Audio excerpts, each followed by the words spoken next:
up out there? Ice Cube. How many Ice Cube? That is not good. Get ready to experience the thrill of a lifetime. If you somehow find this offensive, just don't listen. But my guess is you'll be sticking around. Let's do this. It's going down, Jack. Hey, it's Larry King welcoming you to the Opie and Anthony show right here on Sirius XM's satellite radio. Oh, this is good radio right here. Y'all are cooler and shit. It starts funny and then gets very uncomfortable. One of the most popular radio shows in the world. Radio journalism at its best. Hello, kids. It's the Opie and Anthony show. They swear and they're vulgar and they talk about awful, awful things. That's what you like, isn't it? Very flavorful. Yay! That's what you like, isn't it? Please welcome Opie. The show is twisted, I'm telling you. We're enjoying this shit. That's what you like, isn't it? Anthony. I want dick prizes. I love when girls go through that. I'm here for you, ladies. Remember that. That's what you like, isn't it? And Jim Norton. If a pussy could talk, it would say, die. That's what you like, isn't it? Everything you are about to hear is real.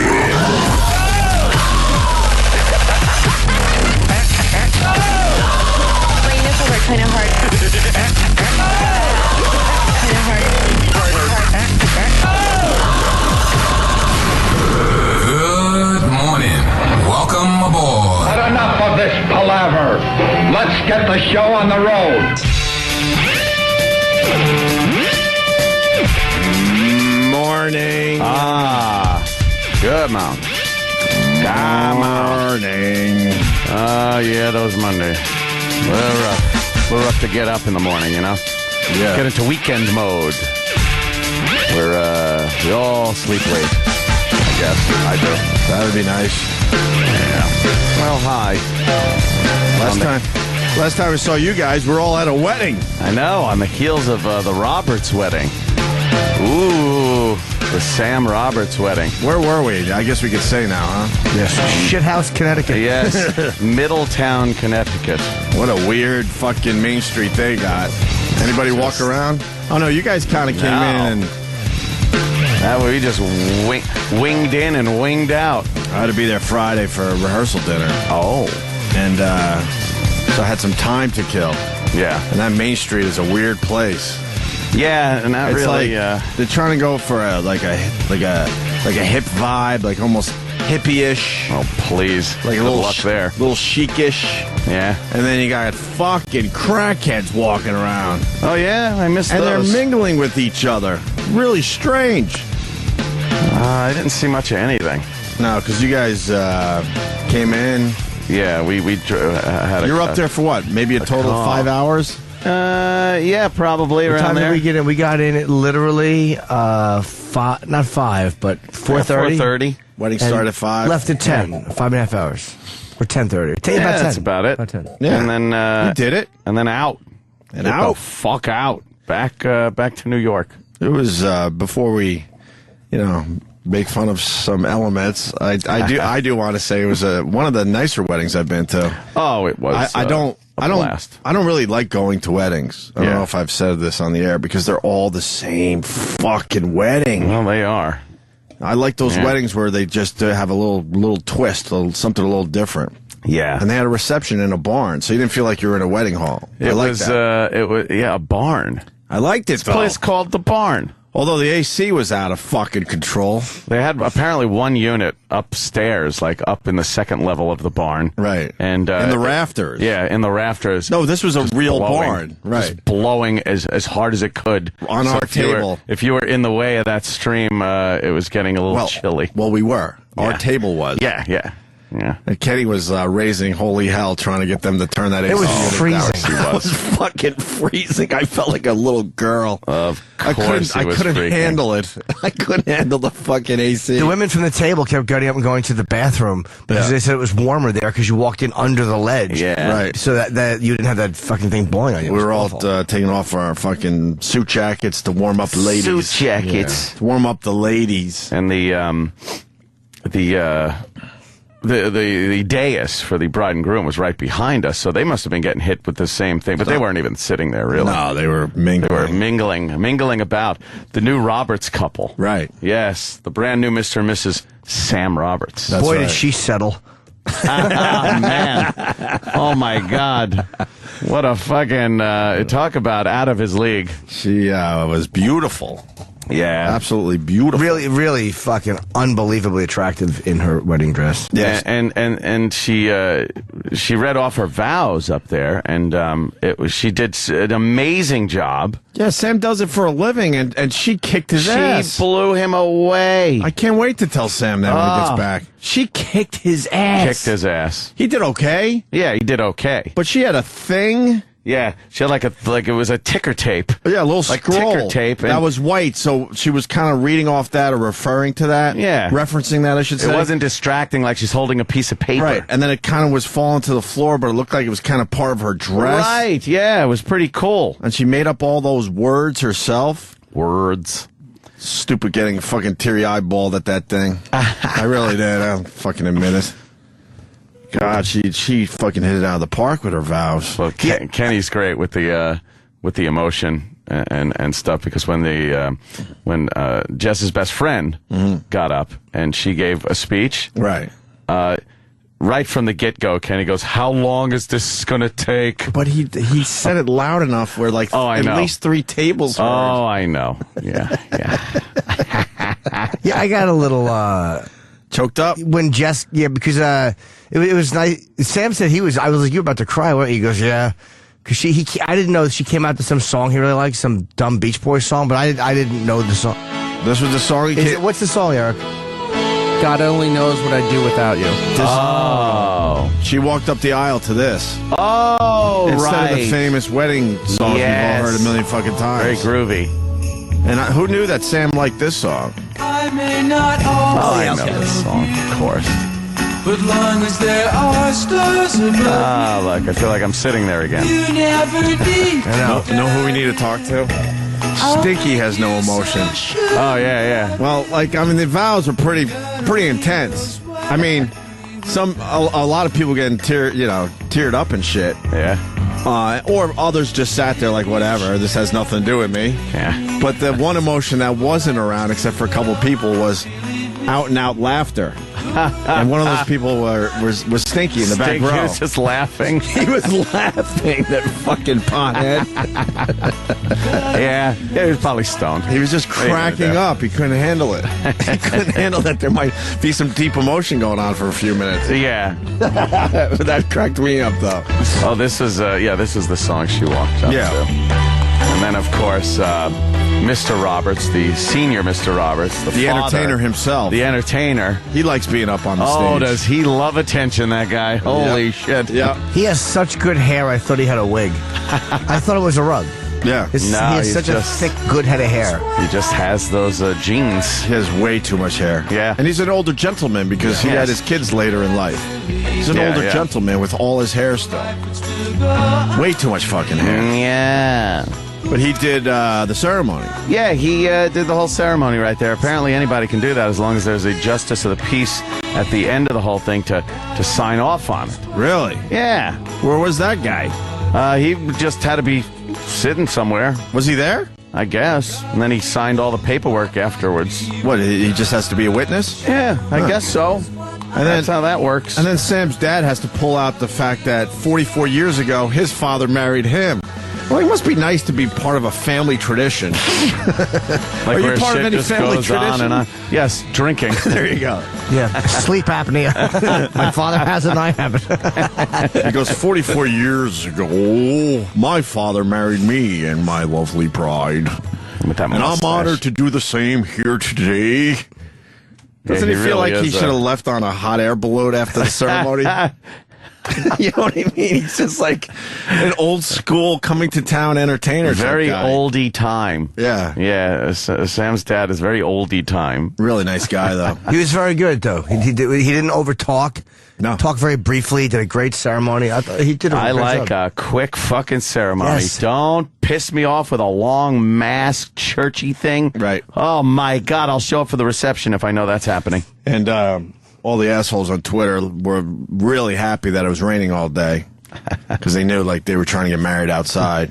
But in the end, for some fucking odd reason, it decided to clear up just in time for the ceremony. Creepy shit. Yeah, and then it started raining afterwards when we were all in the barn. Yeah. in the barn, freezing our asses off.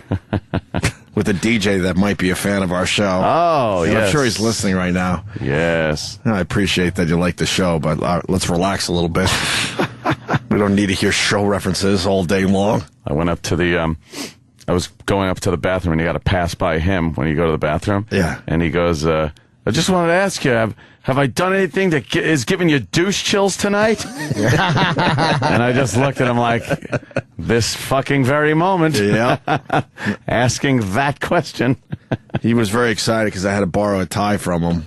Oh. Yeah. How'd you have to borrow it? You're going to a wedding. Dude, I was more than prepared. I had 3 different shirts. I had a suit. I had belts. I had shoes. And I even saw the tie in my closet when I was packing. The tie. I don't know where the tie went. You have one tie? Yeah. Oh, yeah. Oh, yeah. Why you laugh? Because you're grown up in so many ways, but there are others that... Why would you need not more so than much. one tie? Because I don't go to tie events. But you did. Yeah. Occasionally you go to a tie event. I don't go to tie events very much, but it's just you gotta have like a couple of nice suits and a few ties. A couple different shirts that go with my suit. Some other suit. There's like the one tie matches all the shirts I got. There's kind of a good mood suit, and then there's like a funeral suit. No, they're all the same. They're all the same suit. Yeah? Yeah, because the dead guy doesn't care what color you wear. He don't give a fuck. All right. He don't care. I don't like suits. I don't either. I hate them, but, so if you gotta wear I got one really nice tie. Really nice. Yeah. And I forgot it. Home. So the DJ, he got all excited that he could do something for me. So he went to his car, and he literally had 50 ties in his car. Oh, he did? Yeah. Did he let you keep it? He wanted me to keep it. I'm like, no. Keep the tie. I'm like, here's your tie back. Yeah. I go, you can put it on eBay. You probably will get about $7 for it. Oh. Because I wore it. $7 maybe. At the Roberts wedding by Greg Opie Hughes. And then the DJ couldn't help himself. Just before the lovely couple were making their way into the barn for the first time, the guy wished little Jimmy a very happy birthday. That's how he started. Yeah, that was the first thing he said, pretty much. I looked at Jimmy, and he even was like, we're assholes and all, but Jesus. Well, I took a wave to the crowd. You did wave. Half of them were like, what does that even mean? Exactly. Yeah. Oh, boy. It was important. Well, it was... there were some very typical parts of the wedding where, it just happens. I am a people watcher at the wedding. And boy, were there some things to watch at the Roberts wedding. Every wedding there is. Every wedding, there's a bunch of people you can make fun of. Yeah, the older broads that try to do the sexy dance is it was beyond me. They're sexy in their own minds still. Oh boy, yeah, they are. There was a couple of women dancing there that night. Mm-hmm. One in particular. Oh my God. We'll call them Monster and Sir.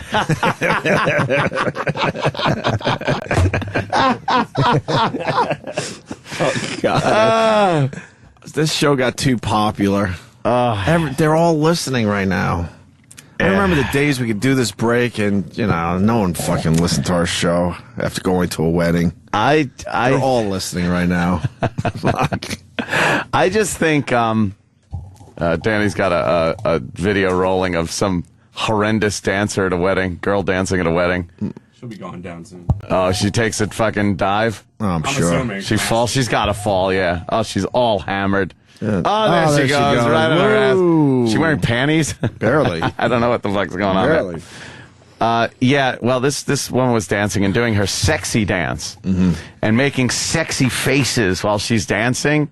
And she's wearing like a white kind of dress, little short thing, and sticking her ass out, looking over her shoulder, putting her fists on her hips. Her fists on her hips and shaking her ass and making a dancey, sexy face. Almost doing like a Mick Jagger. Remember when Mick Jagger used to do that? Yes. It almost looks like a chicken. Speaking of Mick Jagger, Jimmy turns to me. He goes, hey, I want to go later on. I want to talk to Charlie Watts. She looked exactly like Charlie Watts. Charlie Watts. Can you put Charlie Watts? Oh my God. Oh my God. Horrendous. It was Charlie Watts, Dr. Zachary Smith. Yeah. She looked like Dr. Smith. Oh dear. Oh yes, my God. look, it's Charlie Watts. Oh my God. And the whole sexy dancing thing was really getting me. And then Jimmy decided to point out her calves. Same woman? Yes. Oh, were they big? They were big calves. I wasn't sure if she used to be a man. And he goes, for real. I don't know. She had calves like a man. Yeah, Absolutely, she did. a She had man's man legs. calves. Yeah, and there was some sculpturing going on in her face that was suspicious. Jimmy pointed out that she was all happy because she made the cover of Calves Monthly. And I was just cracking up thinking how awful that magazine would be. Yeah. Calves Monthly. What a low sub rate that must have. Yes. Jimmy had some lines where I couldn't catch my breath. Oh. And then because I was laughing so fucking hard, Jimmy started laughing so fucking hard.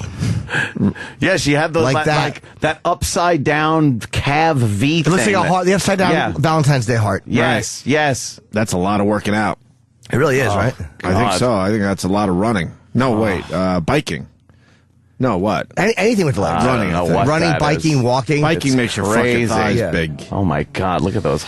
Whatever. Calves. Oh, God. Look at these women. Oh, What the fuck is what's that? she do to herself? Calves.com, I guess. What site is this? Calves. It's calvesmonthly.com. That's nice. My God. That's a nice calf. I like a woman with a good calf. A good calf. Yeah. The other line you did. The other woman with the big head face. Well, awful. We all looked at her. Oh, yeah. And we just knew. She was the one that we dubbed Samantha from Sex and the City. Oh, really? Oh, yeah. But Jimmy goes. She was going after the only two black guys on the dance floor. Oh, boy, was she? Oh, yeah. Oh, yeah. Oh, well. She was just But dancing. Jimmy walks up to me and goes, "Have you seen Giant Face yet?" And I knew exactly who he was talking about. Exactly. That's how big her face was.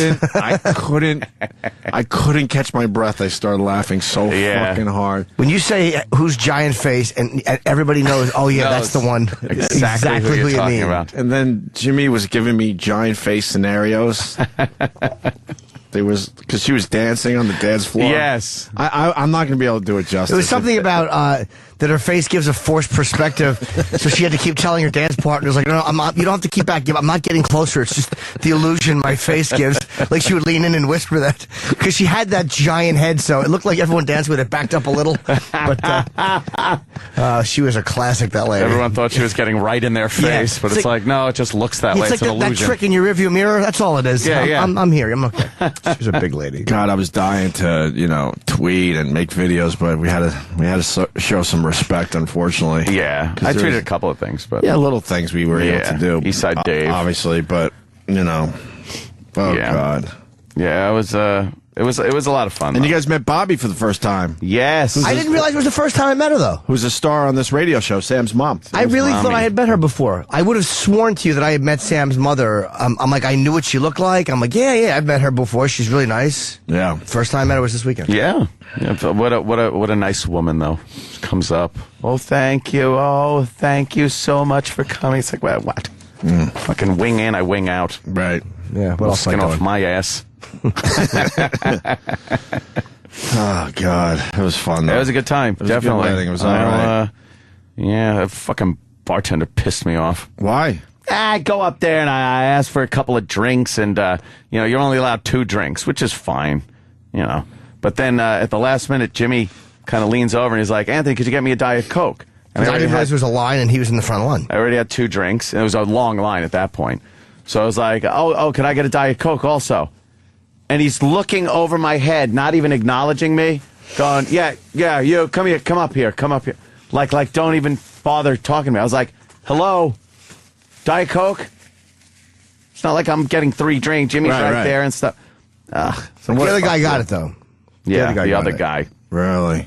What was that So I'm about? just like, fuck it. Well, it was about him not getting fucking tip. Mm-hmm. That's what it was about. Bastard. What a dummy. It's like he blew off the biggest tipper in the place. What a dope. He's an asshole. What a dope. Good for him. Fucko. I tipped the other guy great, too. His partner. Well, they probably split the tips. Yeah, so it probably doesn't matter. split them. did, God damn it, yeah. Of course. Or they just, from what I hear in this scandal that's going on, a lot of these catering halls, they collect the tips from the staff and they just pay them their wage. And the venue keeps the tips. What? Yeah. There's a class action suit going on with some fucking union. There's a union of catering hall workers, apparently. Right. And they've been just taking their tips. What? And keeping it.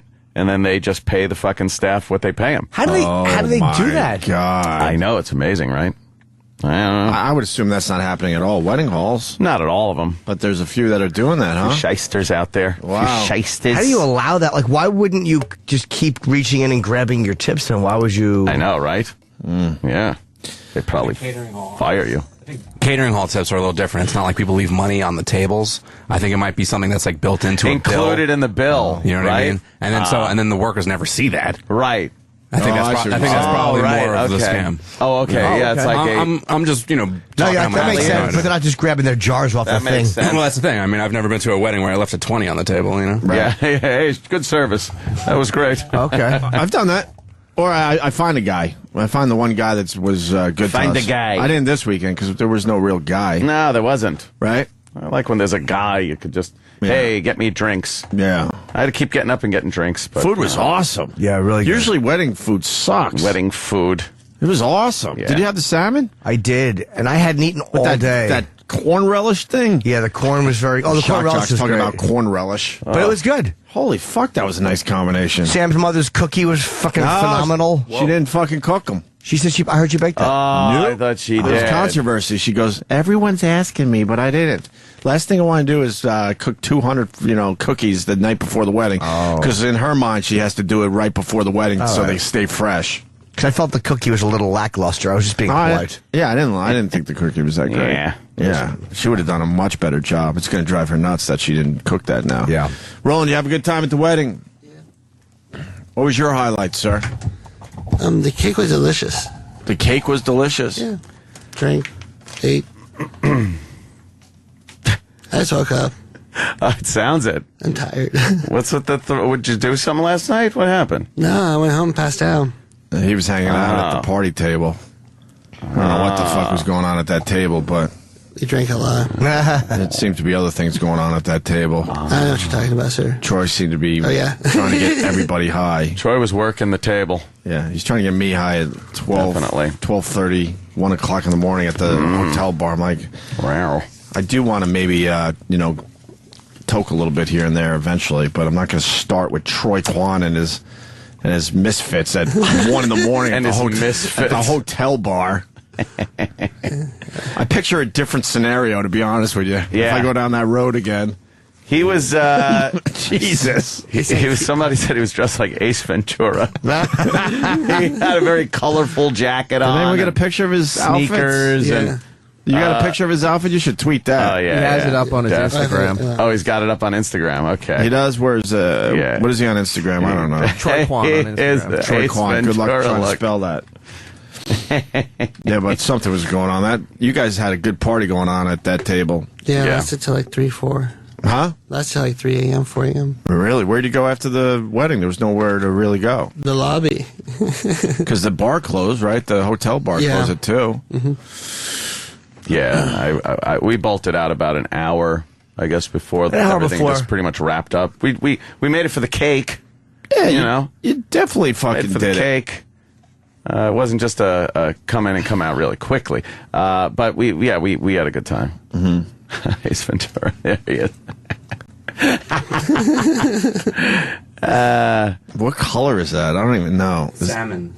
You got to go with salmon, right? Salmon, yes. Isn't salmon kind of a pink color? Yes, very. So why aren't we saying it's pink? And he has a white linen shirt under it. Yes. It's a see-through linen shirt. Yeah. And he was wearing sneakers with the whole thing, wasn't he? Yeah, Vans. Yeah, Vans. Vans, of course. Are they the hip sneakers? Oh, he was very Yeah, fashionable, well, he's very very good. fashionable. Yeah, there was some Indeed. thought that was put into Yeah. this. Oh, a lot of thought put into His look outfit. just like regular. I just got my one suit with my one tie that I forgot. I gotta stop wearing like suits to everything that's formal. Like apparently, like you're just allowed to be casual at everything now. I don't mind that, So though. I'm just gonna be casual at everything now. I don't mind that.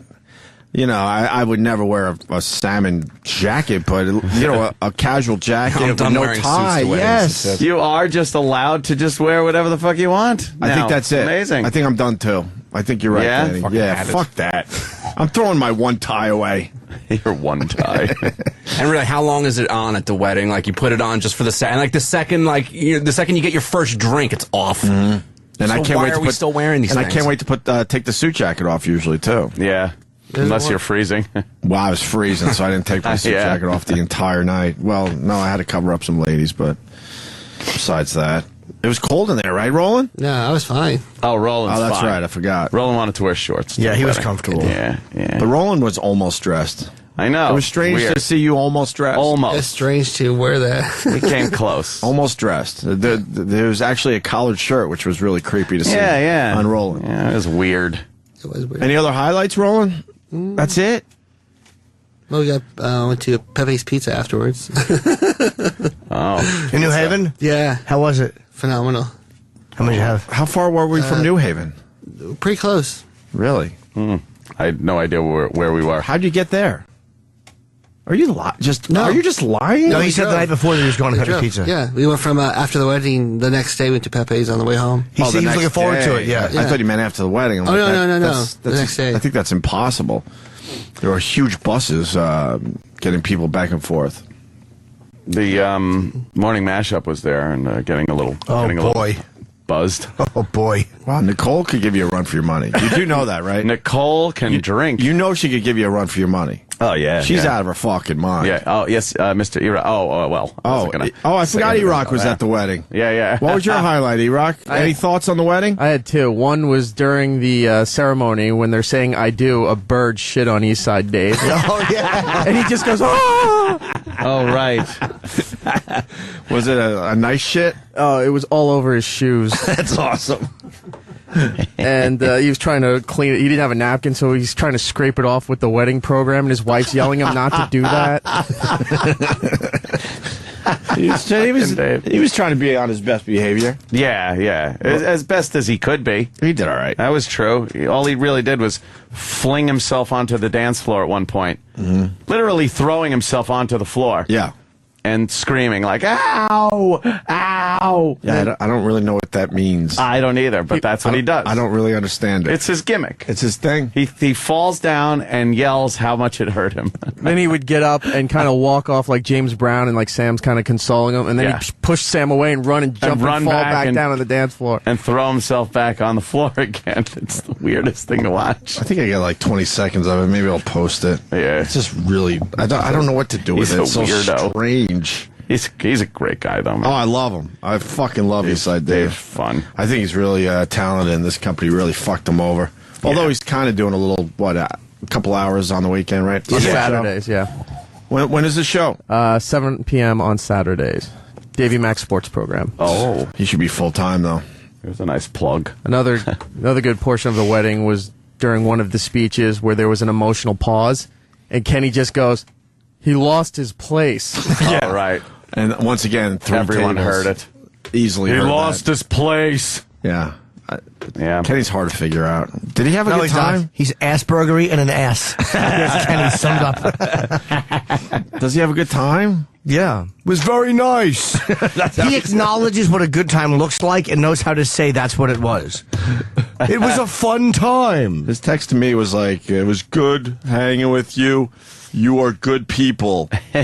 No, at least it came from the heart. Yeah, it was nice to hang out with you. You are good people. Hope you have a safe, traffic-free ride home. Traffic-free. See you tomorrow. Ah. You're good people. What a He guy. sees me every day. Hey, E-Rock, were you high? Yeah, that night didn't end well for me. Why? What happened? Really? Yeah. Did you vomit? Little vomit? 2 attempts and nothing came out, but then... Wait, you were feeling queasy? Yeah, about 2:30 in the morning. How much back do you in the room, hate puking? And I feel Being that a it's fat coming, guy. but nothing is happening. Yeah. So I'm like, all right, I just go to bed. And then about an hour and a half later, all of a sudden, I thought I shit my pants. And I'm checking. no. I'm like, no. And I go running to the bathroom, and I didn't. But as soon as I turned on the light and pulled my pants down to check, that's when it happened. Whoa. You shit where? Jesus. Wait, you didn't puke? You shit yourself? Yeah. Oh my God. God. Well, wait, how much did you have? Like, what led up to this? What exactly led to this? It was high and drinking all night.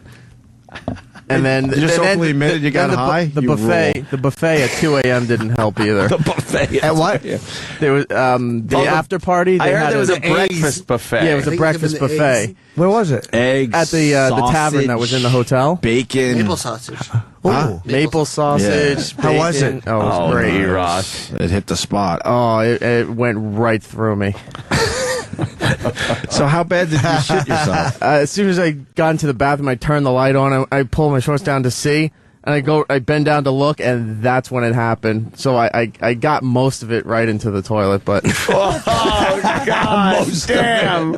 Most of yeah, some of it. Oh, yuck. Let's just say that the people who have to clean that room aren't going to be too happy with the towels that were left hidden behind the curtains in the bathtub. No, you cleaned up with the shit with towels?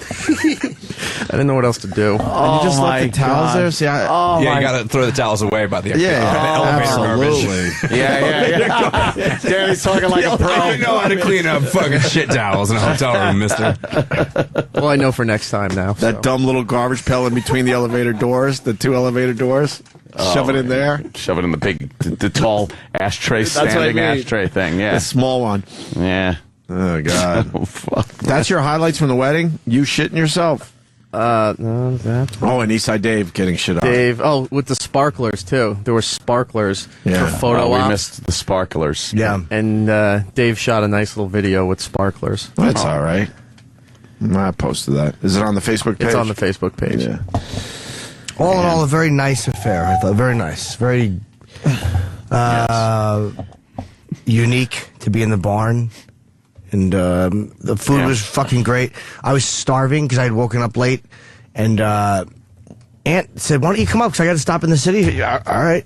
I took her. I was going to drive up, but I'm like, why would I drive when I could hop in a car?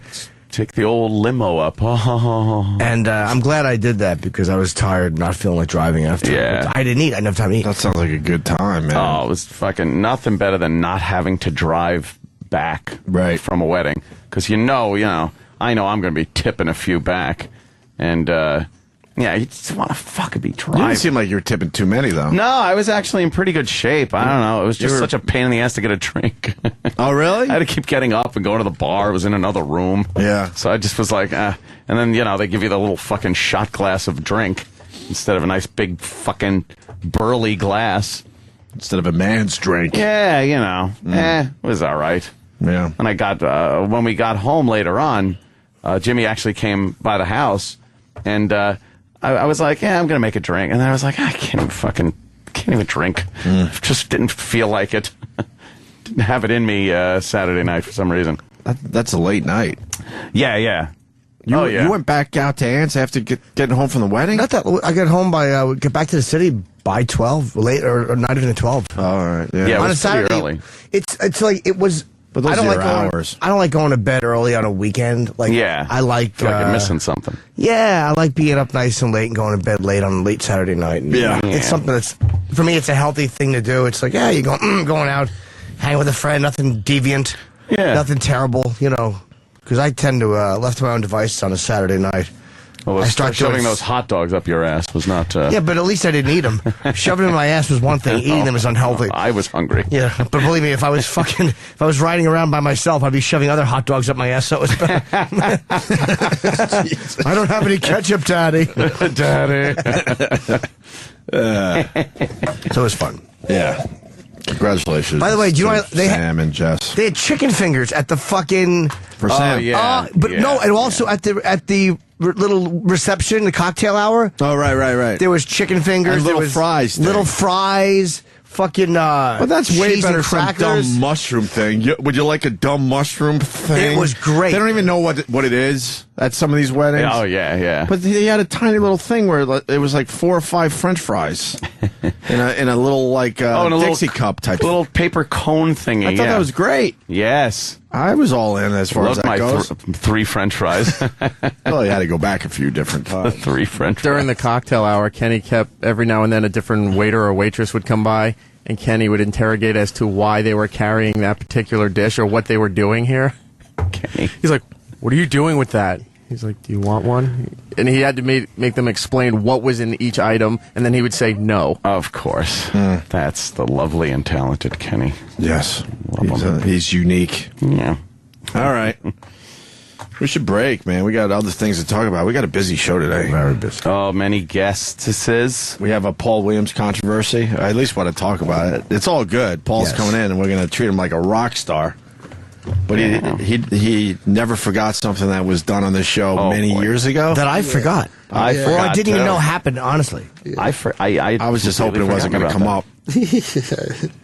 Want to explain after the break, I guess? We'll do that? All right.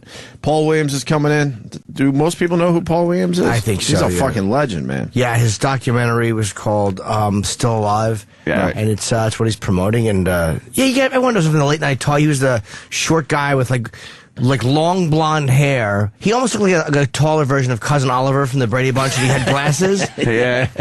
Oh, wow. But he was a funny...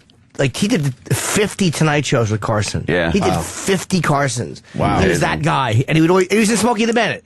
He was the short, little Enos. Yeah. Because he's thirsty. Right. Dummy. He was in everything. He was in so many movies. Yeah. Oscar-winning songwriter. And wrote so many of the memorable songs of the day. Yeah. Like give me one. Oh, how about A Star Is Born? Evergreen? What? Yeah, Star Is Born song. Oh. And how does that go? What's the big Muppet song? Rainbow Connection. That is shared by two. I have found. He wrote that. Yeah. And the Rainbow Connection. He wrote the Rainbow Connection. Yes, Kermit's song. Holy shit! The This Rainbow guy's a big Connection. song. Whoa. What? He wrote The Love Boat.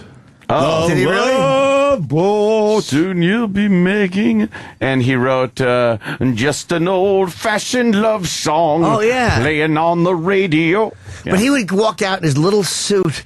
And I loved him, though, because he would belt these tunes out. Well, and he shouldn't have been a sex symbol, but women really wanted to fuck this dude. Is he officially a midget?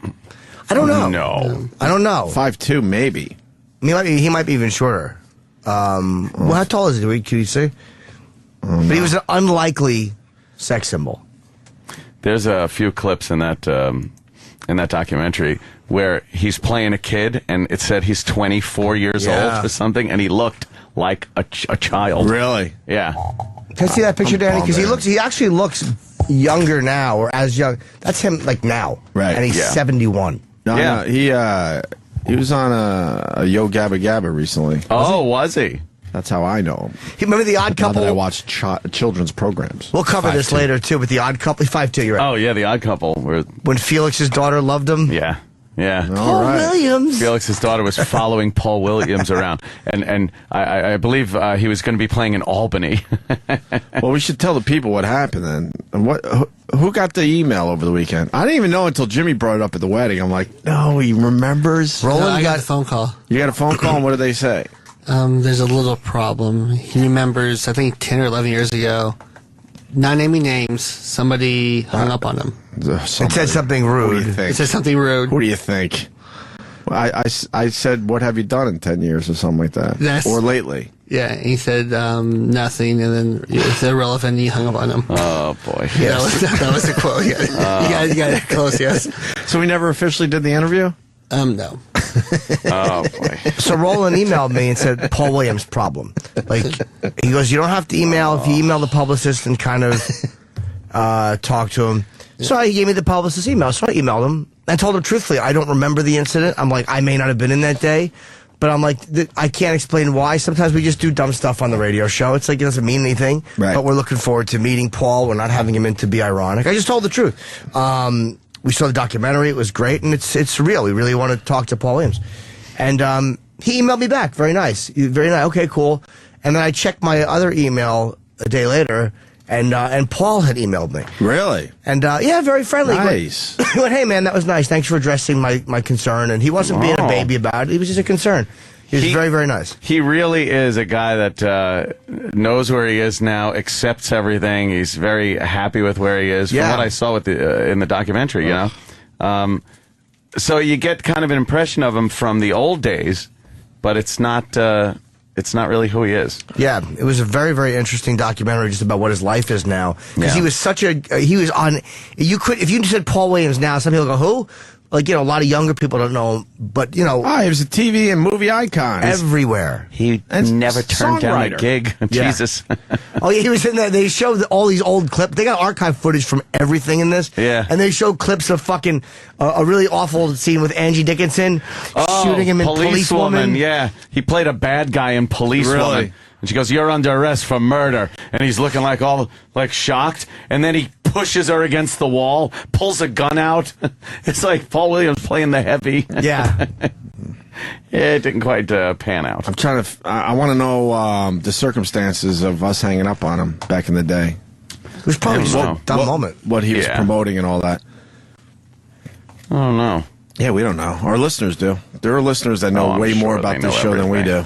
I don't remember. I don't remember that we hung up on him. To be completely honest either. with you. And that's what I'm going to tell him too. Wasn't that we? It was just I. I did not remember that. But I don't remember the circumstances on that one at all. If someone knows, please let us know. Yeah. All right, so we got Paul Williams. We got Uriah Faber coming in. Uriah Faber, yes, who's fighting actually on the next fight I'm going to. And he's promoting a book called It's California Kid, The Laws of the Ring. It's about his life. And I've started it, and it's very good what I got through. Very cool. Yeah, he's been on the show before. He's cool. Yeah. And then Anthony Bourdain. Nice. He's a comic book, Anthony Bourdain. Yeah, it comes out. Marvel's just sent that to me. It comes out July. They should have given us this because I would have read it. Like it's called. He made this. Get Jiro. It's a hardcover comic book that looks really cool. There's a severed arm right here. Right. Graphic novel, Jimmy. It is a graphic novel. How about a severed head? Oh yeah. In comic book form. Wait, you know what? A graphic novel is different than a comic book. What is the difference? Is it hardcover? Hardcover, and it's usually like a collection of like 10 comic books in one graphic novel. Oh, so it's longer than a comic book would be. Well, yeah, it's packaged differently, and then you get to spend an extra $20 on it. Ooh, look at that ass, huh? Oh well, got a naked lady in here. Oh. And he's leaving, no reservations. Is he? A lot of controversy. Why? He's leaving the We'll travel. have to ask him. He's leaving the Travel Channel to do a show for CNN. I've heard that's not true. Oh. I just wanted to start some controversy. I didn't hear that at all, actually. I heard nothing of it. According to the paper today, the Travel Channel was very surprised by the announcement. Really? That he's leaving, yeah. And he just filmed his last one in Brooklyn. Right here in. So we'll have to ask him about that. He's coming in at 8:30. Oh God, there's a great picture of him. I didn't know it was in Brooklyn with Jamie Hector and Michael K. Williams, Marlo and Omar from The Wire. There's a picture of the three of them at a table, and I guess it was in Brooklyn. I was like, he must have shot around here recently. Yeah, over the weekend, I guess he was doing some stuff. So there you go. And we got to talk about Richard Dawson next. Oh my God! I hope you got that clip, E-Rock. Strange things happen on the show from time to time. Just really weird, strange things. Weird coincidence. And the Richard Dawson one is very strange. Yeah. We'll explain next. Stay there. Gather round, kids, for a tale of childhood trauma. It's a molestation memory with our friend Jim Florentine. My dad used to take us to wrestling matches at Madison Square Garden, and we met this guy out front who would sell wrestling pictures. Fat guy, 300 pounds, a bad mustache, and we became friends with him somehow. He's like, oh, give me your address. He started sending us pictures of all the kids in the neighborhood. Then he would call me on the phone and tell me about the match the night before. And my voice was about this, it was this deep at 14. 14, and he's on the other end, and I'm asking all these questions, and he's fucking breathing heavy. I had no idea, but then he wound up staying over my house. He knew all the kids in the neighborhood because we'd all go to matches. And he convinced my dad. He's like, I want to hang with the kids on a Saturday afternoon. He took the bus from New York to the middle of Jersey, and my parents were a little weird about it. Like, I don't know, but like, all right, they talked to the other parents and neighbor. You think this is all right? He's a 40-year-old guy hanging around 14-year-olds. They put him in the guest room the night before. I wake up in the morning. I'm sleeping. He has his hand down my pants. He snuck down there. And I fucking jump. I go, what are you doing? He grabbed my cock. He goes, I'm showing you a magic trick. I'm like, a magic trick? I just said, I ran to the door to go tell my older brothers, and he blocked the door. He went right to the photo album. He goes, look, I got 50 pictures, and I'll give you 35 of them if you don't say anything. But my brothers afterwards go, you got to tell mom and dad about this. I go, no, because they were going to make me give the pictures back. I'm like, fuck that, I earned them. Fucking kissed him on the cheek. I sat on his lap. He grabbed my cock. I should have got that in this camera. This has been a molestation moment with our friend, Jim Florentine. Now you know why he is the way he is. The kids are running wild because school's out, but cool's in. No reason to get antsy. Cal, where are you getting them? In your pantsuit? It's Valley Gym. Oh my God. California is trend-setting again with all the coolest slang and wackiest situations. That is so grody. Hey, Jim, did you, hear that Sheila was totes making out with Brad? Oh, make me want to barf. Tag along as the crew lives, laughs, but also learns. Oh my God. Have you heard what's going on in Uganda? Joseph Kony is full of baloney. Jim is the queen of the valley, and in the valley, we don't take guff. Well, maybe you can't hear this. Oops, turn it up. Middle finger time. That's my grandmother. Oh my God, you're so old. You should call dirt by name or something. And a special appearance by President Ronald Reagan. Yes, hello, well, whatever. You're, grody, yes. Gag me with a spoon, Mommy. It's Valley Gym, coming very soon to a theater near you. Well, how am I supposed to talk? Like with my butt or something? Sirius XM. The Opie Anthony Show.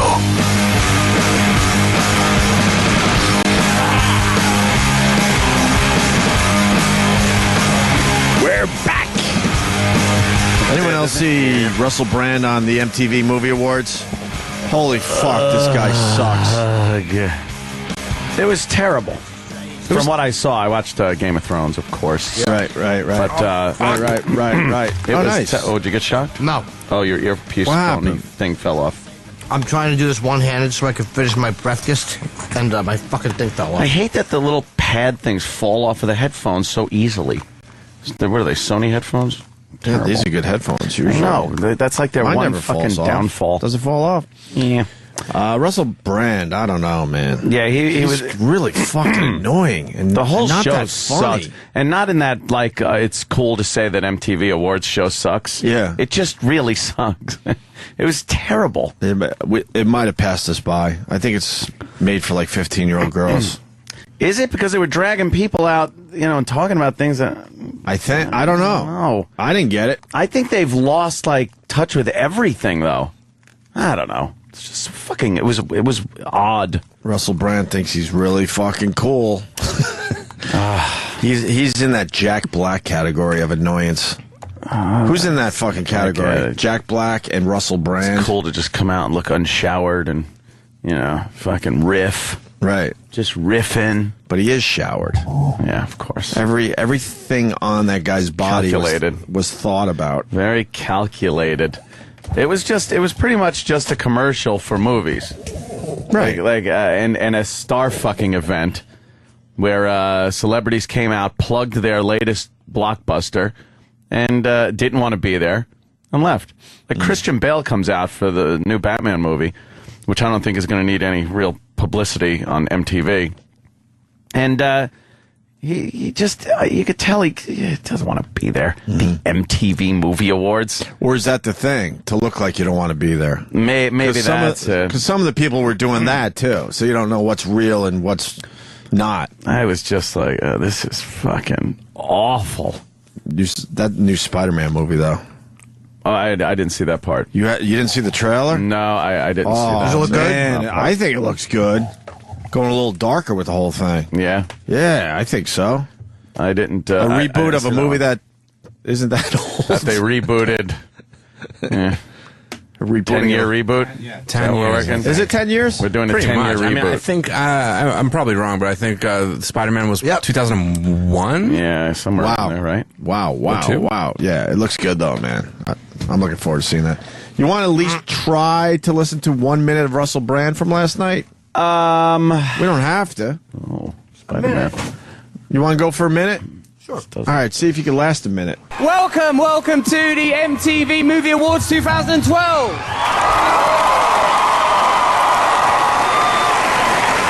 Thanks, Martin Solveig, for spinning us in with music and for remaining here throughout the night doing that. Twilight. What? Hunger Games. What he was doing, because his material was lacking. Yeah. Big fucking time. Yeah. He knew he would get a huge reaction because the audience is filled with a lot of young fucking girls. Yes. That he would mention Twilight and Hunger Games knowing that would get a reaction. So after these jokes were going absolutely nowhere and laying flat, he would go, Twilight, Hunger Games, and everyone would be cheering and like they were just cheering for that horrible line he did. Right. Tonight is an important ceremony because, according to the Mayans, the world will end in December this year. If Earth hurtles into the sun and humanity is destroyed, we will all say as one, we had the MTV Awards 2012 and it was worth it. Worth it. I hate his fucking accent. It's a fake accent at this point. Yeah, it's gotta be. But let's not worry about the impending doom of our planet now. We have vital issues to discuss. 1. Justin Bieber beat up a paparazzi. Well done, Justin! Edgy. That was edgy right there. He's just fucking... He's an edgy guy. Justin, though, is so pretty that I think that even if he was attacking me, I would do a little orgasm. It's his hair! If convicted, Justin could face up to 6 months in jail. I imagine that even inside, as the horror of incarceration closes in on him and the nightly gang beatings in the shower tangle that beautiful Barnet, that in some quiet part of himself he'll be thinking, at least I got away from them bloody screaming girls. Twilight! Hunger Games! See what he's doing there? See what he's doing there? This is terrible. Material falling flat, so he goes for the easy applause. Terrible. And if after recent events you think it's hypocritical of me to joke about a celebrity beating up a paparazzi, wait to hear what I've got to say about short-lived... It's this! Oh, he must have cursed. Kim Kardashian has found a new man, Kanye. I admire Kanye a lot. His drunken stage invasion at the last MTV Awards show I hosted took a lot of pressure off me. Like watching someone else get in trouble at school. I owe you one, Kanye. And Kim took a load of pressure off me with her world record quick marriage. Cheers, Kim. I just hope that the two of them do a new sex tape. I think he's about to... Yeah, I think we'd like that. I think of Kim Kardashian as the Stanley Kubrick of sex tapes. They're always brilliant, but she only does one a decade. I'd prefer one with Kanye, though, as co-star to that other bloke in the original. He was a bit too pleased with himself, wasn't he? A bit smug in the sex tape. Ruined it for me. Don't drink before the sex tape, though, Kanye. Learn the lessons of the VMAs. When you're drunk, you do have a propensity to pounce on unsuspecting girls from the rear with a bottle in your hand. Very good in an MTV show, but could really ruin a sex tape.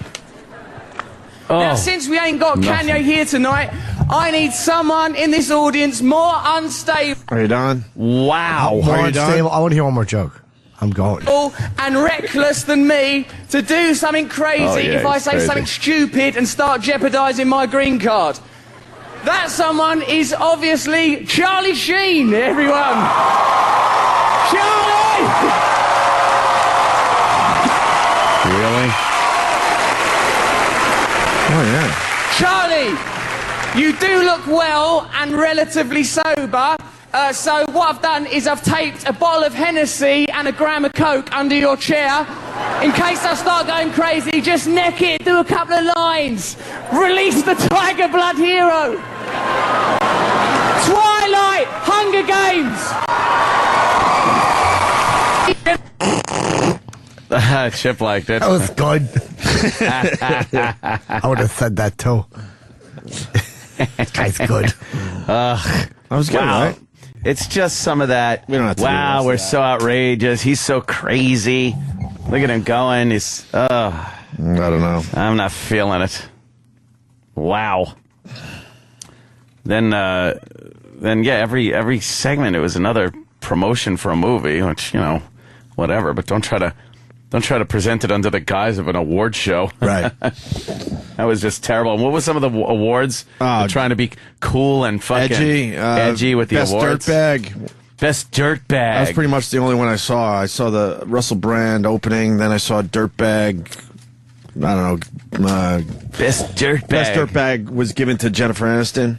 Really? Wasn't that Villain? It used to be like MTV Villain Movie Award, Best Villain. Yeah, something like that. And now it's Dirtbag. Yeah, I get it. They're trying to be edgy. They changed with the times, man. I went back to the Celtics Heat game. I was done. Yeah. I tried. I was done. That's all I saw. So Terrible. Yeah. I guess the new movie's coming out. Yeah, Total Recall. The reboot of Total Recall. See, that could be good. If they do it right, it's August. Yeah. Who's playing Arnold? Colin Farrell. Is he? Okay. Yeah. Yeah, and I didn't even realize Cohagen will be Bryan Cranston. Oh, really? Yeah, of Breaking Bad. Sure. And, yes. Malcolm in the Middle fame. Yep. So. Oh, that's cool. I want to see Ted. Yeah. Of course you do, Gregory. I want to see Ted. Not that Ted. Ted. So far, the trailers and everything they're releasing for that movie looks hilarious. Yeah. I want to see Ted. Tuesday, get to see Prometheus tomorrow. Yes. I don't know what that is. Yes. Oh, please. It's a wild space movie, Jimmy. Just a crazy space adventure. Oh, God, I don't do... If your hat falls off in space, you never get it back. That's the slug line for the thanks, movie. but no thanks. I'll be down here. It's Ridley Scott, who, of course, did Alien and Gladiator. And Who are the stars in Robin Hood? Robin Hood, well, okay. He also did Blade Runner. Who's in this thing? Charlize. Uh-huh. And the guy, and then that chick, and then another guy, and it should be good. There's an alien Guy Pearce is in it. What time is the screening tomorrow? Right after the show, hopefully? No, it's later. Oh, later in the day? Later. Yeah, I want to check that out, too. We be going, yo. I want to check out the new Adam Sandler movie. Oh, great. It has potential. It has potential. Don't you think? Yeah. Yeah. We might have Andy Samberg coming in, so I think It that has movie potential. I think that movie has potential. We'll see. We'll see how it does. Oh boy. That just looks terrible. You can't It looks say that. terrible. We got Andy Samberg coming in. He's a big star. Oh, I know, but So can we say the movie has potential? You're not digging it, huh? No. What's the problem with the movie? Adam Sandler's in it. He's terrible. He started out good, though, man. First few were good. Yeah, well, I guess it was the timing. But this one looks like he's going back to old school, Adam Sandler. Yeah? Yeah. The gimmick is like he was a kid and he had sex with his teacher. And the teacher had a baby, so he's not too far in age away from his son. Yeah, probably 16-year so difference, he's 17-year difference. He's the irresponsible one. The son is the responsible one. Well, I haven't seen that done in Hollywood yet. I bet by the end of this movie, they're going to teach each other a little bit about loosening up and having some fun and maybe being a little responsible with your life. That would be crazy. I don't know. Isn't this just like Big Daddy 2? Oh, really? Like the kid There you grew go. up and now The it's like kid. a continuation pretty much. Right. But that would be the first time that has happened in Hollywood, where they would have some kind of lesson involved with the jokes. It's a brand new Why can't they concept. just make a movie where it's just jokes? Why Just the jokes. Why does there have to be some kind of lesson by the end of it? Yeah. Fuck that shit. Yeah. Oh my God. You know you can roll in a heart attack, right? Why? Because we have Andy Samberg coming in. When? Soon. To promote that very movie. That's my boy! It looks good. Look at the movie poster. Oh, it looks terrible. Look. Oh, it looks terrible. No, look. I'm assuming that's where they live. That big, gigantic mansion house behind them. So this is yet another movie where Adam Sandler is magically just has endless bags of money that he can do whatever he wants with. He loves to live in really nice houses in his movies. You're right. Why? I don't know what that is. Can't we just have a movie where Adam Sandler is a down-on-his-luck guy? Right. No, everything has to be over the top. He's very rich in his movies. Although he's not rich, his son is, but he moves in with his son. Okay, Reign of Over course. Me, he was. What happened? Reign Over Me, he was down and out. What? Reign Over Me is Sandler's movie. Reign Over Me is down and out. What was Reign Over Me about?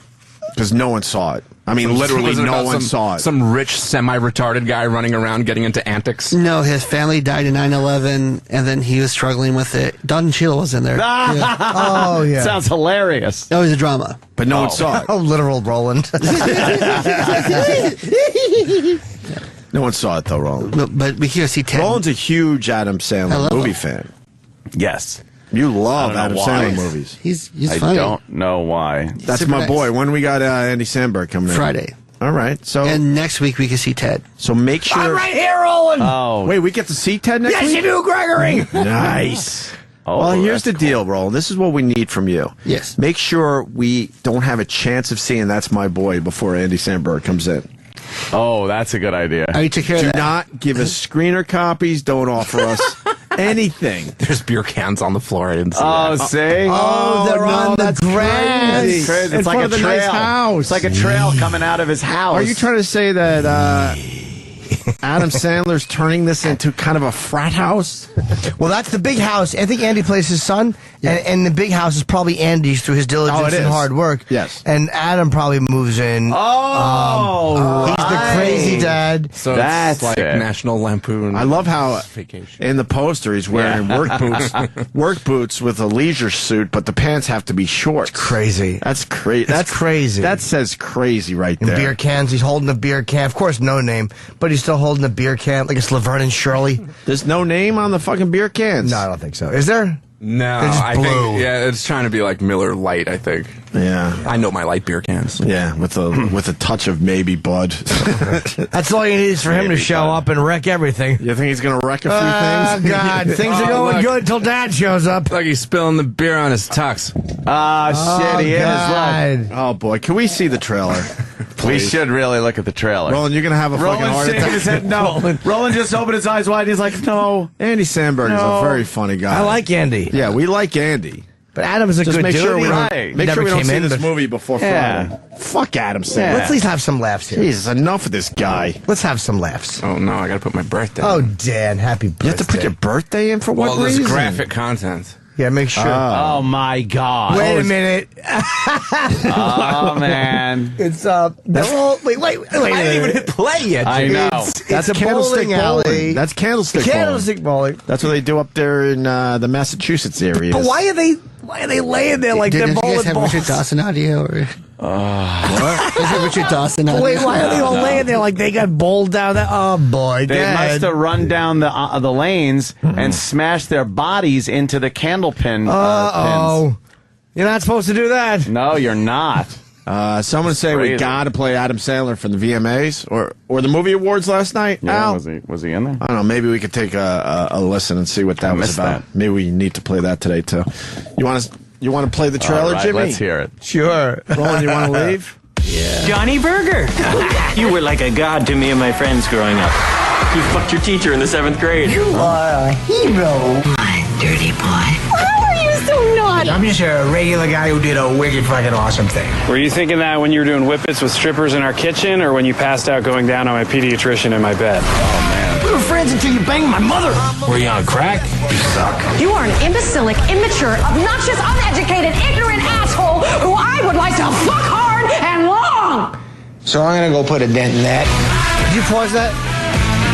What are they trying to establish Oh, that there? was I don't it. know. I don't know what they're trying to establish. I'll say this: it's definitely different than other Sandler trailers with the with the language. It's Yes. rated R, obviously. Well, this is the latest thing. You put out an R-rated trailer. Right. Yeah. Yes. I like that a lot better than anything else I've seen trailer-wise. Right. Yeah. I mean, I don't know how Yes. funny they'll be, but at least I know it's...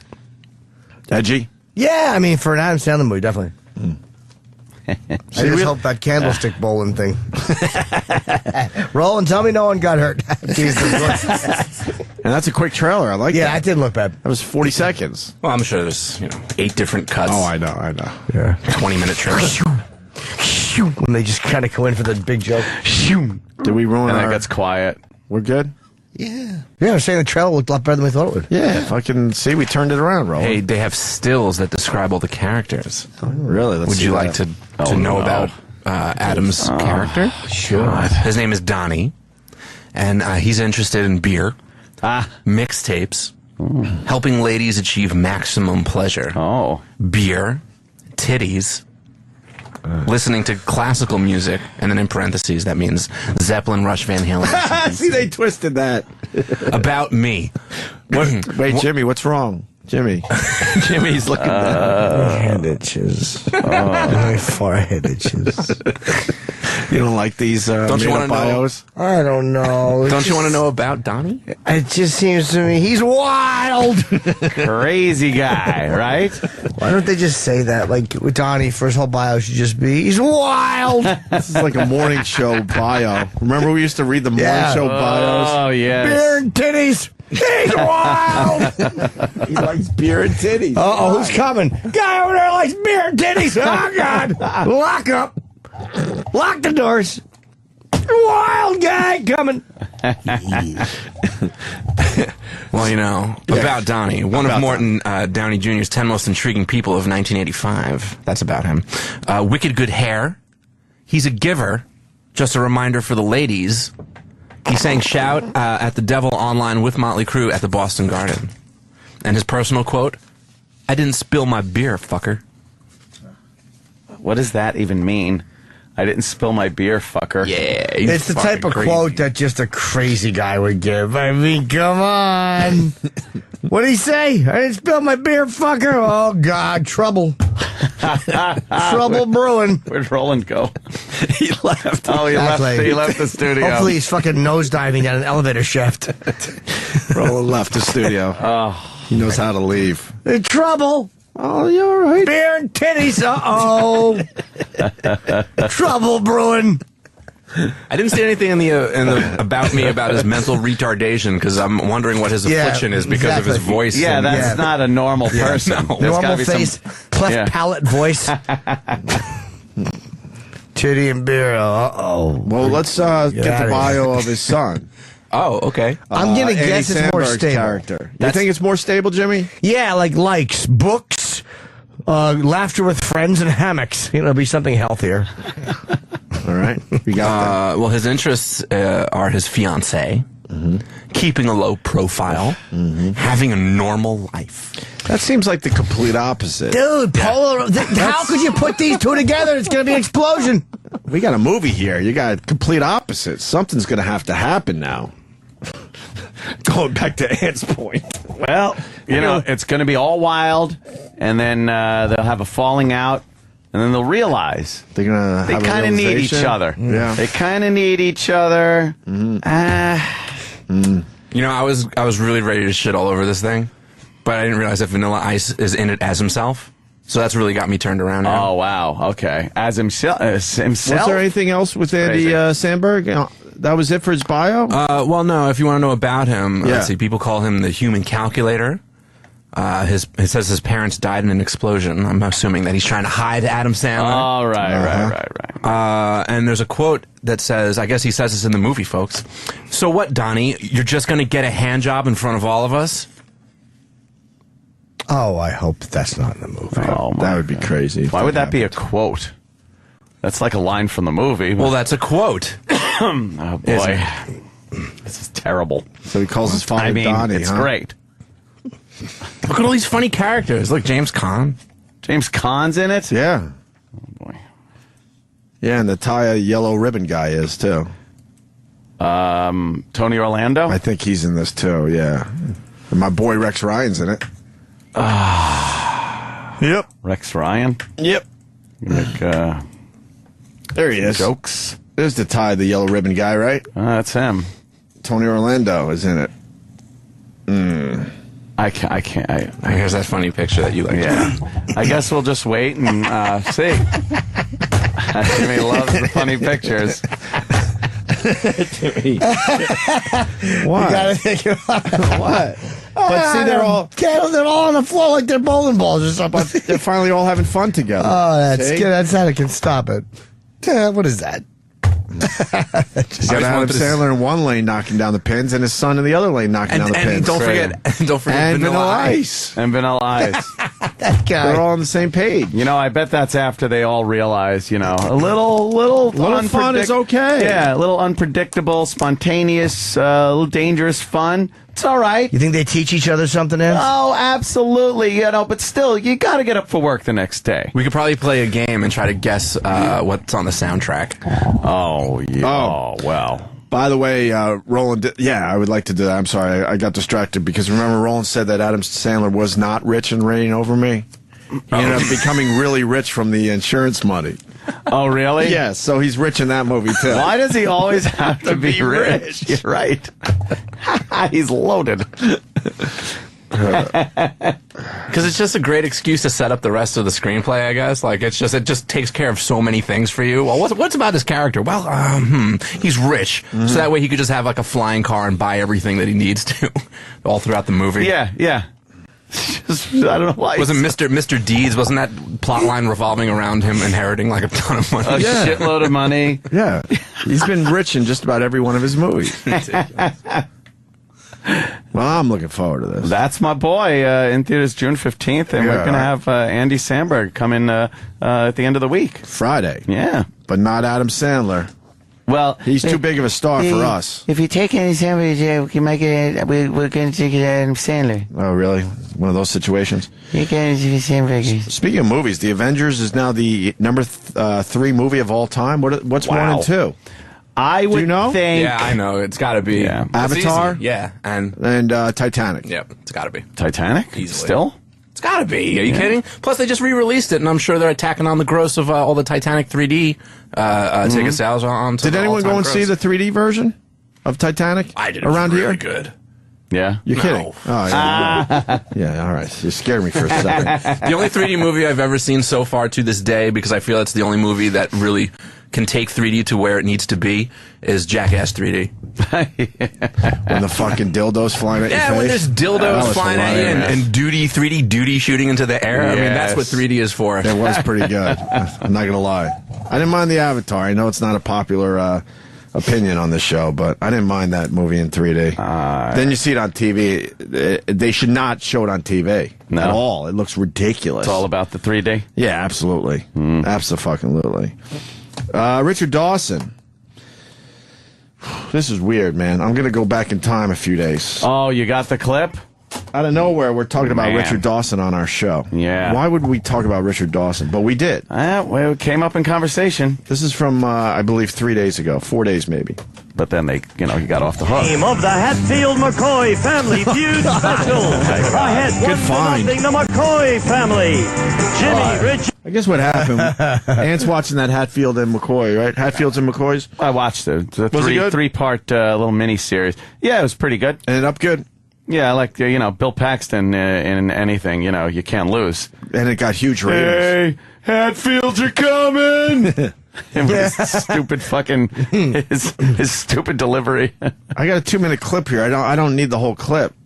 Yeah. Just a part about what we said about Richard Dawson. Dina, there was a black guy in there. They're all dressed old school with guns. Oh my God! What the fuck? They got guns. Only in 1979. Don, Carol, They're all coming out with guns. Henry O. Pointing guns at people.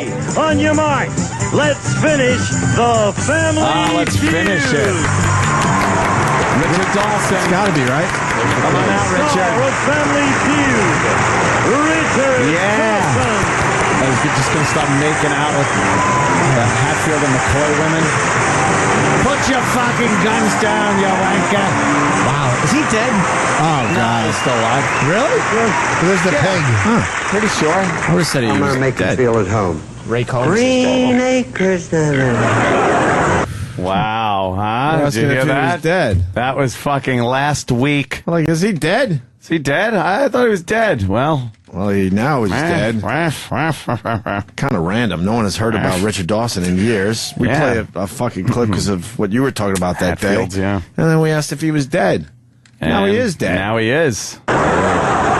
Like be one charming motherfucking pig like Welcome to day 2 of this great Arnold on feud. Green It Acres. really is kind of fun. He is fucking Both hammered. the Hatfields and McCoys Sounds fighting drunk. out best out of 5. That's going to settle it. He's a good host, With a lot though. of money, and of course. Who gives it? Why would I say that? He's a good host, though. Why would I throw that in there? Who's a good host? What is he? Who gives a fuck?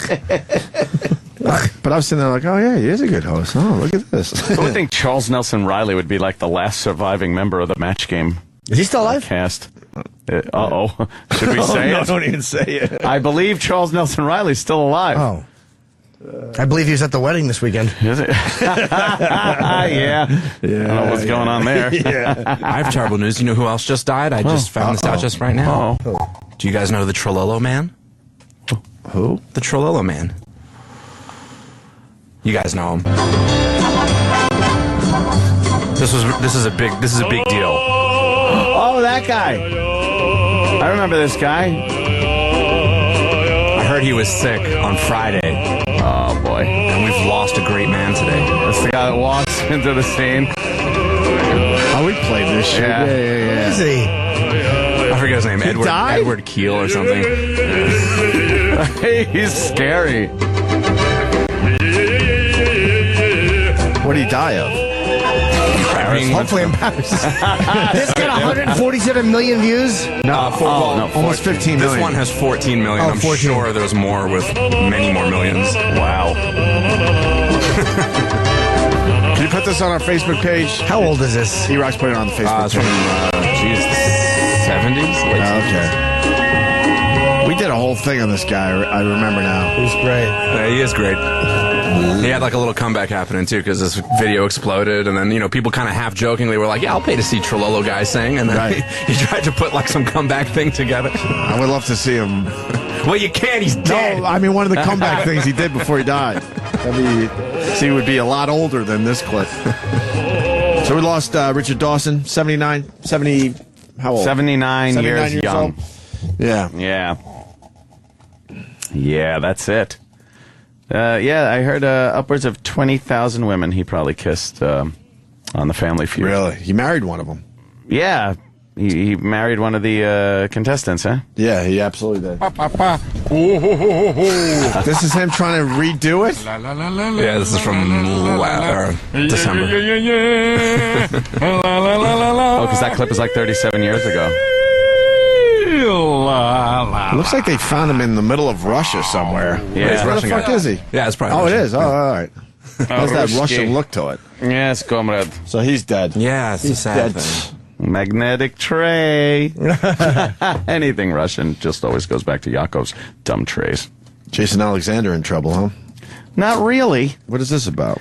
Oh, he said something and used the word gay, not talking about, the gay. And Not that there's anything wrong with that. Not that there's anything wrong with that.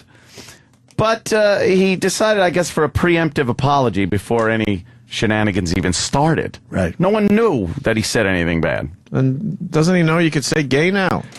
But not when you're talking about something being gay unless they're gay people. Oh. You can't say, hey, that's gay. Oh, that game's gay. Why? Well, because you We can't. were all brought up saying that. No. Even, I'm sure gay people said that, not meaning the other gay. Yeah. Don't you think? Yeah. I'm just singing. Yeah.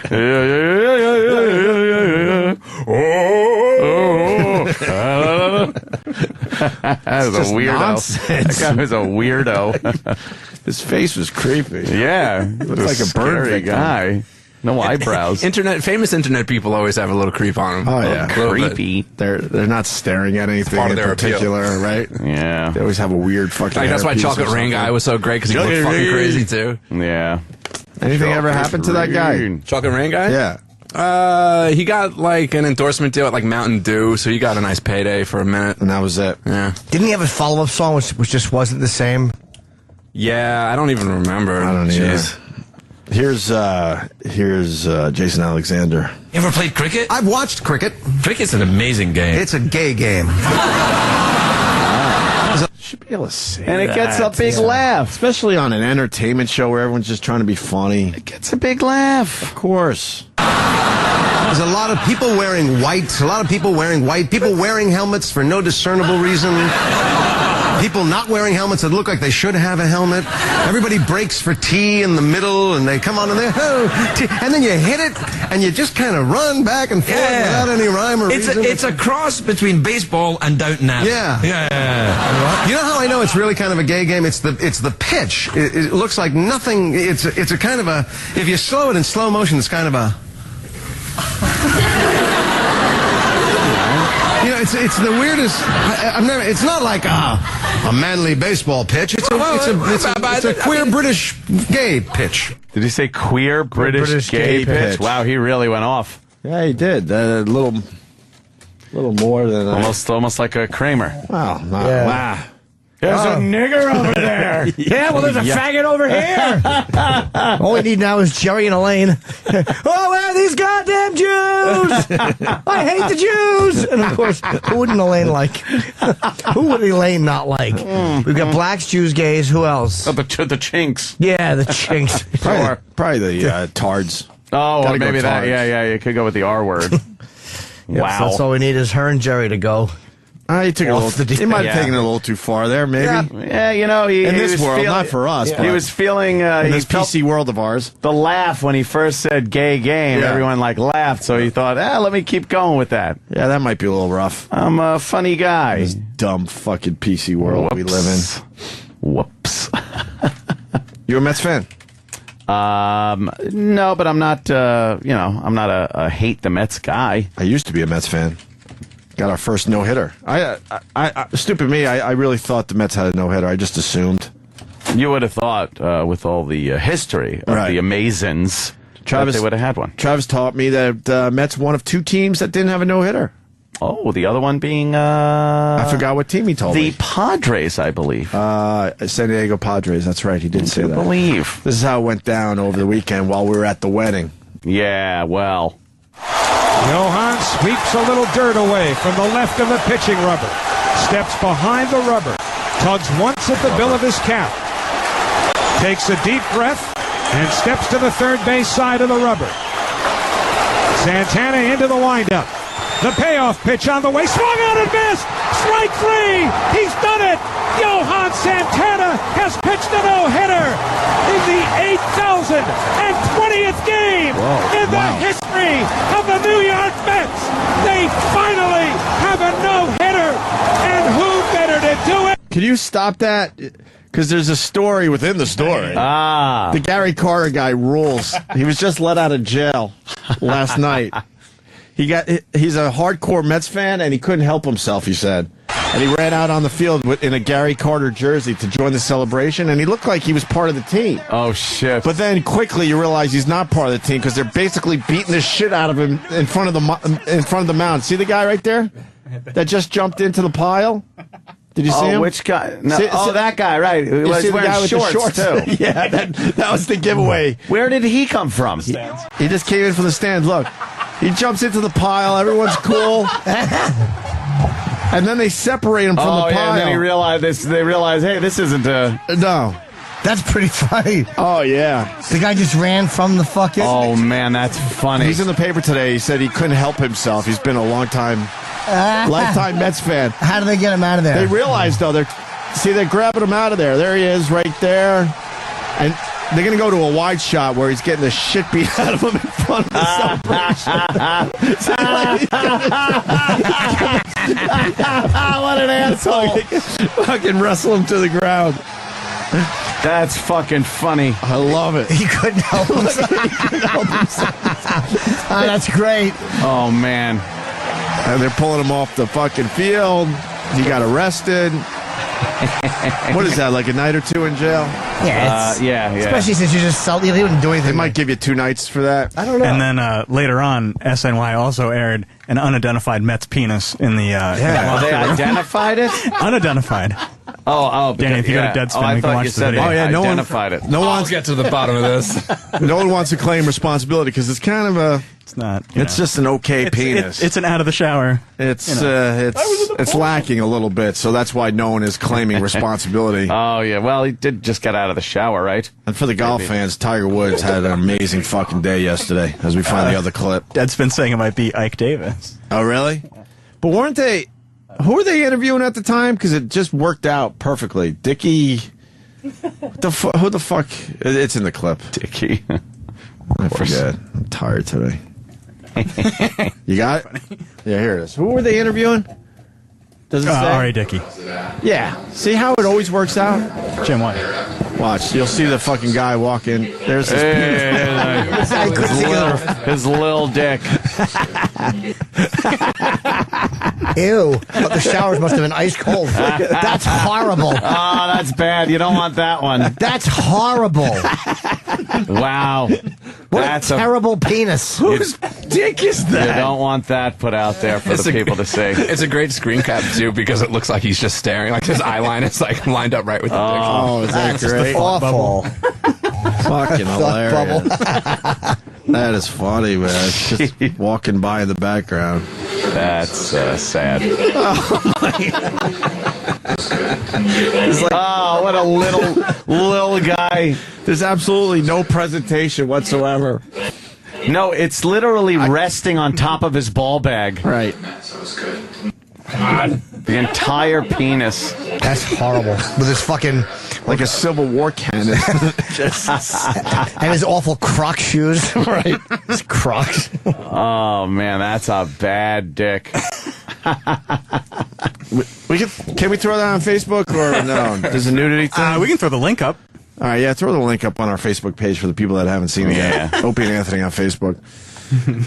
Wow. So first time in 51 years. So the Padres are the only team, huh? Yes. And there's already controversy because there was a blown call that Carlos Beltran should have had a base hit. Uh-oh. Really? Against Johan, yeah. Yeah, he hit a ball that was called foul, but it hit the chalk, so technically it is fair. Oh, shit. Wow. Yeah, what are you going to do? Yeah. So. Yeah, throw him a bone.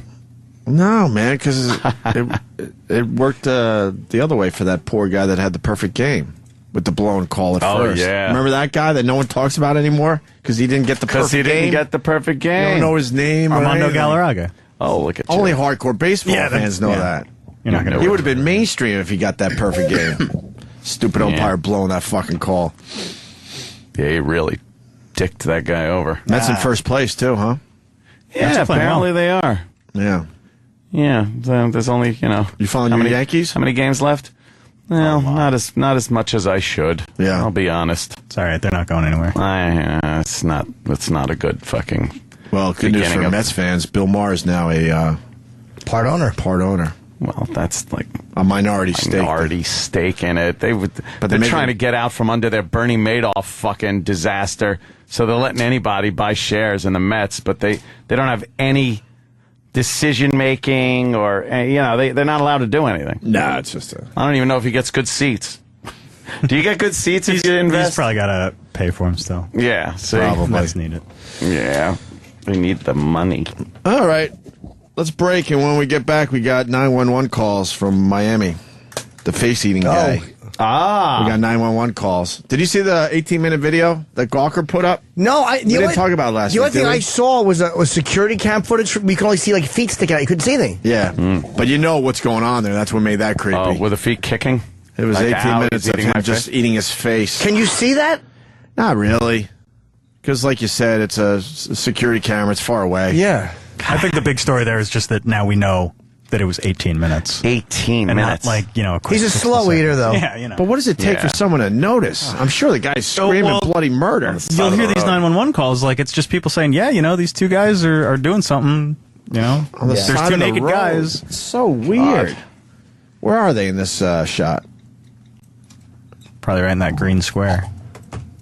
Where? Oh, there they are, right. Where? Down under the bridge. Oh, over there. Yeah. Are they fighting right there? No one notices these two are fighting on the side of the road? Who would care, you know? It's just creepy. Is he ripping his clothes off, or? Yeah. Oh, man, the guy's taking his clothes off. See? He's just yanking like, his I'm clothes getting off. naked, and now I'm going to eat your face. I'm going to get you naked. Oh, wow, okay. What's going on? I don't know, man. What's wrong with these people? But cars are just driving by. The guy's fighting for his life. He's The fighting bath for his salts. life right there. And people are trying to figure out if that's their exit or not. Wow. Punching him? The guy's punching him? Yeah, he's punching him in the face. Yeah, see, you could see. That's for the most part. God, and then he just starts chewing on his face. Oh, I was moving him around a lot. Was he sucking his dick? Where do you start when you gotta start a face? I think cheeks. Cheeks are so pinchable. See, I would say cheeks. lips. I'd go for a lip. Oh, lip? Ow. Yeah.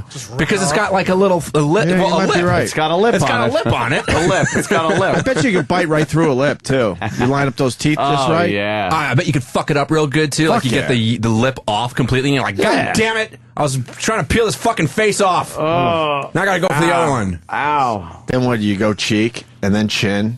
I think eyebrow. You can get like a good Eyebrow. You got a yeah, good good grip on Oh, that. yeah. Yeah, And just yeah, rip it yeah. right the fuck off. But the cheek would be the best meat. A chin. How about a chin, too? The chin. You could really get a lot.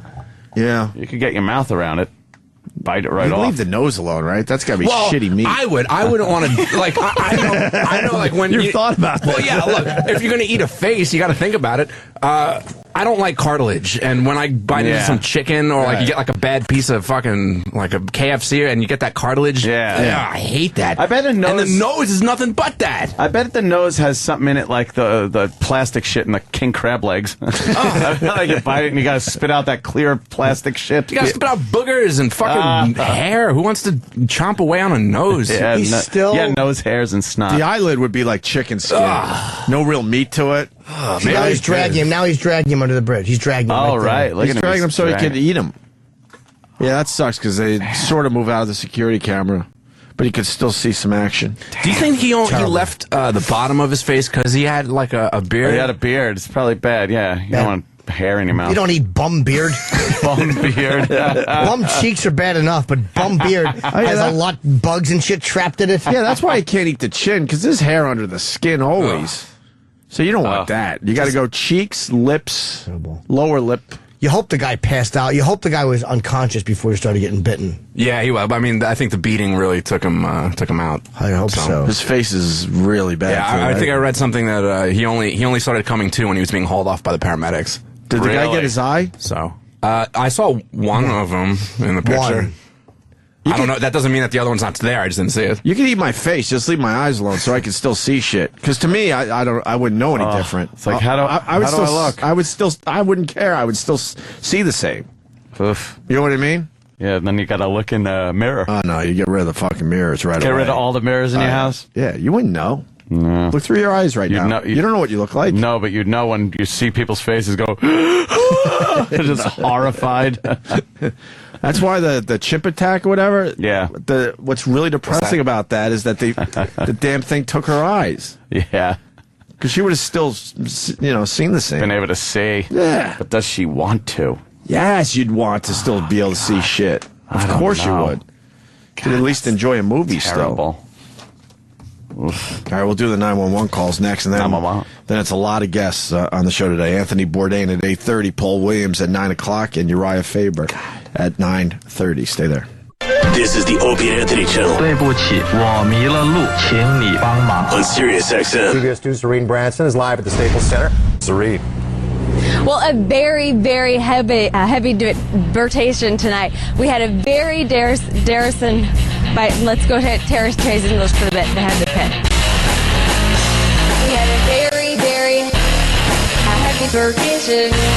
We had a very heavy rotation. We had a very, very heavy rotation. We had a very heavy rotation tonight. We had a very Darrison. Right, let's go ahead. Darrison tonight. We had a very, very Darrison. Terrace Trace. Right, have the best tonight.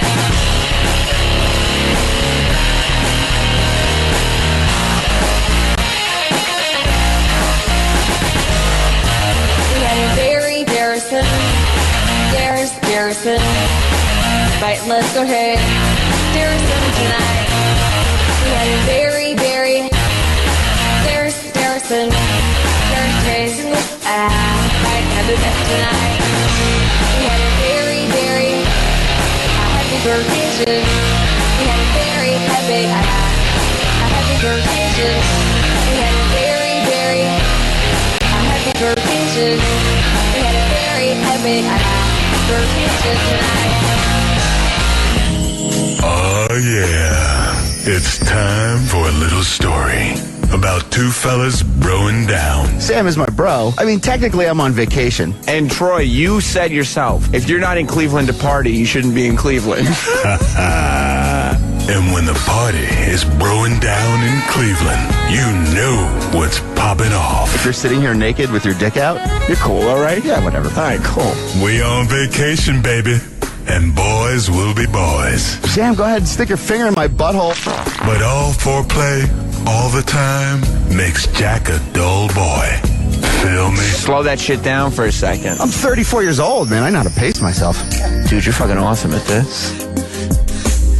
You're doing really well.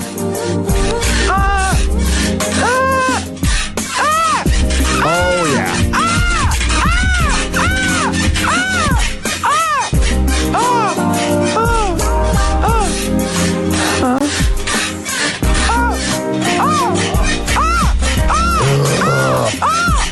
Fuck yeah, bro. Smash that ass. Broing down in Cleveland. The only way we know how. Dude, you should teach a fucking class. On the Opie and Anthony Show. Sirius XM. The Opie and Anthony Show.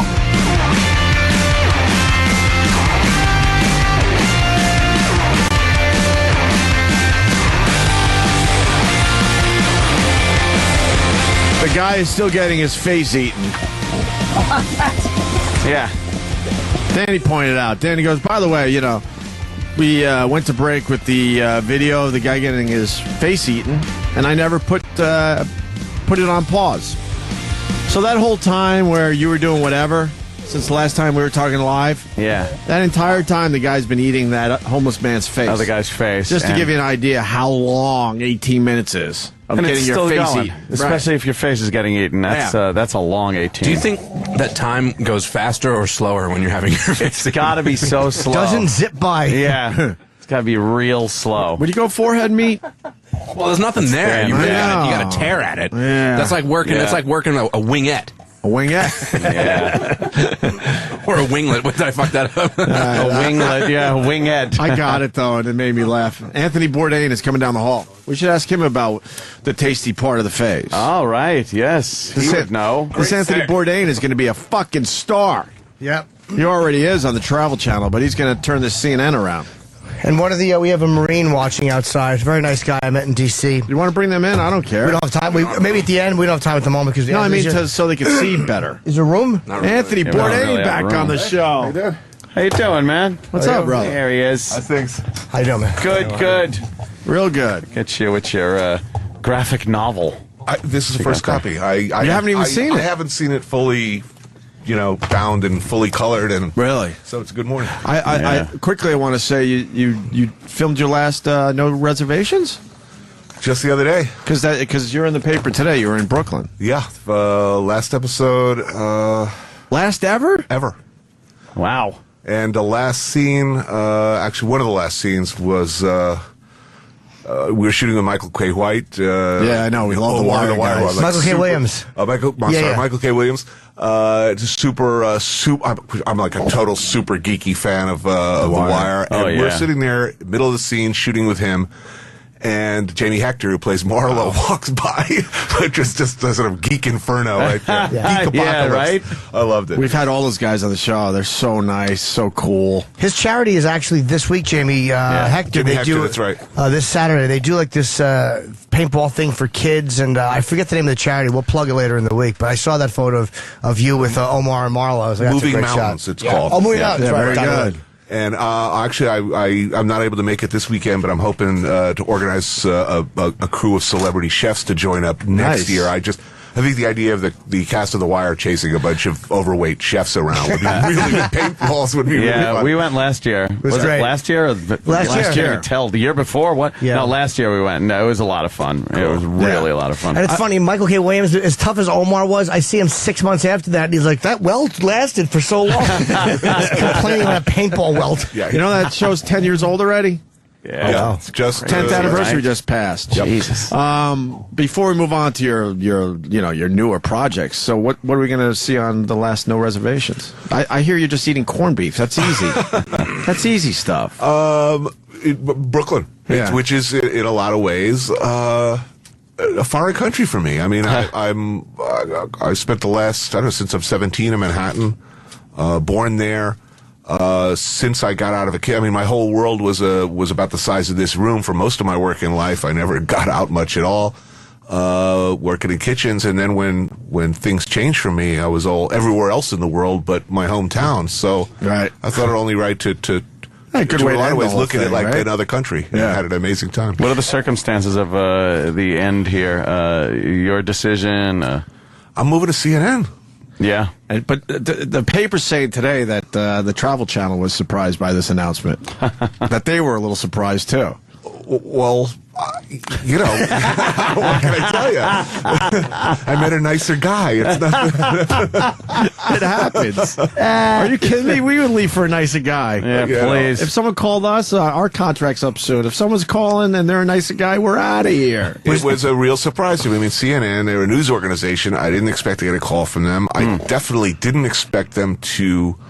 I mean, I had a really good couple of meetings. They really understood what the show is about. We sent them the most difficult and seriously messed up, dysfunctional shows we've ever done. You know, the Christmas special, the black and white Rome show we did. You know, just to say, listen, do you realize what you're getting into? Do you know who we are? Have you seen the show? They liked the show for all the right reasons. We wanted to bring the whole production team over, same shooters, same editors, same everybody. My people I've been working with for 10 years. And they're opening up the world in a way that few other people could do. I mean, we want to go up the Congo River, which is something I haven't been able to do for security reasons. I'm guessing, if anybody can make that happen, can make it happen. Now, you own the show because it's weird that you can bring the name with you and everything over to the network. I'm not bringing the name. Oh, you're not? Okay, you bring something else. It's obviously going to be the same show, more or less.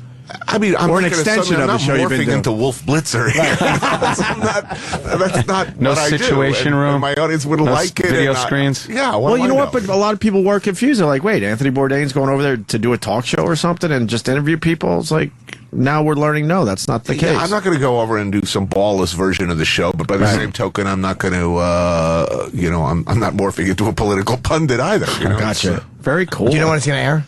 Next year. Next year. Oh, next year. okay. We start shooting this fall, late autumn, and a lot of places that I've been meaning to go to for a long time. I've been trying to get into Libya.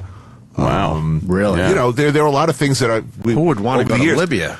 Apparently, even before Gaddafi was caught, I was getting. We work with security guys now and again. A really interesting group of former SAS officers who work with us in hot zones. And they're a fun bunch, really bright, really interesting. And some of them, when they're not working for us, they're doing other things for various entities. Let's put it that way. Sure. Okay. They're for hire. We're getting, like the governments. Okay? Yeah. So we're getting texts from within Libya during the revolution there, and they said, "It's awesome here, dude. The Italian food in Benghazi is great. All these kids are doing anti-Gaddafi rap. There's a whole sort of anti-Gaddafi rap scene going on. It's a really exciting time in history, and the food's good." We wanted to do that show. Next time we will. Are you ever scared? I mean, what you just described sounds kind of awesome, but then you think in your head, but it's a scary place. Well, boredom scares me. Doing the same sort of must be petrified right now. Going to Romania again scares me. Okay, it's because we have a friend that travels the world. He's Jimmy's guy, manager, and he goes to crazy West African countries. And where else has he been? He said he's gotten really sick eating in, I don't know, it might have been right around Timbuktu or something. It was like, he ate or Ethiopia. It was like raw meat outside that they eat, and he said it was covered in flies. And you eat some, and that got him very sick. Yeah. I mean, I've been really ill twice. Both times, I had a pretty good idea going in that it was old, less than fresh, and it was a tribal situation where everybody's looking at me. A lot of honor and prestige is involved, and I'm the honored guest, and you got to take one for the team. How long were you sick for when you ate that? What was it, meat? 2 days of serious crawling around on my hands and knees, praying, and I would just tell him. I would tell him. My mom said, "When in doubt, throw it out." Yeah, that's what happens. So they don't no, get I sick can't from it? eat. Yeah, that's what I was. Yeah, they didn't get sick, but you did. No, I mean, listen, the countries where they've got nothing, you go in and you just look at the meat section of the market and you're thinking, dude, this is not going to be good. Yeah. But those are also sometimes the places where the most amazing things happen.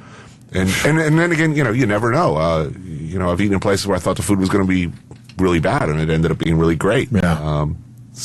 I don't know. World's a big place, a lot of cool stuff in it, and I'm having fun. Was that meat cooked that you got sick from, or no? Cooked is sort of a yeah, more or less. They heat it up a little bit for you. Yeah. Couldn't you get it well done and just say, I got it, no pink? Where's the chef? It's not going to help. Oh, no? What was the meat, by the way? One time it was warthog, and the other time it was bush meat, just, whatever they can get. God knows what it is. Yeah. Wow. A bit gamey. A bit, yeah. Like what Zimmerman always says, it's minerally. It has a mineral component. I think that means it's right. And how much did you eat? Just enough to be polite, but enough to hit the jackpot. And how long after did you start? Like, oh boy. Within 12 hours. It's generally about 12 hours. It's sort of a joke on the show, actually. Where when we're sitting around with a crew, and somebody makes, particularly in hotels in a developing country.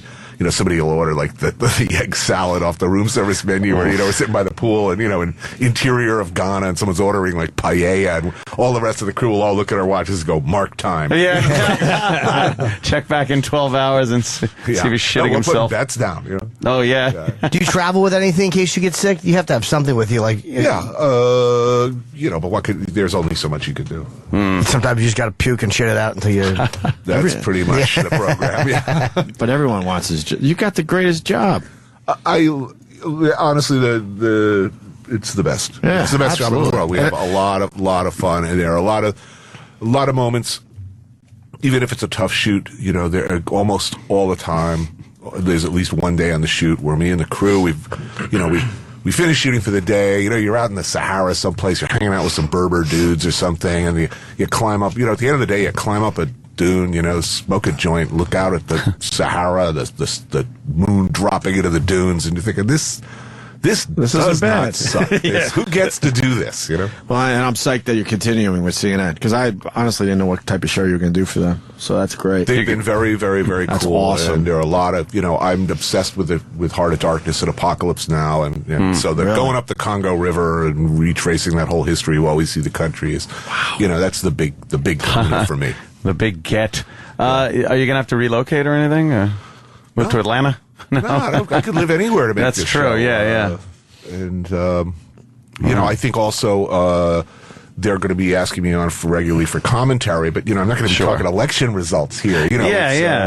If they outlaw Olestra, I guess I'll be called on to talk the guy. about the seepage problem. You're the guy.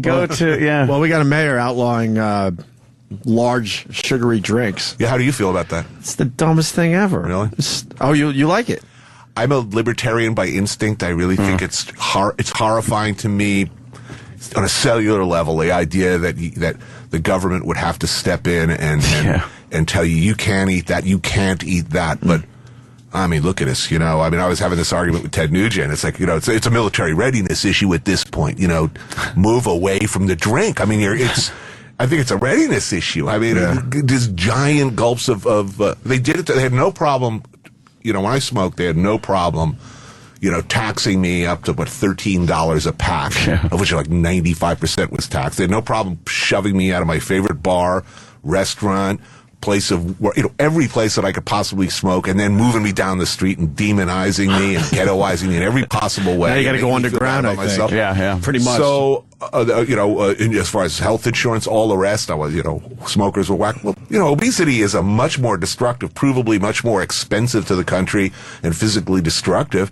And, again, to put it in terms that even Ted Nugent relates to, we got a lot of enemies in this world. We might need to raise an army at some point, so, although booze and how cigarettes, big a soda do you need? Booze and cigarettes affect other people, though. Like secondhand smoke and drunk driving affect the pub. So there's more of a reason to attack. That. I defer. We're running out of a burning building together. You're clogging my exit. That's a good point. Although with the fat guy will be left behind, so that's one less person I have to deal with at the exits because I'll run right by his You're big in first fat. class on the plane. Of course First I am. landing. Yeah. Oh man, right. You're an obstruction. Get off the plane and the plane's on fire. I think in a patriotic America, every citizen should aspire to, like, if you hear your neighbor cry out in alarm, you should be able to get up off the couch in good order and reasonably quickly to grab your weapon and get over there to help your neighbor out. Indeed. Fair enough. Patriotic, but you think they'll stop drinking that much soda just because they banned the large cups? Listen, I hate the whole idea. Don't get me wrong, I really do. But you look at these giant things. How big a soda do you need?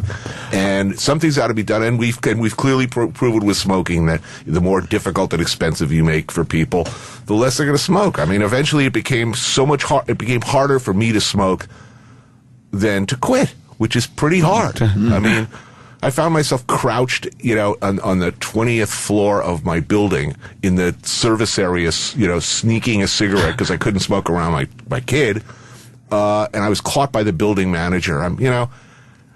I felt like a high school student, I'm like in my 50s, and it's like, I'm so sorry, Mr. Niedermeyer, I won't do it again. It was just so humiliating. So maybe if they, everyone needs to be caught in the service area of their building with a big gulp of Mountain Dew, a bag of Cheetos. They should just cut funding for insurance. Like after a certain amount of obesity, we shouldn't cover it. That's it. Fuck you if you're going to keep eating. Like I agree with you. Yeah. I just don't think the government can tell you can't do it. Once you decide to do it, we shouldn't pay for it. Yeah, when you say how much soda is enough, it's as much as I fucking want. Yeah. That's pretty much how it should be.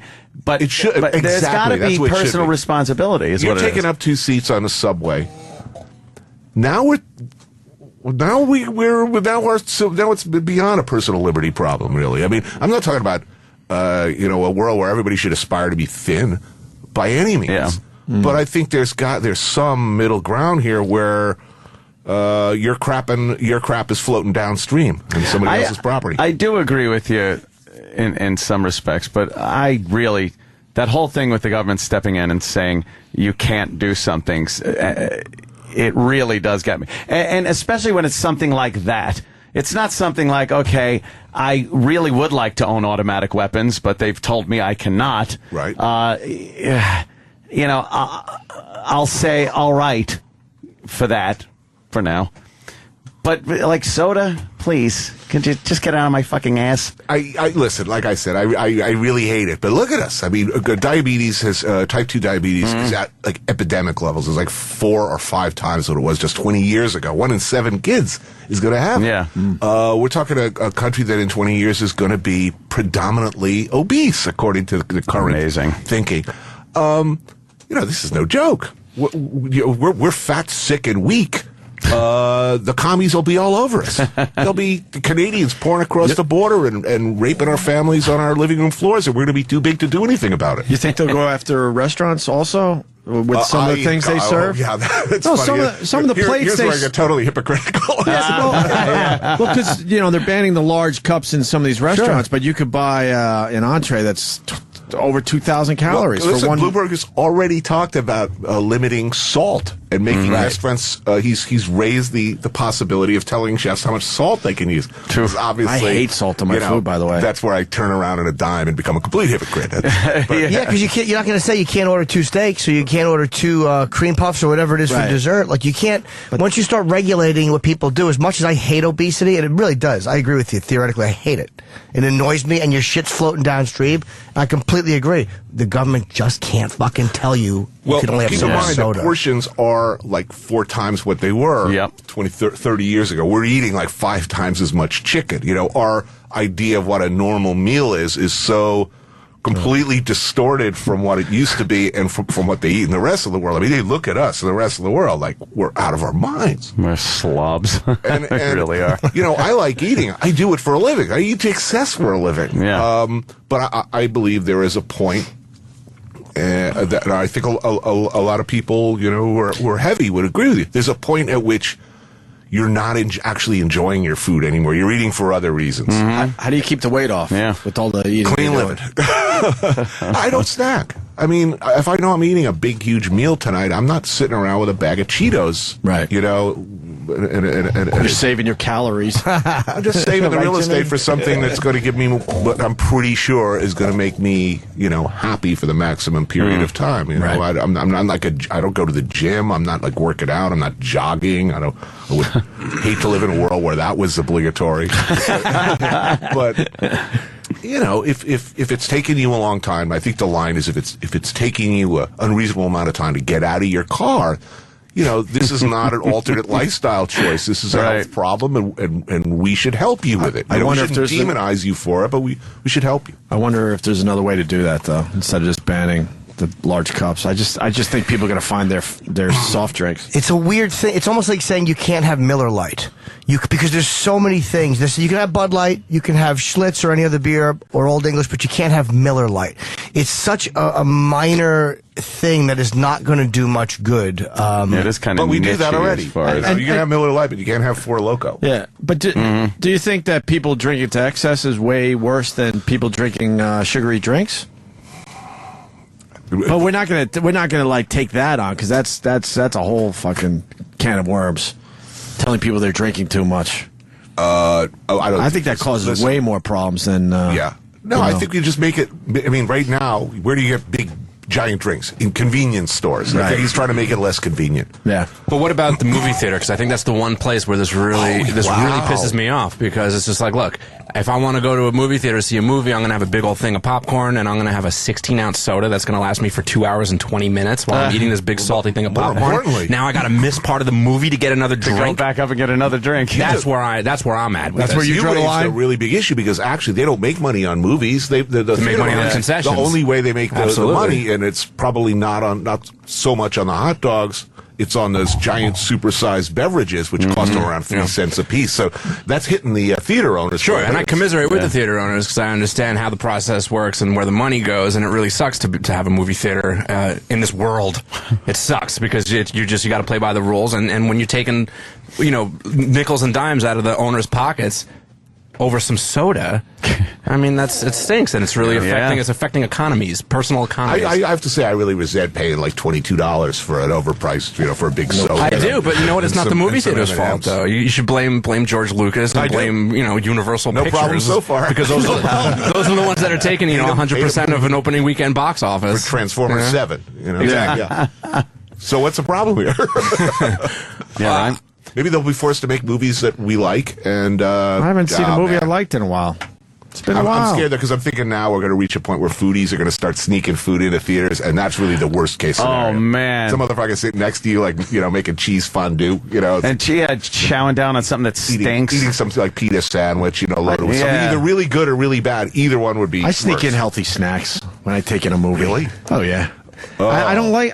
He likes dates in his pocket. He'll have a pocket full of dates. A pocket full of dates with not even a baggie. But you know what? They can do to help obesity. How about they give tax breaks to healthier places, or whatever? Because that'd be nice. When I'm in an airport, I travel a lot. It's impossible to not eat like shit because everything in the airport is awful. Like one salad place and 40 McDonald's, which again the economy dictates that's what people buy. Right. Then the economy should dictate it. Yeah. But they should give a tax break to another place so there's an incentive for them to be in the airport so they can make money. A tax break for a panini press that doesn't smell. It's like, I want to tag what Jimmy said. I like to eat healthy. It's really hard on the road. It's easy in New York, especially on the road, but it's really hard. Yeah. I don't eat. Yeah, I don't even know what eating healthy. I don't know whether I'm for that, but I think tax breaks if you're. I don't know. It's a way of encouraging a certain business.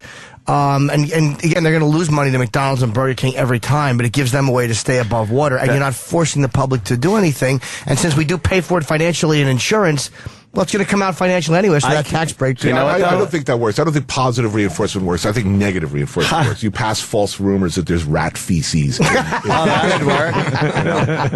That it causes penile shrinkage, or some brain aneurysms. That's effective. I hate using when the IRS is used to do anything. I agree. That coerces people into something. It's not what it was supposed to fucking be there for. It's the government blackmailing you when the IRS. How do they afford to serve a Big Mac for $1? That's the other side of the coin. They're giving tax breaks to people to, they're basically, the government is subsidizing big agriculture. I don't like that either. Us, I can't stand. But I'm with you. Yeah, no, I'm for psychological warfare and demonizing and mockery.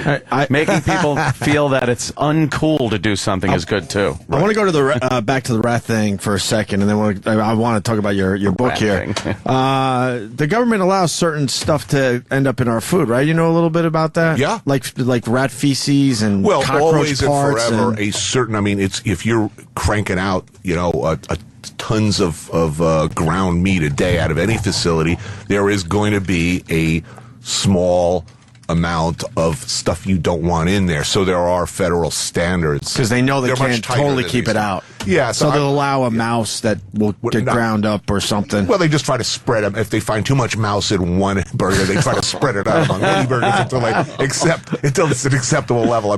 Generally speaking, that's the way it works. One mouse hair per 100 pounds of meat. I could certainly live with that. Yeah. It's probably on balance cleaner than something any of our moms would make us in a home kitchen. So that doesn't alarm me. Right. Is there ever? Every time I see a roach in a restaurant, I don't want to eat there. But in New York, it's almost unrealistic to think that every restaurant doesn't have it on some level. It's a constant war against them. Most responsible restaurants, especially these days, will build them out. It's a constant war. You're fighting them. And build them out? What's that mean? Meaning you seal your points of possible access, and you seal up every little bit of food, and you handle your food in such a way that the omnipresent problem, there will be cockroaches if you don't maintain constant vigilance. Leave it alone. Ignore the situation for a week, and you will have a cockroach problem. But you can't keep kitchens spotless. It's almost impossible. You can if you pretty much you have to these days. Yeah. Most of the places I know, they're really it's a constant fight. You seal out. You keep your food. You don't provide food for them, right? And so they completely clean the place out every night. And if you don't, then you will have a problem. What do you think about? What do you think about the rating system here in New York? I hated it initially because I just thought it was going to destroy the business.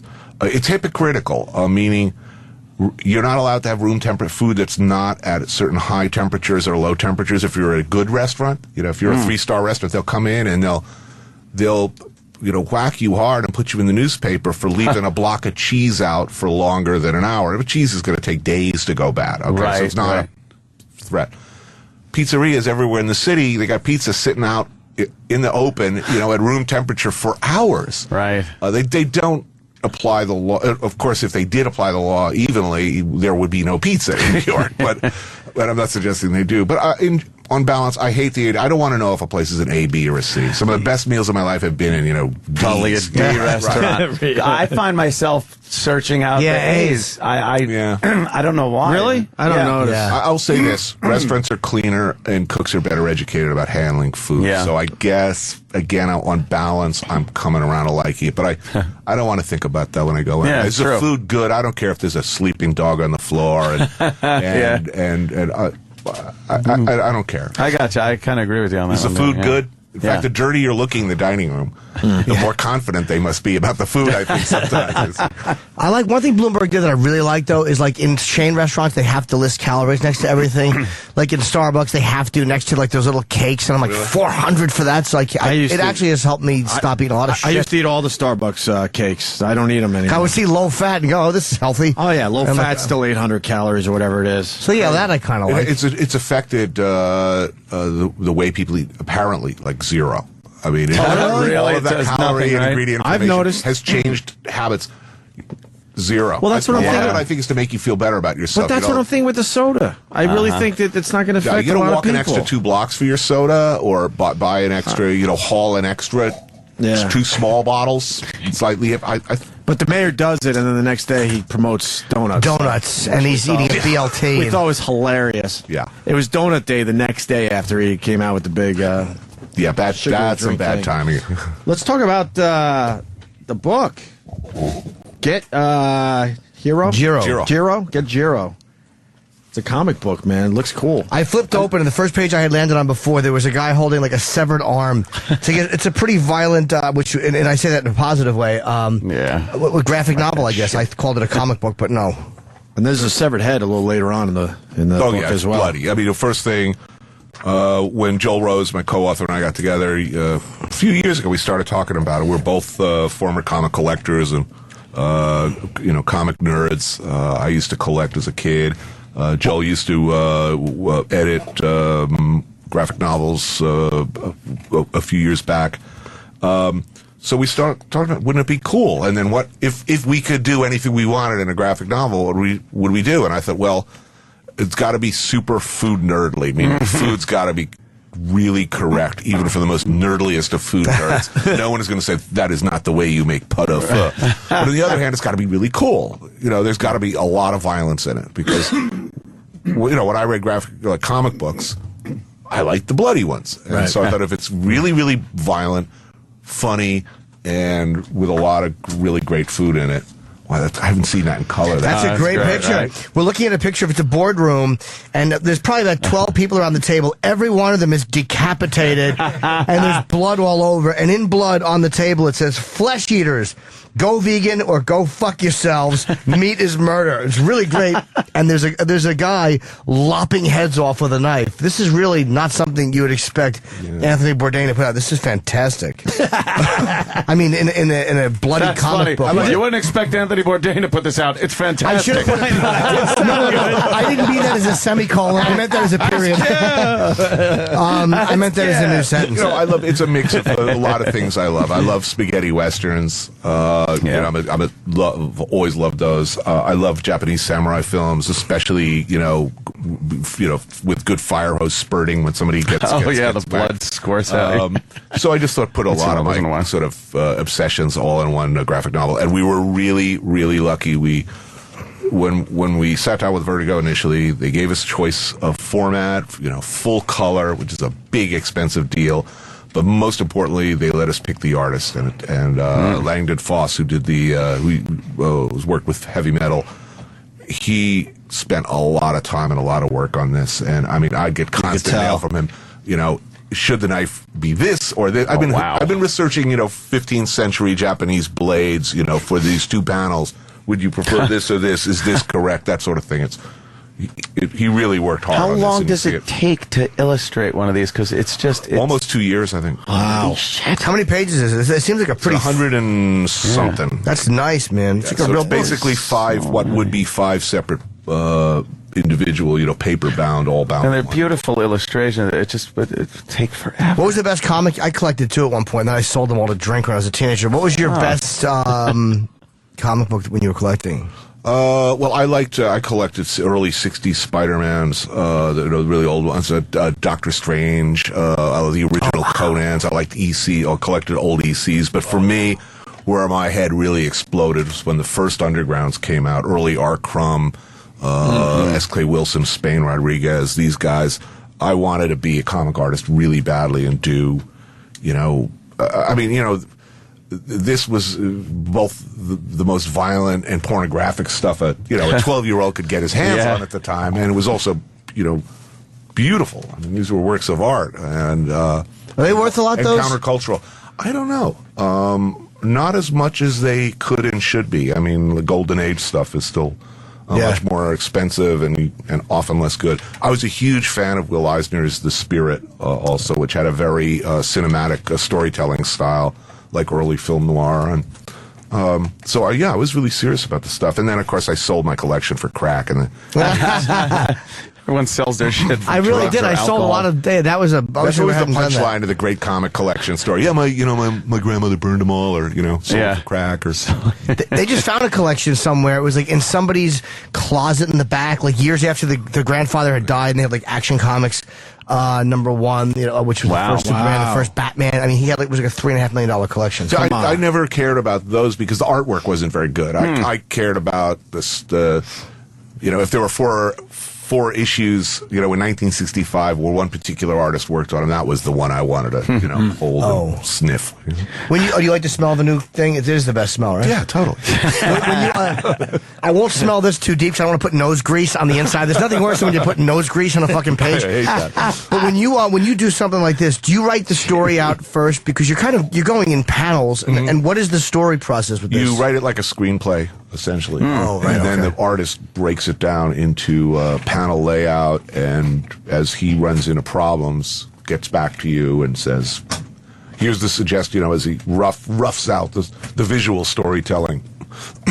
He'll say something, I can't fit this much text in one page, or it doesn't make any sense, or can you, help me out here? Okay. So it's very back and forth. It looks great, man. Yeah, I think this is going to do What well. a cool idea, definitely. Yeah, I'm going to Comic-Con in, I think it's July, San Diego Comic-Con, which is going to be, a second or third childhood for me. I'm really looking forward to it. I'll be there. Have you been before? Never been. Cool. Actually, I went back when I was, at Tween, when they used to have it at the Pennsylvania Hotel, I think, across from Penn Station. A little smaller back then, huh? It was, 8 guys in a, cardboard box, pretty much. I went with I went with some drawings, trying to, get some tips from the pros. It's pretty much keep your day job, kid. Oh, really? Were hands the hardest for you? I could never draw. I would draw a little as a kid, but I could never draw hands. So everybody had their hands behind their back, were mightily raised outside of frame. Yeah, I had a lot of challenges. Mightily raised. I can see that. Yeah, it's just out of frame. Yeah. What's the matter? It looks great. I've actually never read a graphic novel, but this one I want to read because there's some really cool fucking graphic stuff in here. Yeah, I used to be into old Fangoria stuff. Yeah, back my uncle had this pile of it. It had just a mildewy smell to them, and they were all black and white of old 50s movies and horror of the day. And it was pretty cool because there were some really scantily clad women in it, and Creature from the Black Lagoon is carting her away and stuff like that. Yeah, that was your first great. sort of exposure when you were 8, 9, 10, and you're just starting to think about sex, and your first exposure is these sort of 50s, completely over the top, hypersexualized aliens. Actual sex, turns out to be a disappointment. It doesn't involve someone from the 50s being carried away by an alien. When is this going to be available? Early July. I think July 3rd. Wow. All right. Get Jiro. Got to pick it up. And you're also promoting, by the way, we have to say what Anthony's promoting.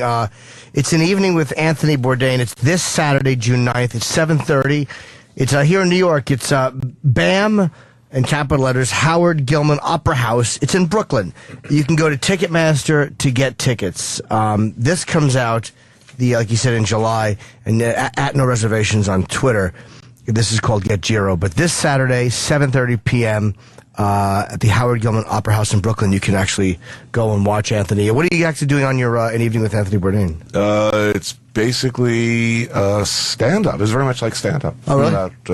We have talked to the audience. I have a bit of an audio-visual prompt to refer to a few seconds here of tape or shots demonstrating various principles of eating your way around the world.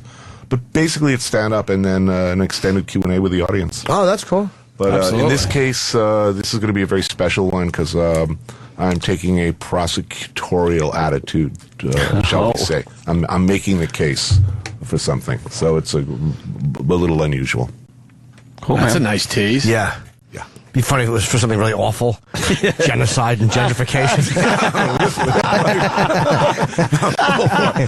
Eat more yuppies. CNN's going, oh my God, what did we do? He's a psychopath. It'll make us happy, wouldn't it? Yeah. We're creeps. I guess that's it. Yeah. Unless you want to talk about the Miami incident where the... You know what? You just I was going to ask. There's a curiosity there because we're trying to figure out what part of the face would be good to eat that's first. Well, what do you start? How do you start a face? Yeah, you know the story. Obviously. I mean, if you're looking for advice, if you had to eat a face, Yeah, we were saying That's cheeks. what we I said. said Cheek. The cheeks. No, lip is where the breath is. Cheek. But unlike this guy who apparently couldn't wait, I would recommend a slow braising process. Because it's pretty tough. Yeah, it's got to be, right? Wow, what's going on? And the other guy who's like for 18 minutes, scooping brains. 18 minutes he was eating his face, ripping the flesh off. He was swallowing it. That was the part of the story that really got me. What was his? What's the latest thing? They on said his bad problem? salts, but now they're saying bad LSD, right? Or new LSD. I've taken a lot of acid earlier in my life. At no point did I ever say, I kind of want to eat that guy's face. It's definitely not going to make my trip better if I eat this dude's face. No, that'll freak you out. In fact, food and chewing in general were never sort of on my to-do list while tripping. No. So, Did you like acid? I loved it. When I was too scared to ever do it. I mean, it's something that I did early, and after a while, it was a learning experience. But on the other hand, a few of my friends did not have such happy experiences, and really never came back. Wow, it was a great adventure for me early on, but it's not a recreational drug, and it's certainly not one that I would recommend in a blanket way to people. Because a lot of people just absolutely should, under no circumstances, take it. I guess this guy in Florida would be one of those. Yeah. Allegedly.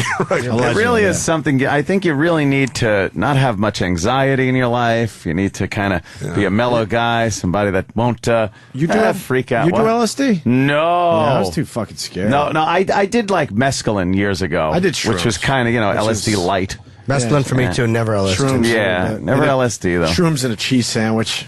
At a jazz festival. I know. That was always the biggest myth too. They would say, "Oh, it tastes like shit. You got to eat them with something." That's exactly what happened. It's worse. If you put mushrooms in anything else, it's making the mushrms worse. I know. It's a dumb cheese sandwich. That tastes like a shit cheese sandwich. Take this Three Musketeers bar. I heard real well though that day. I heard everything. Oh, did you? Oh my god, that was great. I heard raindrops. It was awesome.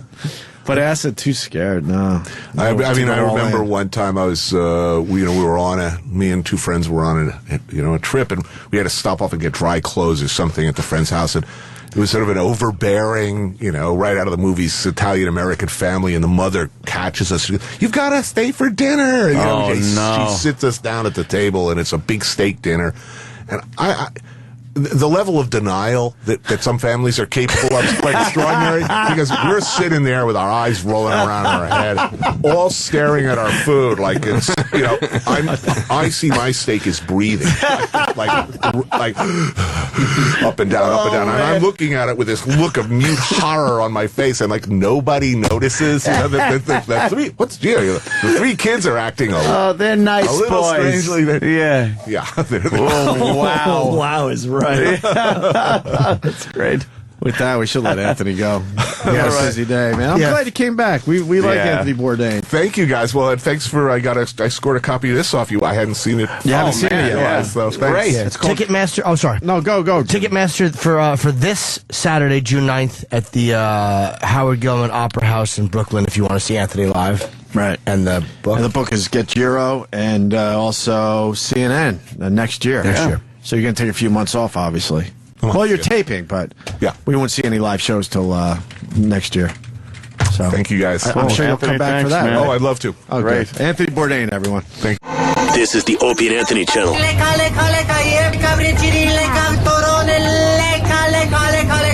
on Sirius XM. Thanks for calling the Opie and Anthony FU line. Here's the latest batch of FUs. Fuck you! I just want to say fuck you to diarrhea. I just ended up sitting in a box on the side of the Massachusetts Turnpike. Have fun picking that one up, fuckers.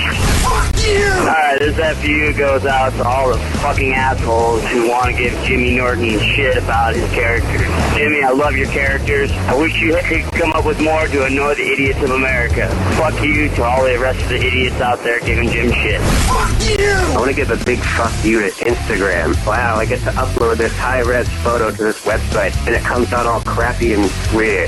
Turned into a square-shaped photo. turn into a square. Fuck you. Fuck you! This fuck you goes out to the Sam Roberts phone show screener. You fucking tool, cunt, little fucker. Go to hell, you little fucking son of a bitch. Fuck you, you piece of shit. Fuck you! Fuck you! This fuck you goes out to my insurance company telling me that I couldn't have insulin when I ran out of it on a Sunday, and we won't refill your prescription until Wednesday. Fuck you! I needed to live, you cockbags. Got it anyway. Lick my taint, you fuckwads. Fuck you! Yeah, big fuck you to the guy at the glory hole who fucking swelled up my asshole with fucking herpes. Thanks a lot, douchebag. Fuck you! Call the Opie and Anthony FU line. 866-FU, line 1. That's 866-FU, line 1. Sirius XM. It's the Opie and Anthony Show. Yeah. I want to thank Anthony Bourdain for stopping by today. No reservations on Twitter, right? Yes. How many followers? 908,000. Wow, he's going to hit 1 million very soon. And I have one plug as Paul Williams comes in. Yes. I will be in Chicago with the Antisocial Tour myself, Artie Lang, Nick DiPaolo, David Tell, August 11th. Tickets are on sale in 4 minutes. It's the Horseshoe Casino. It's actually right over in Hammond, Indiana. Wow. They're on sale at 9 a.m. Yeah. Can I go to that show? I want to go to Chicago. Oh, it's not on sale until June 9th? What?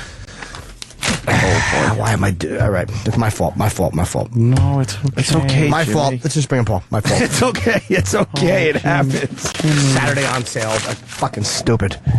Yeah. Yeah, that's fucking stupid. Just bring in Paul. Bring in Paul. We're also being called a bunch of faggots because we're scared of acid. What?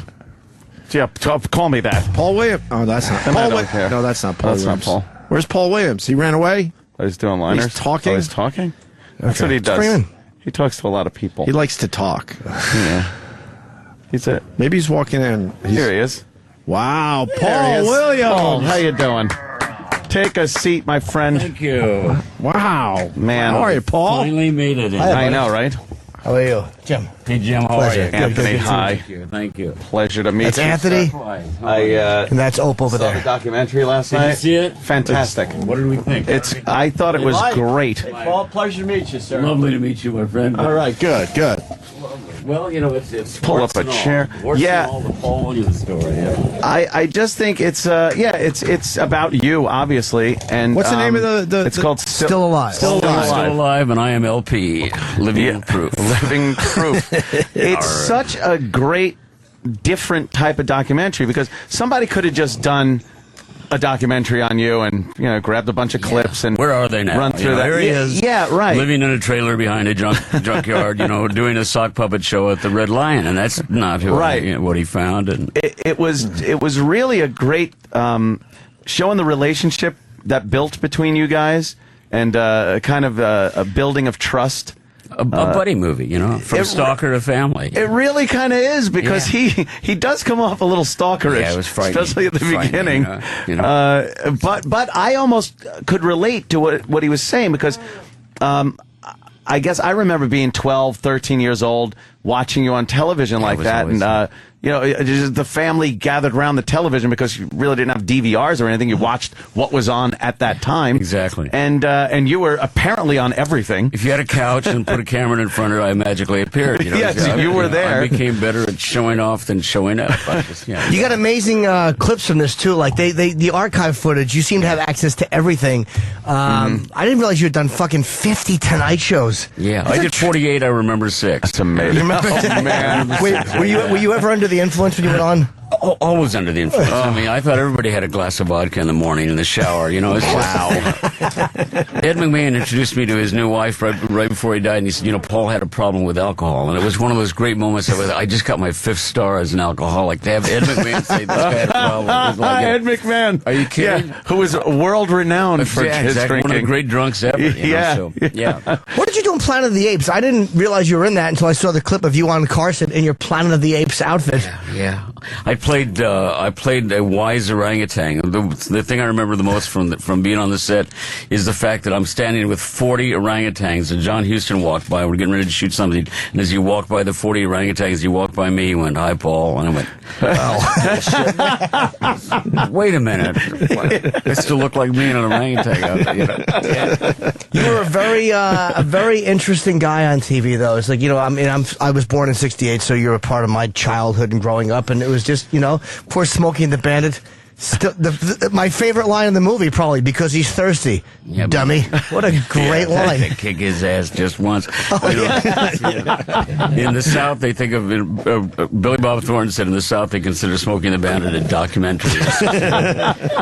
So when we see those old Carson clips and various variety shows that you were on, you were always on. Like you were always over the top on. Was that your personality then, or how much did that have to do with the substances you were on?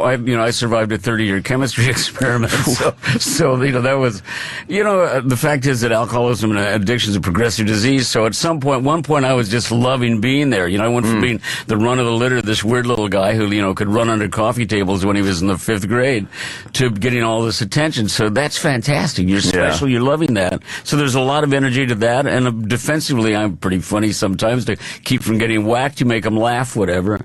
But at a certain point, the amount of alcohol and cocaine kind of kicked in, and that whole, there's a scene in the movie where I'm on Merv Griffin. I'm just the most arrogant, grandiose, little ass you've ever seen in your life, and I look at that and I can't believe that I could have turned into that and not known it. That's what's frightening to me, is to not know it. So when I got sober, there's nothing more pathetic than some little old guy going, "Please, sir, may I have another cup of fame?" "Oh, come on. Come on, Opie. Come on, Opie. Come on, Anthony. Put me on your show one more time." It's just pathetic, and it's not how I wanted it. So when Kessler showed up with a camera, I was I don't think so. I think this is to go poke the bear right now. I have a wonderful life. I'm now 22 years sober. Wow. And I love my life. And I'm, my gig at ASCAP is a full-time job. And Could you tell people what that is too, if people don't know? ASCAP is the American Society of Composers, Authors, and Publishers. We have almost 450,000 members. We license the music, 100 years worth of music, from Gershwin and Cole Porter, from Irving Berlin to Beyonce, to giants like Justin Bieber. We are there when with. And you're the president, right? And I'm the president and chairman of the board. Yeah. Wow. Your job to make sure people get their cash. So basically, our whole gig is to just, as radio, you play the music. For years, music was played on the radio, and it was free to the listener, and the advertising was sold around it. ASCAP got a little taste of for our writers. The big thing is to try to make sure the guys that are the music creators today can continue to make a viable living. As Bill Withers said, he was sitting with a congressman. He said, "Congressman, we got to be able to make a living with our music. Otherwise, we're going to have to get regular jobs. And Congressman, you do not want Ozzy Osbourne as your plumber." So that's the gig, is to make sure that everybody can enjoy the music forever. There's more music being played more often on more amazing devices than ever. I love my iPhone. I've always got my face stuck in my hand, My wife is screaming, "That's Ireland out there. Look out there." No, I just found out who played Lincoln and blah, blah, blah, I want to know how many hits you wrote. Do you know offhand? Not nearly as many as I thought I did. There's a lot, though, Paul. A lot. I had a really nice run in the 70s. Yeah, you did. But the big records to me weren't always the hits. I had an Elvis album cut. I got more mileage out. I ran back to my high school and go, "Please, now will you sleep with me? Look at this, me and Elvis." So the album cuts of Ray Charles and Elvis and Sinatra and stuff like that. What's an album cut, Paul? What's that mean? If I knew the way, I'd go back home. The countryside has changed so much. Song from Thunderbolt and Lightfoot, the title song I wrote. Okay. But yeah, I had 3 hits with Three Dog Night. I had Out in the Country, Old Fashioned Love Song, and Family Man. You and Me Against the World with it's like pulling teeth to get me to do this. We've only just begun with the cars. The Muppets were my. I've got felt in my DNA. So the work that I did with the Muppets was the best. Rainbow Connection is that little song that just keeps on going. Oh, yeah. Wrote the songs for Stars Born, including Evergreen with Ms. Streisand, and, it was a really good life. Then I got sober, and I entered the Polylama period of my life. I got my certification as a drug and alcohol counselor, and, I think I actually called the show and talked about recovery at one point, many, many years ago. Oh, man. here? Oh, right. This show back in like 2000. In 1927. It was 1927. You were still doing homework. I remember. No, he wasn't. I was working. You were on Yo Gabba Gabba. Yeah, do you have little ones at I home? got a 2-year-old, so I'm like, Well, that's then, Paul you know. Williams. I Yeah, forgot there the you song, to be honest with you. Yeah, But how you- sweet. But you did a song for Yo Gabba Gabba. That's I pretty. did. Why are there so many songs about rainbows? Rainbow? Yeah, sing a little more, I get paid. Was there a point where you were a drug and alcohol counselor where it's like, you're in entertainment, you're this gigantic name, I mean, everybody knew who you were, and then you go through this period where you're just kind of like a regular guy, and you're doing this job where you're actually just listening to regular people talk, and you walk into the hospital room, and I worked as a volunteer for MAP. MAP is a musician's assistance program. Musicians are usually over-medicated and underinsured, so right. You go in and you try to help them, get some treatment and all. You walk into it, and I was like, I was full of self. I was like, I'm going to Ireland tomorrow. Ireland is amazing because it's like the headwaters of alcoholism. There's all these alcoholics to work with, it's like I'm running in and grabbing them. People keep grabbing me going, "Where'd you hide the gold, you little bastard?" Stuff, But I'll walk into a hospital room and say, "Hi, I'm Paul Williams. I'm an alcoholic and I'm your counselor and I'm here to come touch the hem. I will save you." And they go, "No, you're not. You're little Enos from Smoking the Bandit, and it's happening again." So it's bizarre. But what happened to me is for all the you're an alcoholic when you misplace a decade. The 80s were gone. Wow. People were like, "Wait a minute, why'd you quit drinking?" I said, "Well, it led to unplanned nudity often, and I went from sitting on Johnny Carson's couch till 3 a.m. peeking out the Venetian blinds at the tree police because I knew they were out there. I just fired up on cocaine. It got that bad, huh? Oh yeah, I looked like a parrot. I was just like, Jesus. just Oh, sitting, man. But when your life turns around, for the first time, I just sat down with somebody and went, somebody I didn't know, absolute stranger, and said, I'm dying and I need help, and put my hand out, and somebody reached back and said, we've been there and we'll do it with you. So. Do you think it was the drugs in the 80s that kind of, obviously in the 70s you had a lot of hits, you were very active in writing and stuff. Was it the drugs that kind of put the brakes on? I think there's an arc to when you're really relevant to an audience. At a certain age, I wrote basically codependent anthems. Think about it. I won't last today without you. I won't last today without you is not a healthy thought. I know that. But so you kind of crank this stuff out, and it's connecting with your audience, and it's all kind of hallmarky. And I wanted to be right. I wanted to be Leon Russell, or I wanted to be Dr. John. So I managed to match Dr. John with the lifestyle, but never the music. The music, yeah. But so at a certain point, you've maybe moved on from that generation that's looking for its own music, so I think that there was that element of fading, but the drugs and alcohol just, will put a wall between you and anything constructive in your life, or at least they will with me, the way I did them. You don't think you were able to work outside of that box of the codependency, the lonely, different guy? And kind of work outside of it, though. I think I did. Writing songs for something like Phantom of the Paradise. I would write. I would write essentially what were almost like parodies of different styles of music. For some reason, where I connected with an audience is the place I've turned into the guy I used to make fun of. I have my cat's picture on my on your phone, my iPhone. It's disgusting. I watch golf and play golf, and I've got my cat's picture on the iPhone. I have more pictures of my cat than I do my kids. I'm disgusting. So you're just a nice man. I turned into a Where's nice man. Where's that cocky smirk? Yeah, I know. And it worked so well for so long, But the fact is, I got comfortable. I got comfortable in my own skin and all. And the idea of kind of, now celebrating, what we're doing here with the movie with Paul, he was still alive, is you look at all this stuff. And I think there's a whole kind of a TMZ, consciousness about celebrity that we kind of look at in the film and you kind of go, you know what? Is that the coinage of being happy? You have a lot of guys sit down in front of you here that are at the peak of their game, and then 10 years later, you guys 20 is what are still on the air. A lot of them are gone. How many of them are like scratching to get back on the air with you? I don't think that's. If you have to be famous to be happy, you're not going to be happy at some point in your life. You told some great stories too in the documentary. Like it was really interesting to learn about you because again, I had only known what I've seen. And stuff about when you were a kid. I think one of your parents passed away, and you had to split from your. Was it your brother? Because the line you said was like, every time I eat, I'm taking food out of his mouth because there was no money. My aunt told me. My aunt said, if I went out and lived with my aunt for 2 weeks, and she said, well, if you go back every bite of food you take, this is very sad. We'll be out of your brother's mouth. Your mom can't afford you both. Oh. So when my dad died in a one-car alcohol-related, wreck. He drove into the abutment of a bridge. My dad was a 6'2" man who got up, went to work every morning, worked hard, but he came home and alcohol was the reward for a hard day's work. And I went, I get that, and since I work a little different hours, I'll start at 9 a.m., Yeah, wow. But I think that, I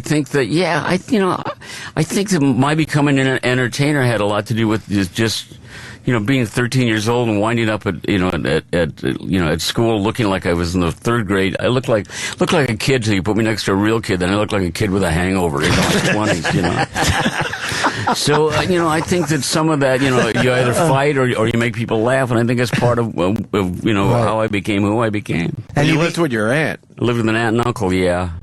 It was, and she wouldn't even give me the respect of abusing me. It was just, It's a nice upbringing. I slept alone. It was awful. Damn it.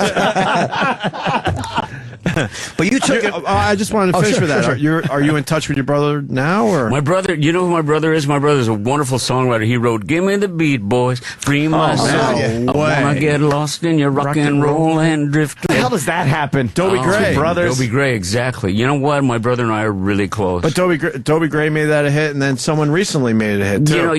Uncle Cracker had a big hit with it. Yes. And I keep saying to him, you know what? The bridge really sounds like me. Are you sure? We were drinking then. Are you sure? I wasn't even get away from me, you little bastard. So he's 6 years younger than me. He's 6'2", and he just, I just love him. He lives in Taos, New Mexico, and he wrote a bunch of great songs. He wrote "When We Make Love" for Alabama, and he had a bunch of country hits as well. He took me down to Nashville and cut the best record that I ever made that nobody ever bought, called "A Little on the Windy Side," an album that I love to this day. And 2 weeks after the album came out, the label folded. Portrait. They dumped me and Ringo had new albums, and we've got so much in common. When you, by the way, there was a funny line there when you were talking about who was it? Was it Paul Simon you were talking about? You were like, I think he asked, like, your careers went into different directions. You're like, well, Paul Simon might have been happy if he had done some more gong shows. Maybe he wishes he did. And I wish I wrote Bridge Over Troubled Water. Paul, God bless you, man. What amazing songs. So do you look at as a songwriter, and obviously you'd go on shows and sing the songs. Do you look at, watching the Carpenters or Three Dog Nights singing these songs and making the huge hits out of them? Did you want to be the singer also? With a lot of I never loved the way I sang. I'm still a little iffy about it. It's just, I mean, if you have the opportunity to have, like Tony Bennett just recorded a song an album ago called Love Dance. And I've recorded Love Dance, and I love the lyric, and it's a song I wrote with Yvonne Lenz, and it's a really pretty, sensual song and all. But it's different when Tony Bennett sings it. You go, my God, that's Tony Bennett singing my words, Yeah. And that's a rush at this, I mean, I'm 71. I feel like a real tired 37, but I'm 71. and so at this point in my life, it's just, I don't need a lot of attention. I don't need a lot of attention right now. Well, that comes out across in the documentary really well. Stephen did such a great job of showing who you are, who you were, and who you are now, and not the fact that it's like you're there saying, "Oh, I wish," or you're trying to get back to where you are. You do come off as completely content where you are now, and watching it. I think the viewer sees it and is happy for you. Yeah, I can't believe that accepting the Academy Award is really great, but watching golf in your underwear, that's fabulous.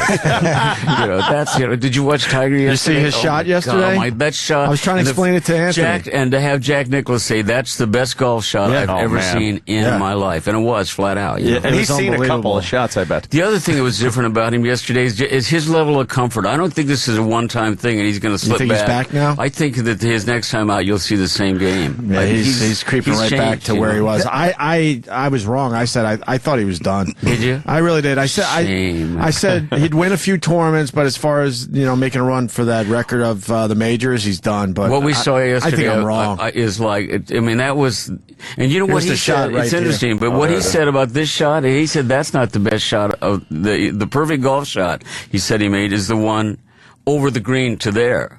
Because that's where he wanted to go, which is interesting. But the thing is, the other thing about this attention right now is there are two things I'm really passionate about. Obviously, I'm passionate about recovery.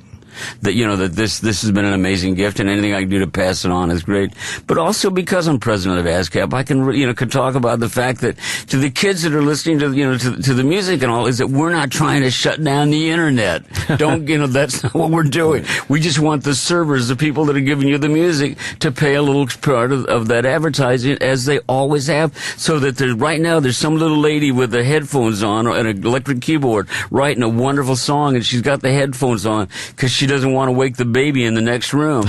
And damn it, she deserves to make a living with her music, so that's the gig I have now, and that's why I love the chance to do this, guys. I really appreciate it. Are you guys going after radio stations to get a little more money? Well, No. As a matter of fact, we're following your career closely and trying to pull back our prices wherever you're working. That's hilarious. You've stayed unbelievably active into your 70s now. Yeah. Was there a point between when you first started recovery till now that you kind of stopped doing anything? Oh, yeah. I was really happy to run on the beach and play golf, and a new wife, and that offered a lot of joy in my life. Sure. Kind of reestablishing my relationship with my kids and all, and just getting comfortable, just being in my own skin and not being. You talked about how on I was. That's exhausting. It looked exhausting to watch. Exhausting, trying to be that charming and that funny all the time. When the fact is, that I was my DNA was slowly shifting to ass, it was just. How many times have you married, Paul? When you get sober, I don't know about the rest of the world, but when I got sober, I noticed something. I was tired. Really? I was tired of and I was so over Paul Williams. I was, it's like I'm done talking about this guy for a long time. You know what? Watching the clips from the documentary of you on various talk shows early on, I remember watching those shows growing up, and it wasn't exhausting to watch. You were a fun, active guy. People loved watching you. But in the context of the documentary, it's exhausting watching you. And watching you watch yourself is exhausting. Oh, my God. It's just... That one clip where Steven sits you down to watch a Merv Griffin clip of you, and you're rattling off. It seemed, I don't know, were you doing cocaine at the time? Maybe just a little. Maybe a tad? Because you were rattling off. You were going. And it seemed like you were a ship without a rudder. Oh, yeah. And it was... What's that? It was... No, Chip. Oh. It was very difficult to watch you watch that. Yeah, it was painful for me to watch that. And when Steve started this whole process, he said, if you don't like something, I'll take it out.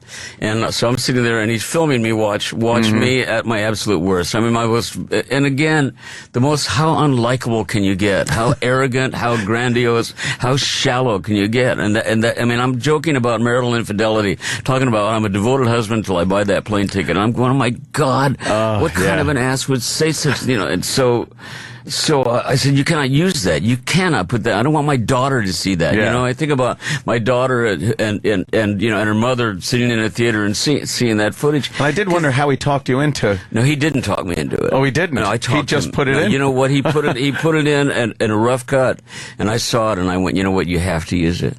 If you're going to have the arc of this film be, where I wind up with a life that is a real gift in recovery, you really have to see how bad it got. How bad bad I got. And your whole the way you detest watching it proves something there. It shows that you have changed as a person, and I think it works very well in the documentary. You know what's frightening about it too is that the other thing that I realized as I was saying, leave it in there, is that this happened once in like 1983 or whatever.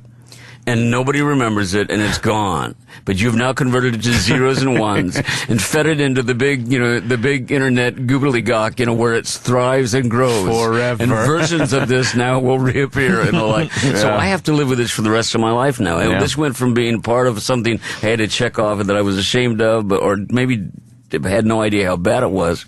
Now we let everybody see it. So it's almost a way to make peace with it, huh? It is ultimately. You're exactly right. It's part of the process, So the other thing I've always said that I joke about I think I used the line here that you're an alcoholic when you misplace a decade, but that decade is lost and it's worthless unless I use it now. And the way I can use it now is what we're doing right now is talking about recovery. You said something about being married too. Like I know you've been married a few times. And I finally got it right. I'm married to Mariana Escalante Williams. Her brother, incidentally, is Joe Escalante, the leader of the Vandals. I don't know if you guys are hip to the Vandals or not. Who's running for judge? Joe, we're with you. I mean, a punk rocker running for judge. End times. It must be end times. But I'm married to Mariana Escalante Williams. She's a Swedican. She's Swedish and Mexican. I just did a red eye with him. With Joe? Yeah. Really? Yeah. I was on Fox News. He's red eye fabulous. with him. He's hysterical. He's very funny. Yeah. And I mean, he's a bullfighter, and he wants to be a judge, and he's a punk rocker. Yeah. Life is good. You said that the line I like. You said your new wife, because you're talking about being in recovery, and you said she got the man that the other women thought they were getting. Yeah. And the other women deserved. Yeah. I was busy being charming. How many times were you married? The America's the Pillsbury Doughboy of songs. How many times were you married, Paul? This is my third time, and this is right. This is it. And I'm good friends with the mother of my children. We get along beautifully. Both my kids are doing well. Did you have the rocky period where you didn't quite get along with them? I mean, after the marriage. There was one in the middle we're not talking about. And it's going to stay that way, because, we don't want lightning in the studio. But you know what? It's just, it's a drama-free relationship. I mean, Mariana is beautiful. She's interesting. She's a novelist. She's written 3 books now, and she used to play piano and sing, and she makes me laugh. She's beautiful. I want to plug this too, because it's called Paul Williams Still Alive. And it's premiering in Los Angeles and New York. It's at the Angelica here in New York on June 8th. That's this Friday. And the New Art in Los Angeles on June 22nd. And that's where a lot of the documentaries pop up in the Angelica. It's fantastic. It really I can't rave about it enough. It's unbelievable. It's a great subject, which is Paul, and done so well by Stephen Kessler. It's funny, isn't it? It's very funny. It's very funny. I mean, you talk about golf and how much you love the game. You obviously play a lot. Yeah. But that shot that he put in there of Michael Bolton teeing off, and it looked flawless. Yeah. And then you plinking one right in the water. Oh, I put one about 7 feet in front of me. Yeah, exactly. I mean, that to me is very funny in a documentary. There, and that was one of my better shots. What kind of handicap we're talking? I'm a high handicap. I think we're 27, But the thing is that I keep lessons, so it keeps changing. I just got fitted for clubs now. Everything goes further than it used to, but I'll take that anytime. Right. Do you play? Not as much as I like. Take me out. He was pretty good, actually. This would be the perfect ending to our story. That really would be. I would love to play golf with Paul Williams. Yeah. I don't play as much because I got a 2-year-old, so I would like to get out there more. If anybody had told me 15 years ago or whatever the first time we talked that we'd sit here and that you had seen my performance on Yo Gabba Gabba, I would have said they needed treatment. You just pop up all the time. You never really went away, Paul. Yeah. That's what the whole thing of the documentary is, too. And especially seeing you in the Philippines, the crowds are amazing. Massive. They're massive. They're there for you. You, like they said, you never went away. No. As far as that's concerned. What do you attribute that to? The Philippines? Yeah. You know what? the songs that were hits in the Philippines are the most. I mean, they almost the songs that they love the most need to go directly onto the cover of a Hallmark card. They are the most absolute, completely sentimental things I've ever written in my life, and they just love that sweet. So they're the sweetest people in the world, and I would always make that little tour. I'd go to the Philippines, I go to Japan, buy my clothes in Japan. In Japan, I'm a medium. Australia, and some of the old ones still work. It's just amazing. But it's just it's always you walk on that stage in a like what is basically a Coliseum setting, and it's just if you want a quick dose of gratitude. If you want to go feel like you're a Beatle for a day, that's the place to go do it for me and all. And they're just lovely, lovely people. And I was never really worried about Al Qaeda coming to snatch us out. Right, yeah. But I loved, one of my favorite moments in the movie is when Steve Kessler is sitting in my dressing room and he's hungry and he's scared. He thinks Al Qaeda is going to get him, and he doesn't even care that I'm there. Yeah. And when he gets to that point where he didn't care that I was there, then I fell in love with him. Then I was like, okay, now we can be friends. You're talking about your Splenda and underwear, and he's worried about some Al Qaeda cell in the Philippines. Amazing. That was great. And you really show how appreciative you are. You stayed and signed everything and took pictures with everybody, and there were a lot of people there. I try to always do that, I don't feel like, in a lot of ways I feel like I was kind of plopped out of the audience and put up on stage to represent them. So I don't really feel a great separation between me and the audience. People snatch me up on the street. It's like, come here, I want you to meet Martha. I don't think they ever did that to Sinatra, but me, they'll grab up in the neck and go, you know what? Ernie needs to meet you. And we go meet Ernie, So I think that the people are really comfortable with me, and I think they sense that I'm really comfortable with them. At this point, I'm just grateful. My train rolls on two tracks on gratitude and trust. I trust I'll be, where I'm needed, and lead me where you need me, and let the day roll on out. And incidentally, I really appreciate the fine treatment here today. Well, you know what? And I want to say something. We rarely do this. I want to apologize to you. We hung up on you like 10 years ago because I think we were just being stupid and having a bad day or some dumb thing. But we fucking missed out, is what I'm learning today. Well, how kind. And I did too. But the fact is, you may have been right. I may have been peddling something that was irrelevant at the time. I don't know. I don't know the circumstances of what happened that day, but we used to do, crazy stuff that didn't. We were idiots. We were just idiots that day. I never did anything like that. No, but we don't have anything to blame it on. I don't remember the actual circumstances. I'm sure it was nothing you did that day. Well, thank you. I appreciate that. And I obviously don't even we missed remember out. What it was. All I know is that the more of resistance I felt, the more I dug in. So I probably contributed to it a little bit too. No, it was obnoxious. It unnecessary. And watching the documentary, it's like you went from the Paul Williams that we knew from TV to now, absolutely, happy and doing very well, thank God. And we just, I guess in that interim, couldn't figure out what the fuck to talk to you about. But lovely. Look at this now. This is wonderful. It's a love fest now. It's a love fest now. This is disgusting. Can we end it on we can. It would be funny. Kiss mine. Wait a minute. If on the way out he put gas and then lit the fucking front door on fire and then just watched us through the glass. I'm really sorry about the sugar and the gas tank. This whole thing was a setup to burn us to death. Payback time. Oh, that's terrible. All right, what we got. Thank you, guys. Let me promote it one more time. Paul Williams Still Alive. Honestly, a fantastic documentary. It's the Angelica here in Manhattan, June the 8th, this Friday. And if you're out on the West Coast in L.A., the New Art in Los Angeles. And Paul, thank you, man. We had a great time. Thanks so much, Absolutely. Paul. Paul Williams. Great Paul Williams. Great. Yes. Thank you. You're in the will. They're great, but not when it comes to golf. Paul Williams. Yeah, let's play. All right, I'll play. Paul Williams, everyone. Is my microphone on? Because it's important questions I have. Do you suffer from erectile dysfunction? I occasionally do. That's Jim Norton adding his own life experience. Could it be perhaps you're tired of banging your wife? That's a very, very real possibility. For myself, that's not the case because I'm not married. I get tired of banging girlfriends. So if you're married, you know that you're probably tired of fucking that monster. How many times can you fuck the same woman before your dick tells you he's had enough? That's your dick rebelling. It's falling asleep on your balls because it's tired of that same awful wifely vagina. Introduce them to some new pussy for Pete's sake, and bam! You're banging like you're back in the 12th grade, or 14th grade, or 6th grade if you're at Castle Cumia. So, where is the best place to find new pussy? AshleyMadison.com. We all know it's a bunch of unhappy married women. You're an unhappy married man where your dick is wilting at the sight of that awful fucking gaping mouth vagina. Looks like the half-eaten face in Miami. You're tired of it. Over 14 million members. Ashley Madison is filled with women in sexless marriages. Believe me, you think your wife's not tired of fucking you too? You might bump into her by accident on Ashley Madison. She might be looking for black. They're not getting fulfilled with anything good.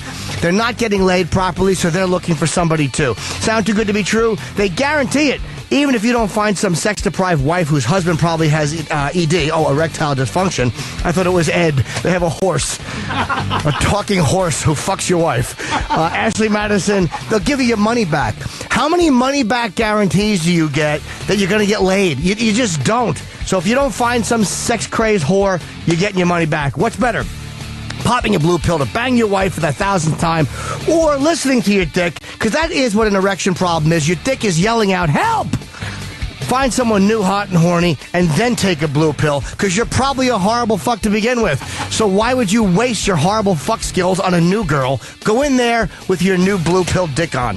Forget Viagra. No, don't forget Viagra. Take it and join Ashley Madison. And then just sit there and edge for hours looking at all these married whores who want to fuck you. It's 100% secure, anonymous, and Viagra-free, although I want Viagra. Just fucking leak clear stuff and look at all these girls, and you'll finally get a good dick picture you can send these married pigs. This is the Opie and Anthony channel. To me, it look like a leprechaun to me. All I gotta do is look up in the tree. Who else in the leprechaun say yeah? On Sirius XM. Last night I think I shit the bed. Got so drunk I gave a dude head. Life is just a merciful blur when you pop a piss wasser. Piss wasser, don't drink it slow. 3 a.m. buy some blow. Sleep in the bathroom on the floor. What really matters anymore?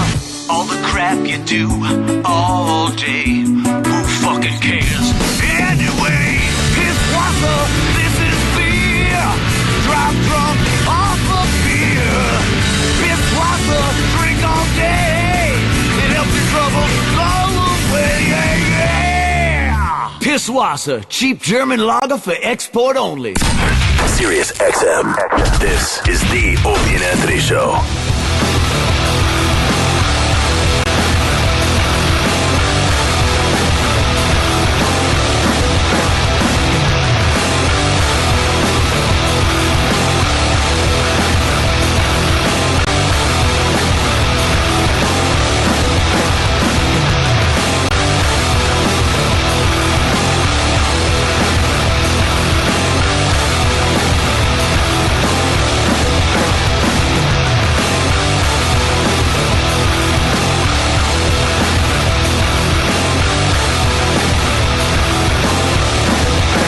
Let's get Uriah Faber in here. It's guest day on the Opie and Anthony Show. Yes. And then I saw Penn Jillette in the freaking bathroom. And I go, Penn, we can't even fit you in today. I'm sorry. Yeah, What's up, busy. Uriah? What's up, guys? Hello, sir. How you doing, man? How are you? Good. How you guys doing? Really good. Good. You cut that hair. I did. You know what? A lot of people are probably talking about that. My little sister was in a car accident. She had her skull removed. Jesus. Head trauma.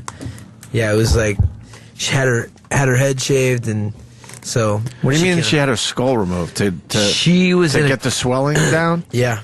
So she was in a car accident on Black Friday, 6-car pileup, and she was in a coma for 7 days. Whoa. She's 19, and basically So you had a sympathetic head shaving kind of a thing. Yeah. And didn't she hit a rubbernecker? That's what the person in front of her was slowing down to look at an accident or something like that, like probably not doing the speed. Wow. And caused a I will pileup. I think that's what instantly happened. beep at those people. The second I see brake lights, I put my hand on the horn when an accident's up ahead, and I'm like, if I see fucking brake lights on this guy in front of me, he's getting nailed. Yeah. Bam! And then I pass him, and then you know what you do? You put your tires on the shoulder, and it flings rocks into their windshield. And that's yeah. Don't Genius. fucking rubberneck. Genius. How's she doing? She's doing awesome now. I mean, she had her skull removed for 2.5 months. What part? Just like a whole third of it on the right side. And where do they put the skull? Or left side. Where do they put that skull for a while? They do one of two things, and she's a thin girl, so they put it in her freezer, but they sometimes make a pocket in the fat lining, and put the skull inside your own body. Wow, which is a trip. I mean, they have some crazy scientific stuff they're doing nowadays. But that's like an extra operation. Aren't you almost better having it in the freezer, like where it's not going to be an extra surgery to put it in and take it out of you? I would think so, but. What do they do to cover that, too? Because I've heard of brain swelling before, and it's like, how do they keep that from getting infected? How do you shower? How do you sleep? What do they put over that? They just sew the skin back up, and then they, so it's just soft right there. Wow. And, yeah, how do they learn how to do it? It's like being a baby again. It's like literally being a baby again with the front of your head. And she was in the hospital for a month and a half, so they're just really cautious with everything. Yeah. And then if she was going to walk around, they'd put a helmet on her and stuff like that. See, this says the Faber report. What's that? Where? Hey. Look at this. I made it, guys. Is that? It's financial news. You're in the financial circles now. So she's doing better. That's good. Did you say, was it in the book? Because I was looking through the book where you're saying you're not scared that often, but that was something you really thought that she might. Yeah, oh man, I was freaked out. I mean, that's my baby sister. I was 13 when she was born, so it's been almost like a parental role I've had now. And I landed in New York. I was there for about an hour and a half, and I got the call from my mom, who was just hysterically, just crying, and like I couldn't understand what she was saying. And then she kind of like got out that brain surgery and your sister and. So, it was pretty crazy. I flew right back and was in the hospital for about 2 weeks, 18 hours a day. It was crazy. Yeah. You a protective older brother? I wouldn't say I'm real protective, like when I'm not like a weirdo protective. My sister's got like Tony Montana. Yeah. That's a little weird. We're married Saturday. All the women in my family are like, tough, like wear the pants chicks. Like I don't have to worry about it. My mom's like she's a like an Italian woman. My little sister, she's always she had a boyfriend for 3 years and like snapped her fingers and he'd be following and stuff like I'm not like a super weirdo like some guys are. I've seen some weird dudes when it comes to their sisters. There's a weird like. Not just looking out for bad things, but the creepy. We all know what we mean by weird. That is true. I probably didn't need a graphic explanation. I would love to do. I'm not one of those guys, but I just love describing it for some reason. Well, what a creep. One of my favorite stories is what you had your sister's friends do. Well, that was my sister's friend. You used your sister to get some other things done. I was probably 11 years old. Maybe my sister was 7 or 8, and she would have her friends come over for sleepovers, and they'd put their nightgowns on, and then I would say, "Hey, why don't all you girls have a headstand contest against the wall?" And they would do that, and all their nightgowns would just fall over their heads, and I'd be like, "Oh, stay as long as you can." You wouldn't look at your sister. No. She was just collateral damage for what I wanted to say. You made sure she was way on the left. Yes. So you didn't have to look. That's a really cool young trick. Kelly girl down the street was the one I was looking for. That's cute when you're like 11 and they're 8. Like, that's acceptable. Yeah, it's all the same age group. But, it gets to a certain point where there's something very creepy about it. Like if you're 30 and she's 7, it's probably a fucking horrible contest to run. What kind of women do you like? Do you like dominant or more submissive women? Because it's weird, like, when people have, like, dominant women in the family or dominant males in the family, a lot of times they go for the same thing in real life. Or a dominant job like Uriah has. Oh, yeah. Too. That's true. That sometimes makes you want something a little different. Something different. It just kind of depends. I like a chick that has her own interests for sure. I mean, I can't handle somebody that's just all into my business all the time. You got to have her own interests, do that kind of thing. But I like somebody that is pretty assertive. You have to be. I don't really have time to focus on like holding down a chick at this point. So it's you got to have her own stuff going on and not be worrying about me all the time and stuff like that. Is it fun to be shirtless in front of a girl? I've kind of avoided that. I'm 43. I think the last time I did that, I'm trying to think of who was in office. I want to say Reagan, first term. It was the last time I comfortably. And he looked better shirtless. He really did. Oh, it's humiliating. Whenever you get into a hot tub with a chick, I have to go, what the fuck is that over there? And then they look, and I sink. It's humiliating. Do you go in with the shirt though? Or No. You're able I to take it off as she's looking somewhere else. I can suck it in, and I pull them up like fucking Fred Mertz. But when you're sinking into the hot tub, there's that one moment where the tits and the side fat are going to meet when you're squatting. Oh, last night was bad because the water was so hot he couldn't get down into it quickly enough. Dude, my fucking scrotum, I threw my scrotum under the bus right into the scalding water. It was like right into scalding Just so she doesn't see you without a shirt fucking on. dropped in like Ted Kennedy was driving me. So, oh, God. But you're working out now, Jimmy. You're working out just like Uriah does. The copy I have of Uriah's book that I was looking through, it's called, by the way, that's what we're promoting. Yes. It's called Laws of the Ring, and it's on sale now. And the copy I have is an advanced copy with no photos, so I'm looking through photos. I got photos. In this copy, today's copy. Oh, I see what you're saying, yeah. And just like, it's like fucking Photos all those look great. pictures in the ring, and I'm like, God, that must just be a great way, even if you're not a fighter, to feel good enough about yourself. Like, is the beach nice? Jimmy doesn't go. What you got to do is you got to make what you're rocking the cool thing and start just wearing it, dude. But we're trying to figure out what that is. So far, what I'm rocking is I've met Uriah Faber and other UFC guys, but that's never going to get me laid. No. Guess who I've talked to? Yeah, it's funny is good to a certain degree, but they'll always. It's awesome. I hear the street fights in the book. Oh, yeah. Yeah, because you've talked about it on our show. And it's an amazing story, but there's a lot more details in the book than you've told us over the years. Yeah, no, it's a long story. Yeah, I mean, we would be here all day. I was fighting for my life and all that good stuff. But, yeah, people were enjoying the little details, what was going through my mind and stuff like that. But, yeah, for those who don't know, I was in a fight in Indonesia. Really dumb of me, and I learned from it. But, basically had one guy, then 3 guys after me, then 12 guys after me, then 4, and then got Rodney King'd in a taxi and barely got out of there. The weird part, too, is you talk interesting, because there's a part where he's in the alley about to fight this dude, and his friends, and the guy's yelling and posturing, which was to get his friends out. Yeah. And you said one-on-one, and then they start chanting like after like one by one. Yeah, that little language barrier. They thought he was challenging the whole fucking town. Like a Bruce Lee movie. I'll take you all on. Fuck that. Oh shit. Oh yeah, no, it was a scary thing, man. I got. Is there footage of that? No. Street fight. There's no. I don't know. Nowadays everything's filmed. How many years ago was that? That was 2005, I think. 2006. Right around the time before everyone started filming everything. Yeah, and I didn't have any money back then either. So I would have had just the pager at that point. Pager, yeah. Well, yeah, cell phone. Now there'd be cell phone footage of that. Somebody in Indonesia that's what I'm asking. Would have grabbed that. Yeah. What is it that, too? There's an interesting story about your first fight in the opening of the book where you're talking about you're fighting this Mexican dude or this guy with these tattoos. Like, he looks like a fighter, and you're this clean cut. Looking like a college kid, and everybody's thinking you're about to get the shit beat out of you, that you're in the wrong. What is it that enables you to go? You're saying to yourself, "You're dead, dude." Like, that's what you're thinking. You're not afraid of this guy. Well, it's just something that I've always thought that no one could beat me up. I mean, you kind of have to have that mentality to be in my sport, and to especially get to the top of the sport.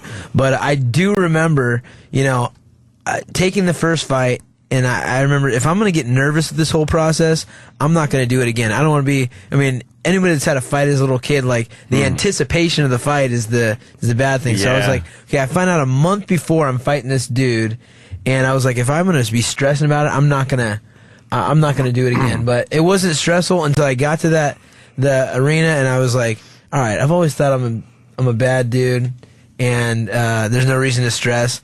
But walking into that cage, I remember thinking, like, what the hell am I doing? Yeah, I got this big old Mexican dude. He's jumping around.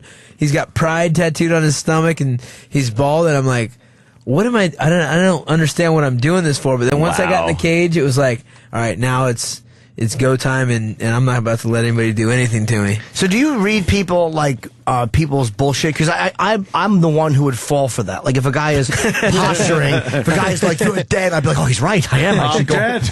But you seem to see that as false bravado, and like he's trying to oversell something. Yeah, I think there's no when you're in a combat situation and you're about to really throw down with someone, there's no reason to talk to him. There's no reason to look mean. There's no reason to do anything, because you're gonna find out who's the bad dude right there. You know, it's gonna be a quick reckoning of, all right, am I gonna get my ass kicked or am I gonna kick someone's ass? So, the posturing, it doesn't make much sense. So the stare down doesn't mean anything to you, really. Will you stare, or do you not care about that?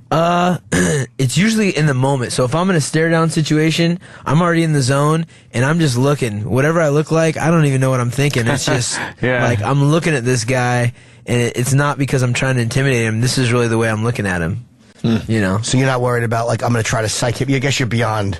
You're way beyond that point. It's like the psyching a guy out, especially at this level, is not the concern. It's beating him up is the most important thing. You're fighting your next fight. I'm actually going to be at that fight, which is July 7th in Vegas. It's UFC 148, and of course the headline fight. Are you the co-main event? Co-main event, and the main event is of course Anderson Silva, Chael Sonnen. That's gonna be a great fight. It's gonna be awesome. I'm really looking forward to that fight. But Chael is one of those guys. Like, Chael is a talker. Chael taunts, but he almost seems to does it to a point where he's got to be in Silva's head on some level. There's no way. For sure. And you see, the last time when he beat, who did he beat from the UK? Was it, oh God, he was on the Ultimate Fighter.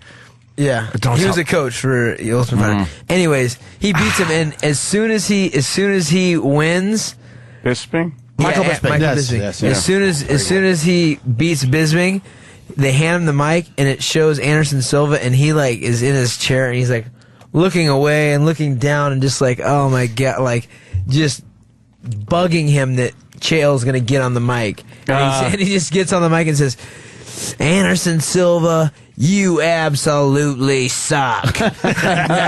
and Silva's just like, what's he gonna do? You know what I mean? He's already tried to not fight the guy, and then he's got to listen to him talk crap to him. It's like it's a crazy thing, and Chael's the best at it. Chael is, but he's an animal. Like, he's a nightmare in the ring. He just does nothing but stay on you. It's like a fucking horror show. It's like having the flu. He just fucking hits you, and he's all over you. It's like, can that get to a point where you hear a guy talking shit, and you're like, oh, fuck him, he's scared, he's trying to, and then it gets to a point where it just begins to eat at you, and it does begin to scare you, because Silva, everyone talks about like he's Christ. I mean, nobody says bad things about Anderson Silva. Right. Yeah, I think that, and the fact that the first time they fought, I mean, Chael was beating the crap out of him.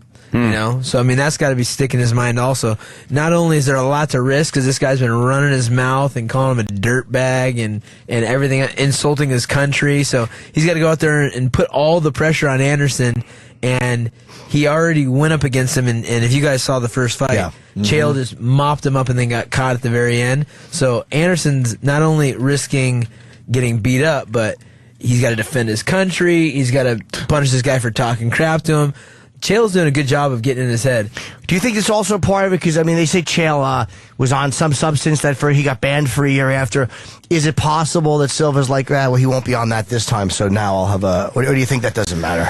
You know, I think Anderson's going to come in with his A game. He's going to come in basically trying, you know, to be on his best. I think the last time he kind of underestimated Chael, but I think Chael got okayed to do the testosterone therapy stuff. So I think. What's that mean? I don't know what that means. The testosterone therapy, is that? That's what he got in trouble for. Was he was over the legal limit for doing this testosterone therapy? Oh, and he got it okayed by the commission to have the testosterone therapy, but he just can't be over a certain amount. So I think he'll still be on something. Oh, is that what it was? It wasn't like he was doing illegal steroids.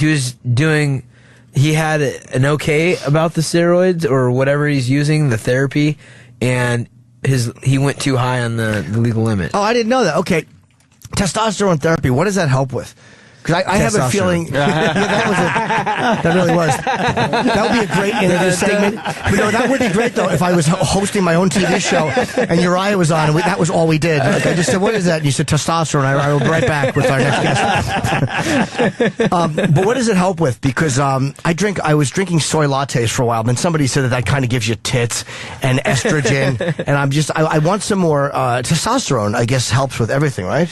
I guess so. I mean, yeah, it's basically once you reach a certain age, it just starts depleting after that, and it helps you get back to your youthful top level. I don't know too much about it. I haven't done any real research on the thing yet, but it seems to be an unfair advantage. Yeah. Yeah, that might help you with the beach. You know what? It really might. But no, it would probably just give me a rage that I couldn't back up. Like, it would probably just make me as out of shape. I'd be like, what the fuck are you looking at? And I'd go, you. And then knock my fucking teeth out. Which would help my physique if I could stop eating. But that's a case where I think that the ultimate shit-talking is beginning to... I don't know how Silva is. We had him in once, but he's very intense. soft-spoken. Yeah. He's intense in a weird way. English. Yeah, but he's very soft-spoken. He almost whispers. Yeah. Was he able to talk with you? Oh guys, yeah, we interviewed him. He was. Yeah, we did all right with him. He was to promote Like Water, his documentary when that came out. Okay. Yep. I mean, he was easier than Fedor. That was the hardest one. Fedor. Not a word of English. With a Russian translator. That was a little rough. With his guys with him. It was very intimidating that day. Yeah, I'll bet. Yeah, he's got a lot of guys. We don't know what they're about. 5 accountants. We don't want to know. Yeah, 5 legitimate Russian accountants sitting behind us. not at all uncomfortable. Russian accountants for sure. Yeah. Very legitimate. Yes, 5 spiritual advisors. Behind them, large men. Didn't they have Russian Olympic jackets on? Of course they did. Yeah, they were very comfortable walking around with Russian Olympic. They looked like they were just tough fucking dudes, man. Yeah. But he was the nicest one of them. Like, he was the softest spoken of the group. Nice guy. But I'm wondering if this is going to affect Silva. I'm flying out for this. And I didn't realize at first that you were on the. By the way, how come all over the place? Why is there an interim title now? How come nobody has the belt? Well, Dominic Cruz has the belt. He's been out. He had hand surgery after his last fight, and now he blew out his ACL, and so he's going to be out. Basically, he won't be fighting for about a year and a half. Okay. And the reason they do that, I think, is because until a guy's recovered, he's not recovered, and it just kind of is like a placeholder and said, we have someone who's the best in the world who's able to fight right now, and that's what Hanan Barao and I are fighting for. It's going to be a great fight. The guy I'm fighting, Hanan, is on a 27-fight win streak. Jeez. And he's dangerous, more dangerous than Dominic.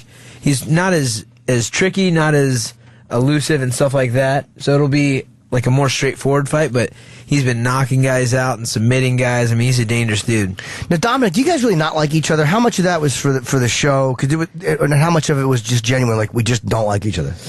We've had a long past of not getting along, and I mean, it's not like a hatred thing. We've had to deal with each other on a bunch of different occasions, but I've always felt like he's just got like a chip on his shoulder when it comes to me. Right. So, I was like the face of the WC, and he was in the WC, and I get pushed as like the lighter weight go-to guy, but he's the champion, so I think he's just a little bitter, and he's a poor loser, and I beat him, and so there's just like a lot of like bad blood between us, but it's not like we're trying to fight each other every time we see each other. It's just more like I'll make fun of him every time I see him. Oh, okay, so you might be in his head a little bit. Probably a little bit. Would you fight? I'm sure you would, but would you fight Aldo again? That was a brutal video. Oh, wow! Yeah. I would fight Aldo again, but it's a great answer. That was very honest, dude. My leg. I've never been in that kind of pain before. Holy shit. It's basically like getting hit with a bat for 21 minutes and not being able to move, and I've broken my hands in competition. I fought Mike Brown with, I broke 2 bones in my right hand, in the first round, and dislocated my thumb in the third round. I was fighting with no hands for, 20-something minutes. That leg kick on the soft tissue is just like getting hit with a bat over and over and over again. My God. Where was he kick? It was in the thigh, right? Yeah. It was from like the hip to the lower calf, and my leg turned a different color. It was like a bloated, I liked watching dead that on animal. Twitter. The updates on Twitter. Yeah, were it was great. pretty nasty. Oh yeah, it changed colors over the 3 weeks. Yeah. It, went from just really red to then purple, then black, and then a little green in there for a while. Little green, yeah. It was nasty. But How long I did would that fight him. take? I'll fight anybody. How long did that take to get over? About a month and a half. Oh, Yeah, and there was no structural damage. Right. I had no ligaments or anything. It was just like a big ass bruise. We see that all the time. You always see leg kicks, and we're all going, "Oh, it's good. He's going for the leg kicks," and it doesn't look effective. From the outside, it is because I took one from John Jones just to see what it's horrendous. I almost vomited. It was really upsetting. Oh yeah, it's bad. And the fact that you could take that for X amount of rounds and you were really limping, it was like a movie scene that you were just hopping around on one leg. It was bad, man. It was bad. There was 2 rounds of that where I was just basically out of the fight because my leg was taken out of it. And he's a bigger guy than I am. I've been at 135 pounds for my last 4 fights, but I started in the sport in 2003, and I talk about it in the book also. This is before California had legalized MMA. Right. This is before there was a big, fan base. It wasn't on TV. I was fighting in Indian casinos, and I had to go up 2 weight classes in order to even get a fight. And so I became a world champion at 145 pounds, and the fights I fought were because I was one of the top guys at 145, but I'm a 35-pounder. I was a 133-pounder in college for 5 years, and so he's about 10, 15 pounds bigger than I am, and just kicking the crap out of my leg. I mean, it was painful, and I would do it again. I would just make sure that my leg was out of the way. Maybe go southpaw for a little bit, and be a little more desperate for a takedown right off the bat.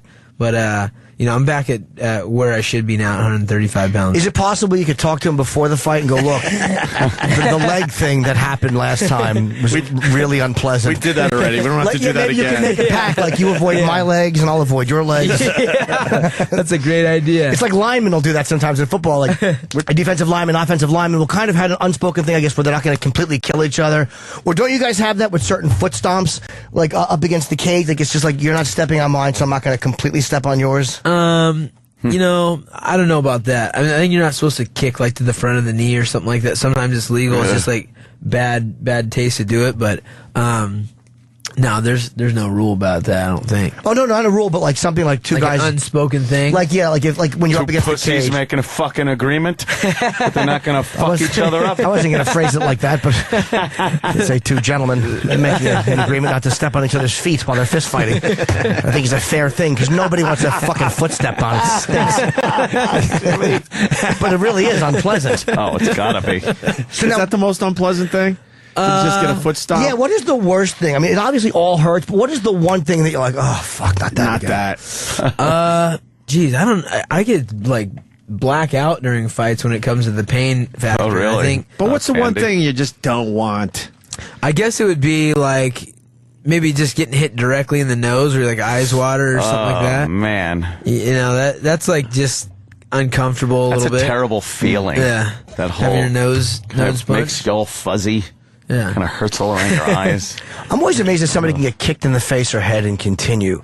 They're called men. But that's even beyond being men. Obviously, yes, Anthony, it's a good point. But you can't wrap your head around it. I just can't comprehend. That you guys can continue after some of those hits you take, like a John Jones elbow or something. Those pointy elbows of his look just annoying. Or the last fight, Kane and Antonio Silva. It was a bloody beating. Oh, my God, what a he wreck. got him, but Silva stayed in there for almost a round, taking Cain Velasquez elbows to the face. Yeah, it was like someone butchered a big cow or something. Yeah, it was a mess. That guy's so bloody. big, too. It was just all right, we need to sew this guy up now. Pouring out. When you fight, if somebody else's blood gets on you, I know you've been tested and they've been tested, but does it on any level disgust you or worry you that you're getting somebody else's blood in your mouth or your eyes? For whatever reason, it doesn't.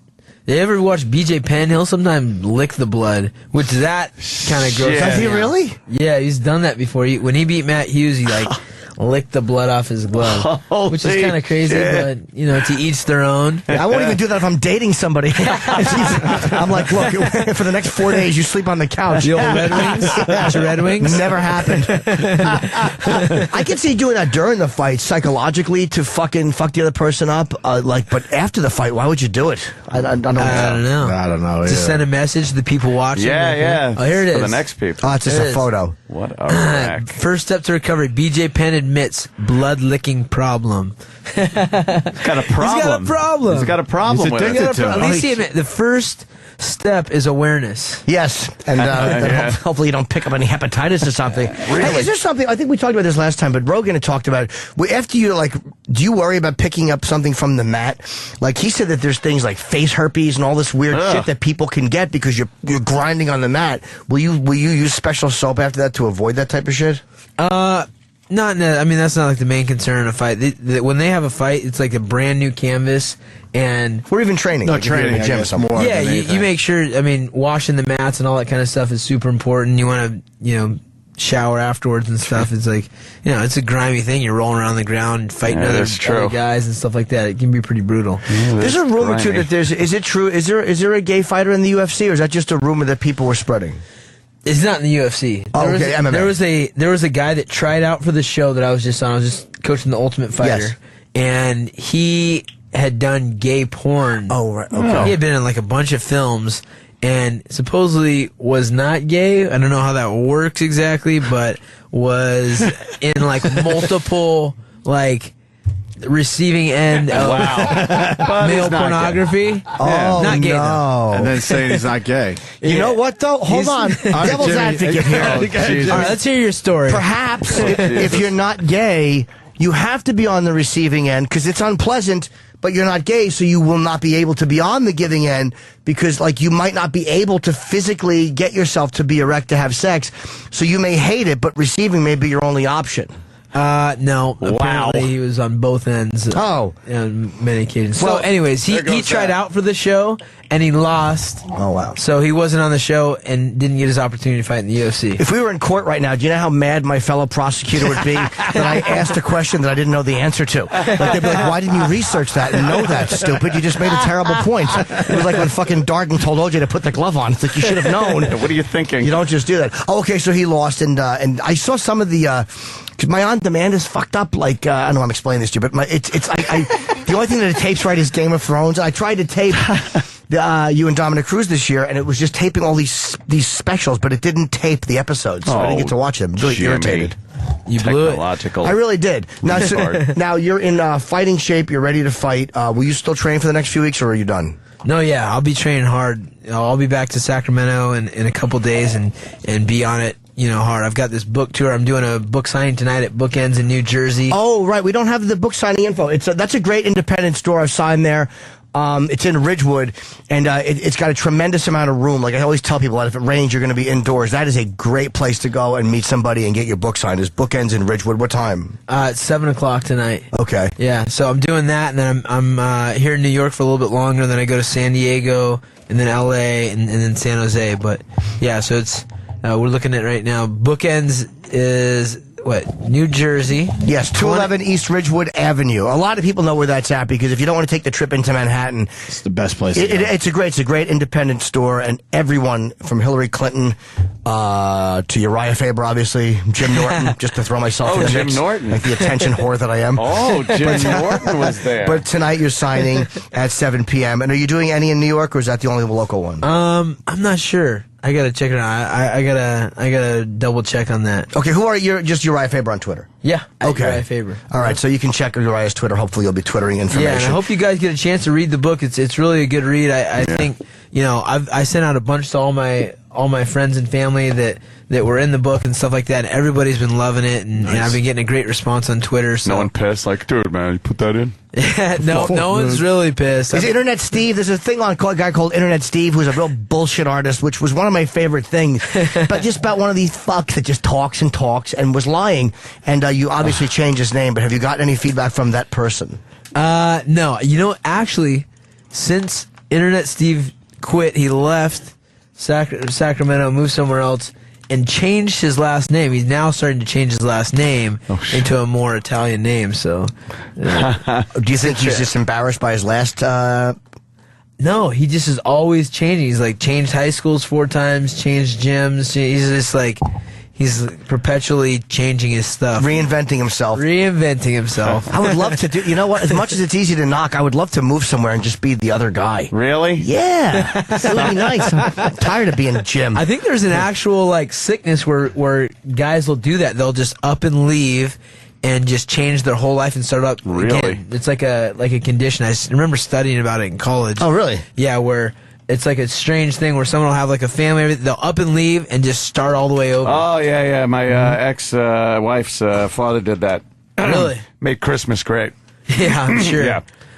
On Christmas Day, he left the family and went and got another family. So every Christmas it was, shut the fuck up. Yes, that was the husband's response to the tears on Christmas. Wow. Surprised that marriage is not going strong.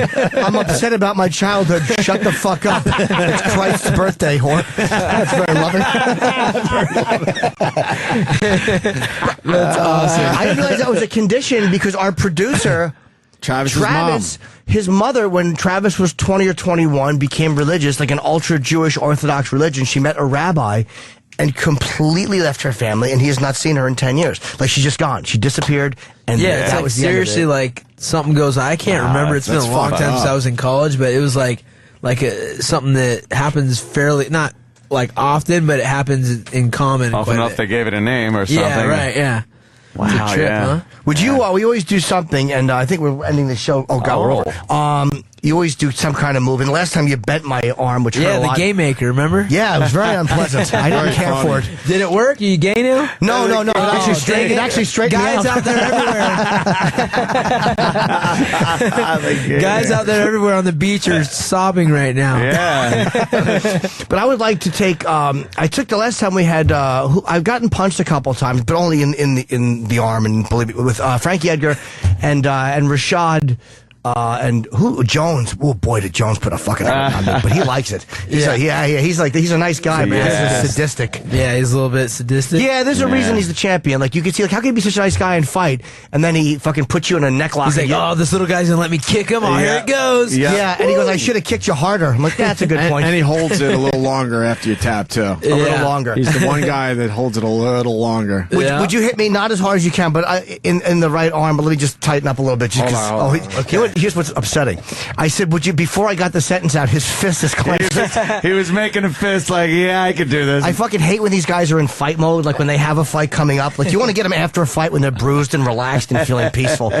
But, all right, just not... Okay. Not as hard. Oh, no. Come on, I'm not going to do this hard. Jimmy, move your... Yeah, sure. Why? You need to see me falling off the chair? Hell yeah. Okay. Maybe I should elbow him instead. I'll save my hand. Save my hand. Oh, you believe me, you're not hitting a hard target with my fucking arm. I'm making a muscle. It's still gonna be like hitting a fucking... I'm not going to do this hard. Okay, thank you. Ready. You know what? I actually physically jumped. An elbow would be too hard, I think, to take. Elbow! No. Yeah, don't do an elbow. Actually, No. I don't want to hit you. No, I don't mind though. It's in the spirit of just as long as you're not beating off while I do this. Yeah, right? He's got a big fucking heart on. He's got a Cialis rod. He's like, just one more time. Yeah. Are you a lefty or a righty? Are you a lefty? I'm a righty. Oh, you are right. Okay, so I know you fought southpaw before. Yeah. All right, I'm going to take one on my left arm. Yeah. Because the punches, even when they hurt, you can you can survive them. I won't take an elbow. No, but I don't. How about an elbow, Jimmy? No, elbow is too much. An elbow's too much. Well, I'll take another punch on that. But you can go harder, but don't put it all Trying to in. figure this out and have a little internal conflict. Yeah. Okay, a little harder. Yeah. Ready? Yeah. Okay. How? No. Oh, fuck. The headphones came headphones off. No, don't cock. All right. Here we go. Oh, shit! Oh man, I heard that.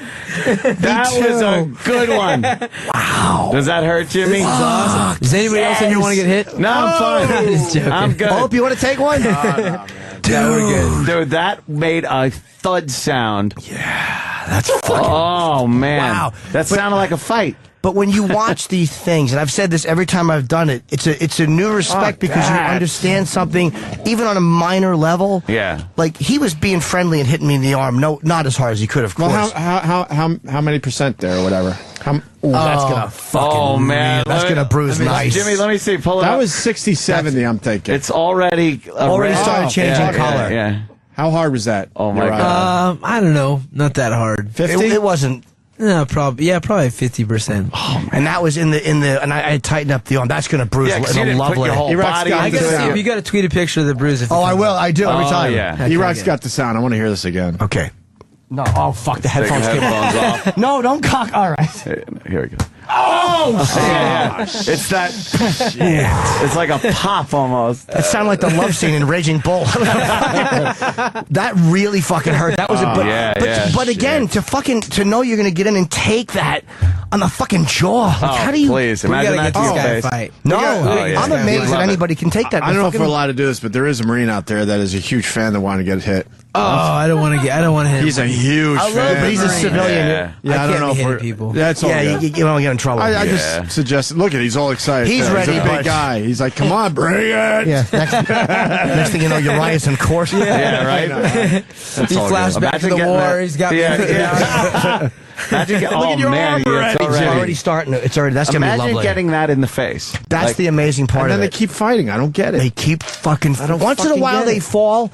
But there are guys that will take 3 rounds of that, and then eventually you get them at one. But how do you take that? What's that about? I don't get it. Hey, isn't it crazy that you see with boxing also? You see all these big hits, and it's just a little tiny one on the chin that puts a guy. Yeah, out. that'll lay him out. It's crazy about. I mean, that's why you got to aim. If you guys are ever going to get a street fight, aim for the chin, upper lip, right here at the jaw. It puts guys out. That's where it is. Hit them hard. Yeah, you can just dink. It's amazing. Who can take the best punch you've ever thrown? Like, I'm sure you've hit guys. When you hit somebody hard, and you know you get them hard, and you get them right where you want them, and they come right back. That psychologically has to bother you on some level. Yeah, a little bit, but you just makes you want to hit him more, so it works out. That's the difference between him and me. What is it about what they call the button getting hit on the jaw that on the puts chin, you out? right on the kisser? Just there's some I think it has to do with some like wiring the connecting of the jaw and like the shaking of everything, the rattle, just the nerves in there. Well, you can take a good punch, though. I mean, there's certain look at his chin. This chin's famous. You got a chin. You got the That chin. chin is made for You're born fighting. with that chisel. That's right. It looks There's like a picture of him as a baby, and he's got it's it. 2 days old with that chin. And he's already got the chin. But you need that, like these guys, like when you see a lot of them, like Velasquez, and a lot of these guys have like these fucking Neanderthal ridge, like they're built to take shots. Well, you got to have a jaw like that, where like a Chuck Liddell type jaw, where you're just made to take fucking punishment. I, on the other hand, do not have that gift. Or an arm. Let me see the arm again, Jimmy. It's okay for now. But I can feel that really hurt. Up. Yeah, that really hurt. But it's a war wound. I'll lie about what happened. I'm like, you fucking got in my. All right. Tonight we're wrapping up here. Tonight you can see Uriah at Bookends in New Jersey at 7:00 to sign his book. It's called The Law of the Ring, and the parts I've read a good piece of it. It's actually excellent. The street fight alone, with all the details. Yeah, and it's a really frightening that we've thing. all heard about. And it's a very detailed thing, and absolutely, it was something that you probably should have died from. I mean, those guys literally were trying to kill you. Yeah, crazy. And also, UFC 148, Uriah. Do you keep in touch with those guys? Oh, yeah. They send Christmas cards? Yeah, thanks. I'm curious if I go back there, if they'll recognize me. Probably not. I mean, it's been some years. Yeah, they got other white guys to worry about. Right, to kick their ass. But at the end of it, you make some interesting points about why they might have done that, which is stuff that I wouldn't have thought of. So it actually had like a logical conclusion to cool. it. Yeah. And you're fighting at 148, co-main event with Silva Son against, how do you say his name, Renan? Renan Barão. Renan Barão. I was way off. Portuguese, the R is an H. Oh, yeah. It's kind of weird. Right? Yeah, I've been there. But language. I didn't speak much. I just I went to Brazil, and you know what you do. Well, you're on the beach. No. Jimmy went down there for a whole different experience. Yeah, somebody told me there was a beach, but when you're leaving the whorehouse and going back to the hotel, it's like, there's sand over there. All right. I didn't know what it was for. All right, Uriah Faber, thank you very much, man. Thanks, hey, man. guys, great to see you again. Thanks for letting me hit you. Thank you for doing that. that. Glad you're enjoying the book, and I hope to see some folks tonight at the at the book signing. Yes, he's a great guy, and it's a great book. So go out and support Uriah Faber tonight. And what is this you guys have here? Oh, okay. One more. This is from our Marine who came in. Should he come in real fast? And he brought. Where is this stuff from? Come in for a second. Yeah, come in for a second. He brought me lovely gifts for the show. He's not a rich man, which he said. Dominican Republic. The Dominican Republic. So we have Dulceria Rodriguez candies. And concrete coconut cakes. Concrete? Yeah, which look like mushrooms and a lovely stack. And this was opened when he gave it to me. The Jamasardis opened. No, I'm sure it didn't. There's nothing better than open candy from the Dominican Republic. Who doesn't want to sink their teeth into that? You'd rather go back to the whorehouse without a bag. Yeah, I really would. Because if I was to eat that and get poisoned and die, they wouldn't even prosecute him. They'd be like, you should have known, dumbbell. But thank you very much. What's your name? Brian. Brian, thank you very much. Big fan of Uriah in the show, right? Yeah, Richard Norton. Well, unlike you, I actually do DVR it, so it works for me. Oh, your DVR worked? Oh, we met at the DC Improv. He came to my show, so thank you very much. He came all the way from DC, so that was cool, man. Yes, yeah. Oh, you guys met outside? Yeah. Hoorah! Yeah, me and my godbrother. Today is my godbrother's birthday, so happy it worked birthday out for both of us. Yeah, but we took the bus from Washington D.C. at midnight. Got here 4:40, and came to see you guys. Well, you did 2 tours of duty, so thank you for coming. Yeah, and Uriah, a gift from our Marine friends. The open candy. God bless. The open one is a sign of respect. The Marine. I do have a question for you. Okay. Recently, Junior just doing the show now. Okay, all right. Apparently it's your show. We'll fuck off. Recently, Junior Dos Santos brought some special friends from Brazil to his most recent fight against Frank Mir. You have a fight coming up.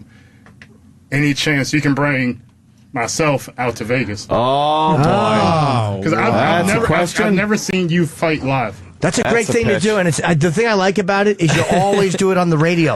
You never want to do it in private. You want to just do it. I really want to put someone on the spot. No, that's good. That's good. I think that kid was like a young kid from like ghetto. 9. Yeah, Salvador. Yes. We'll talk. 9-year-old Let me talk to Dana because he's the one that can pull. Yeah, the strings like Dana that. does that stuff. Dana's rich.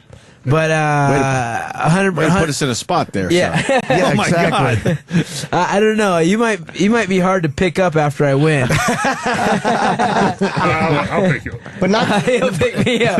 But not to be awkward. awesome, Could you though. Twitter yourself eating this candy piece by piece up until fight time? I'm gonna Twitter a picture of us and I'm gonna send it to Dana and Dana we'll see should what be able to look it happens. up. Yeah, you never know. He's never replied to any of my tweets. I know him. Well, he kind of knows Yeah, him. he can get through. He kind of knows him. Probably has his personal number. Let's send him this candy. Hey, thanks for having me, guys. Uriah, I it's always appreciate a it. pleasure. Yeah, We know man. that. Uriah Faber, everyone. The California Kid. The Laws of the Ring is the new book. And we're done. Jimmy, you're good with that plug? Oh, yeah, the tickets are on sale next week. I'm a complete asshole. All right, we'll and figure it out. I'll be at Foxwoods with Artie, Dave, and Nick this Saturday. Right on. Fox on Okay. display. See you Thanks, tomorrow, man. boy. You're listening to the worst of the Opie and Anthony Show. It's the worst of the Opie and Anthony Show on the virus, Sirius XM. So, people, wow, what a big thing to talk about, though.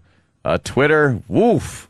You gotta love the Twitter when you get a non-event like that. It's all right. It was a 5.9 magnitude earthquake, East Coast. Rarely happens.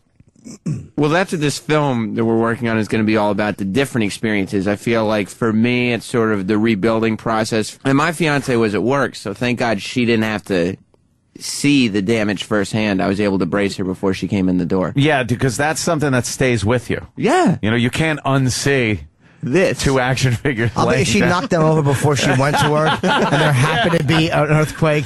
She just looked at that dumb display, and I'll bet every morning before she goes, she fucking flicks one with her finger. Fucking asshole. Or she just kicks the side of the shelf. Yeah, I bet you there's been plenty of times where all of them were knocked over, and she's like, ugh, I just don't want to hear his mouth. But without the coincidence of the earthquake, you didn't even give it a second thought, just set them back up, going like, must have been something. I don't know. Loose articulation in the ankles. Yes. It's just that is you are so immature. It's adorable. Wow. Where's Mick Foley? That's the SmackDown shelf. So Mick Foley's not. Well, how many shelves do you have? Wait, what? You have them segregated? Obviously, into- and obviously. and there were people who noticed. You see Cody Rhodes there wearing the championship belt. I don't know who that is. Well, now, I'm saying now Fuck you that. do. Looks like some guy named Dom.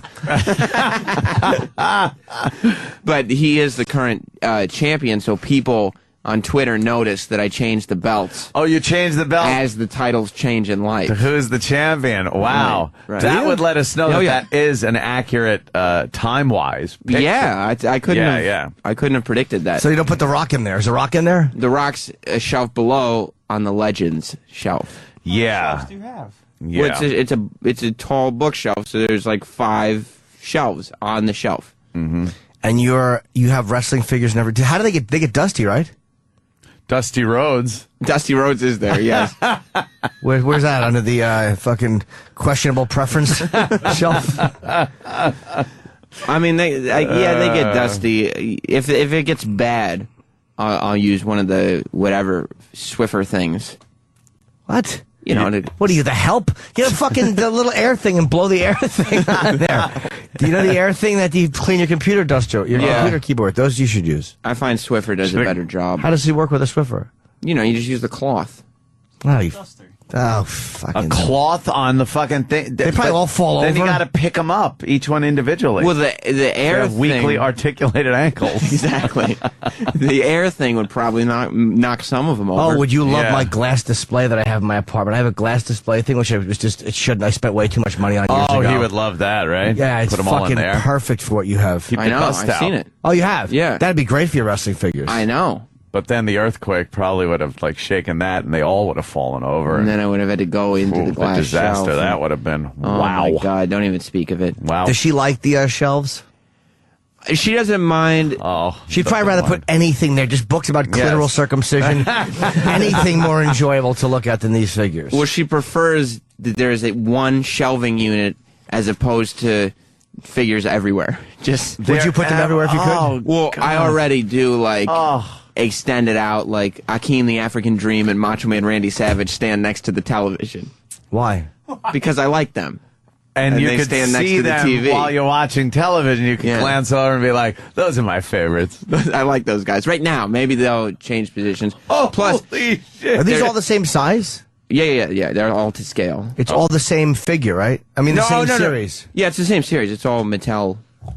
Well, how tall is each WWE. one? Yeah, that would be stupid, Jimmy, to have different ones. I remember years ago, I used to collect dolls like this. Dolls. They aren't dolls. We'll go action figures. They're, but they're whatever. action. and They're not we'll doing go anything. dolls. Yeah, the lack of action. Exactly. They fall down They should when be called- fucking there's a little Yeah. shake. They're atrophied figures. That's all But they I had do. like the Thing and the Fantastic Four, and this is in the 70s. But then they made bigger Hulk dolls, and I hated the bigger ones because it Of didn't course. match. It doesn't make any sense anymore. I mean, the Big Show, of course, is going to be about a 7-inch figure, but your average figure would be about 6 inches. Are they scale to each other? Like, is Yeah. the Big Show bigger than the rest of these action figures? Oh yeah, they're to scale. Oh, well, that's interesting. Mattel does a great job. That's interesting because then they can't just mold all the body parts for one thing and then just pop different heads on them. Right. I mean, they do share some Shut of up, the. I don't care. Okay. I like the arms on this one are exactly the same as the arms on that one. Yeah. Fucking. Yeah, they do. Who's share. who's the guy in the red shorts over there? That's Tyson Kidd. Oh, I don't know who any of these guys are. I know. Where's fucking Ivan Putski? They don't have an Ivan Putski yet. I mean, maybe he'll come out. Why in not Legends. into Legends? Why not George Animal Steel into Legends? I have a Georgie Animal Steel. He's a shelf. why below. wouldn't you? Who else is there? I mean, there's 4 or 5 shelves worth. I've never wanted to knock shelves over. Oh. Containing anything as You badly. should clean the dust off of them with a shotgun. That'd be a Yeah, there were a fun few. thing to do. How do I repair this? There were some that said with a blowtorch. There were some that said with a shotgun. Though they weren't being helpful, but for the majority of people, were sensitive. I don't think kids would buy an Ivan Putski figure. You're probably right. But it's not all about the money, is it? When you're making real legends, you got to make real legends. It's true. There is some integrity to the line. Right. And kids don't buy this either. It's fucking adults. That's right. E-Rock, would you own any of these? Would he? I own a couple, not to the scale that Sam does, though. You don't own nearly as many? Nowhere near. Does E-Rock know a lot about wrestling? I mean, he knows. Like he's a wrestling fan, yes. But I mean, I'm not as in depth or intense as Sam is. I think Sam's a little OCD. I think Sam's a little OCD because I get it. I'm the same with other stuff, but I think Sam's a bit OCD with this collection. Well, there was one like I used to, when I was a kid, buy every single figure, like repaints, every single one. And at some point when I got older, and it's still difficult to this day, had to say one of each guy that is made. So I don't need to get every Undertaker. I have Undertaker. So was it like Toy Story 3? I didn't see Toy Story 3. You gave your little dolls away? No, I didn't give them away. What'd you do? They're in my parents' house. They're literally in the closets attic, and closets and closets full. You wanna, here's what Closets. Sometimes something like this you could probably make some kind of I don't know who would give a fuck, but it'd be a cool display if you could set it up. But then again, there's probably people that have more stuff than you, right? Like dolls and stuff. I mean, action figures, dolls, a whole bunch of stuff. But yeah, there has to be people who have larger collections than me. But I have a fairly extensive wrestling. But you buy like all the dolls. Like you buy like these people they're. Well, I buy current action figures. They're nobodies. Yeah. I go into no Yoshitatsu, maybe, but Sheamus is a main event guy. I know, but this kid guy, like you don't need that doll. Look at the action figure positioning. You see how he's towards the back of the shelf? Yeah. The main event guys are going to be at the front. Are there any dolls you don't have that you want to buy? Well, there's dolls. There's lots of action figures. What? Action figure. That you don't have? Yeah, I mean, and they keep making them. What's the next doll purchase you'll make? Well, I am looking for a Bam Bam Bigelow action figure from the Legends line. Bam Bigelow. How much do these dolls run? The action figures, the current ones are like 12, 13, 14 bucks. That's not bad. All right. And the Legends are a little more expensive. You're talking $17, $18. This would actually be a cool. As much as I want to smash Sam, I do get this. Like, I get it. I completely get it. Here's where this would be cool. If you had a garbage can.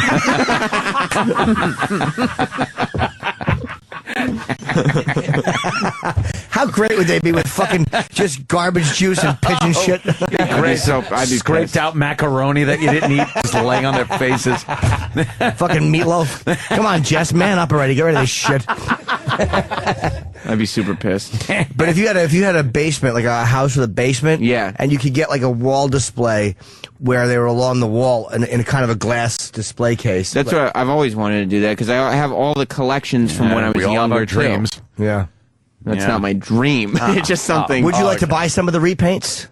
Yeah, I mean, if I had the money, I would buy more. What is? You need a Why raise. don't you just not buy these dolls and then just buy the ones that you really want? Well, the action figures that I buy are the ones that have the priority, of course. What is? Maybe we can go on eBay or something. I'm curious as to what is I don't remember where those dolls that I had when I was a kid are, but I still love them. Like I remember the packaging they came in, those little Marvel Comics ones. And like, if you're kind of OCD, it's like, you have to have them all. Yeah. What is the fucking get for a wrestling doll? All right. Well, I just eBayed wrestling doll. Well, you're not going to get try action figures. Action figures the better result finder. Here you go, Hulk Hogan talking wrestling doll. I have that. Of course. I don't think it talks anymore. Go in but order of price. Thank God. I wish the real Hulk was like that. The Hulks are in heaven doll. It's a little box with a fucking tear on it. The little fucking dopey kid. Yeah, there's just one empty seat with a W because it's Wembley. Wembley. 374 wrestling figure collection with free bonuses. $1,300. That's the starting bid. Nobody's bid on it. Let me see, Jeff. Wow. Is that the most expensive one? No, there's a single. No, wow, that's a whole Hasbro collection. I think I have every single one. Oh boy, are they hard to get? Some of them are, some of them not. Now, those are probably harder when they're in the box, but at least you take them out of the box. You're not just collecting them to sell. I got bad, though, when I was like 13 or 14. For about a year, I bought 2 of every single figure that came out. One in the thing, yeah. Or you keep one in the box. I have like boxes at home of. That's why you don't eat certain foods, and that's why you have a sickness from being overly mothered. Surprised that's the only box you don't get into, or get into. Shit. That's all right. Is this worth $1,500? I mean, I don't have any of the Rock and Wrestling series. Would you want them? Yeah. Why? Because I don't have that. I mean, Rock and Wrestling is like the cartoon. And so they look more cartoony. I don't have anything from that. Why are they so expensive? This one is for $15. Well, the Rock and Wrestling set, you don't see that very often, especially in the box. And the box is in perfect condition. I think with Star Wars ones too. I think with the original Star Wars, which we all had. What were the sand ones? Sand people. Yeah, I think that were the sand people. The little guy is the hardest one to get in the box. Oh, the Jawas? The Jawas. Jawa, they call? Yeah. The ones that with were the hoods? Yeah, it's one of them in the Silva box droids. is real. I saw a Star Wars poster. I forget how much, an original art poster for thousands of fucking dollars. Oh yeah, there it is for like. There you go. One sold for $910. $910. That's I loose, thought they were even though. more than that. That's loose. In the box there. $750. But they're graded too, so like yes, like everything. Jim and 10. They do that for everything now. Are these the small? Oh yeah, 1978. Unpunch. What's that mean? There's probably not a hole punch, I'm assuming. Oh, okay. We're selling faggy wrestling dolls. Faggy wrestling dolls for any faggot that wants one. What's ironic is that is what Don West is selling now. Is he doing that now? I don't buy the TNA figures. Look at this doll. Let's open it up. Check it out. It's another unknown wrestler. Another has-been. Is that what he's doing? He's not in those words, but yeah, he is selling TNA action figures, and selling them like that. Who are some of the people in TNA? Well, Mick Foley was. He's gone now. But, Hulk Hogan has TNA figure. And well. Jeff Hardy's there. And, why don't you get these? Hardy Boys. Kurt Angle, Rob Van Dam. The TNA guys? That's you got to cut the line some places. Now it's... And that's where you drew the line in the sand? There was a time when I would have gotten the TNA guys because I needed every wrestling figure, but I don't get anything from I TNA. should buy them because I would like to buy them just to break them in front of Sam. Oh, yeah. Upset me. God, why would you just give them to me? Big Boss Man comes with exploding heart. His heart explodes. Quite the action figure or doll, depending on how fairy-like you are. They could have a whole line of exploding heart dolls. Yeah, exactly. Holy I did just get the British Bulldog. The British Bulldog, his heart explodes too. Be dialing, people. Be dialing 911 for the action figure. I had to get 2 more by the end of the month. Comes with a flatline EKG. I had to buy 2 more from Toys R Us by the end of the month because they're doing a deal where if you buy 4 and you send the UPCs in, you get a free Vince McMahon. Oh, wow. Mattel has not made a Vince McMahon, and so far I've bought 6, so I need 2 more so I can get 2 and leave 1, of course, package. Oh, you still do that? Well, just for the It's not going to be worth special anything. ones. I like the special ones. I would like to have one in the box. What piece of wrestling paraphernalia that would you like to have that you've seen? Because your chair is pretty cool. That's signed by all those people. Right. I would like, I don't have anything, I don't think, ring-used wrestling gear. Like tights, boots, of course. Things like that. That's what I would really like to have. Those are hard to get. Get the Macho Man in a Bronco. Macho Man in a Bronco. Whiskey bottle included in this one, people. Tree sold separately? Tree sold separately. But we're going to throw it in if you buy it on FlexPay. I have that old Vince McMahon. Just That's sold for $125. Oh, I don't have it packaged. That's the old LJN Vince McMahon. Maniacal Chris Benoit! Maniacal Chris Benoit! Maniacal Chris Benoit! And his dead family. Buy it now, people. This isn't going to last just like his family. 3-pack? It's a 3-pack. Still in the box, the wooden ones that they were buried in. Be dialing the SWAT team. It's horrible. Terrible. Say something like that. Just trying to talk about the damage from the earthquake. I didn't think we were going to get into Chris Benoit's family. Well, you know, it's tragedy. Tragedy, we're doing a tragedy break. Yeah. Yeah. I would need, though, I mean, a giant... If I actually wanted to display everything I have, including the figures... Yeah. I mean, I'd need a humongous basement. Why would you put them in the basement? Prominently like a finished displayed. basement. That's a cool place to put them. Prominently displayed. There will one day be a Sam Roberts house with a Sam Roberts man cave. And by man cave, I mean a room where I Your put... asshole. No. No? I would love that if somebody broke into your house with a gun and like in Olivier and the Marathon Man, you could only keep the action figures that you could swallow or shove in your asshole. And then he could keep the whole collection. Exactly. Jess would also start to ask for some of her stuff. Like, I didn't know there's so much room in there. Can you bring my shoes? Get got the Pat Patterson and the Ring Boy doll. With working genitalia, articulated genitalia. And look, his hand fits right on the ass and locks in. Locks into his ass. Pat Patterson with articulated penis. It should become a rack. What? I would buy some of those if they were advertised like that. Poor taste wrestling action figures. Yes. That's great. Now, what? Jess cannot like this as a beautiful young woman. She likes. She seems to like the better things in life. Yeah, she does. But what she doesn't mind it. Like, she likes that I have passions. Yeah. And I also try to point out action figures of things that she likes. Yeah. For instance, she always liked Twilight Zone growing up.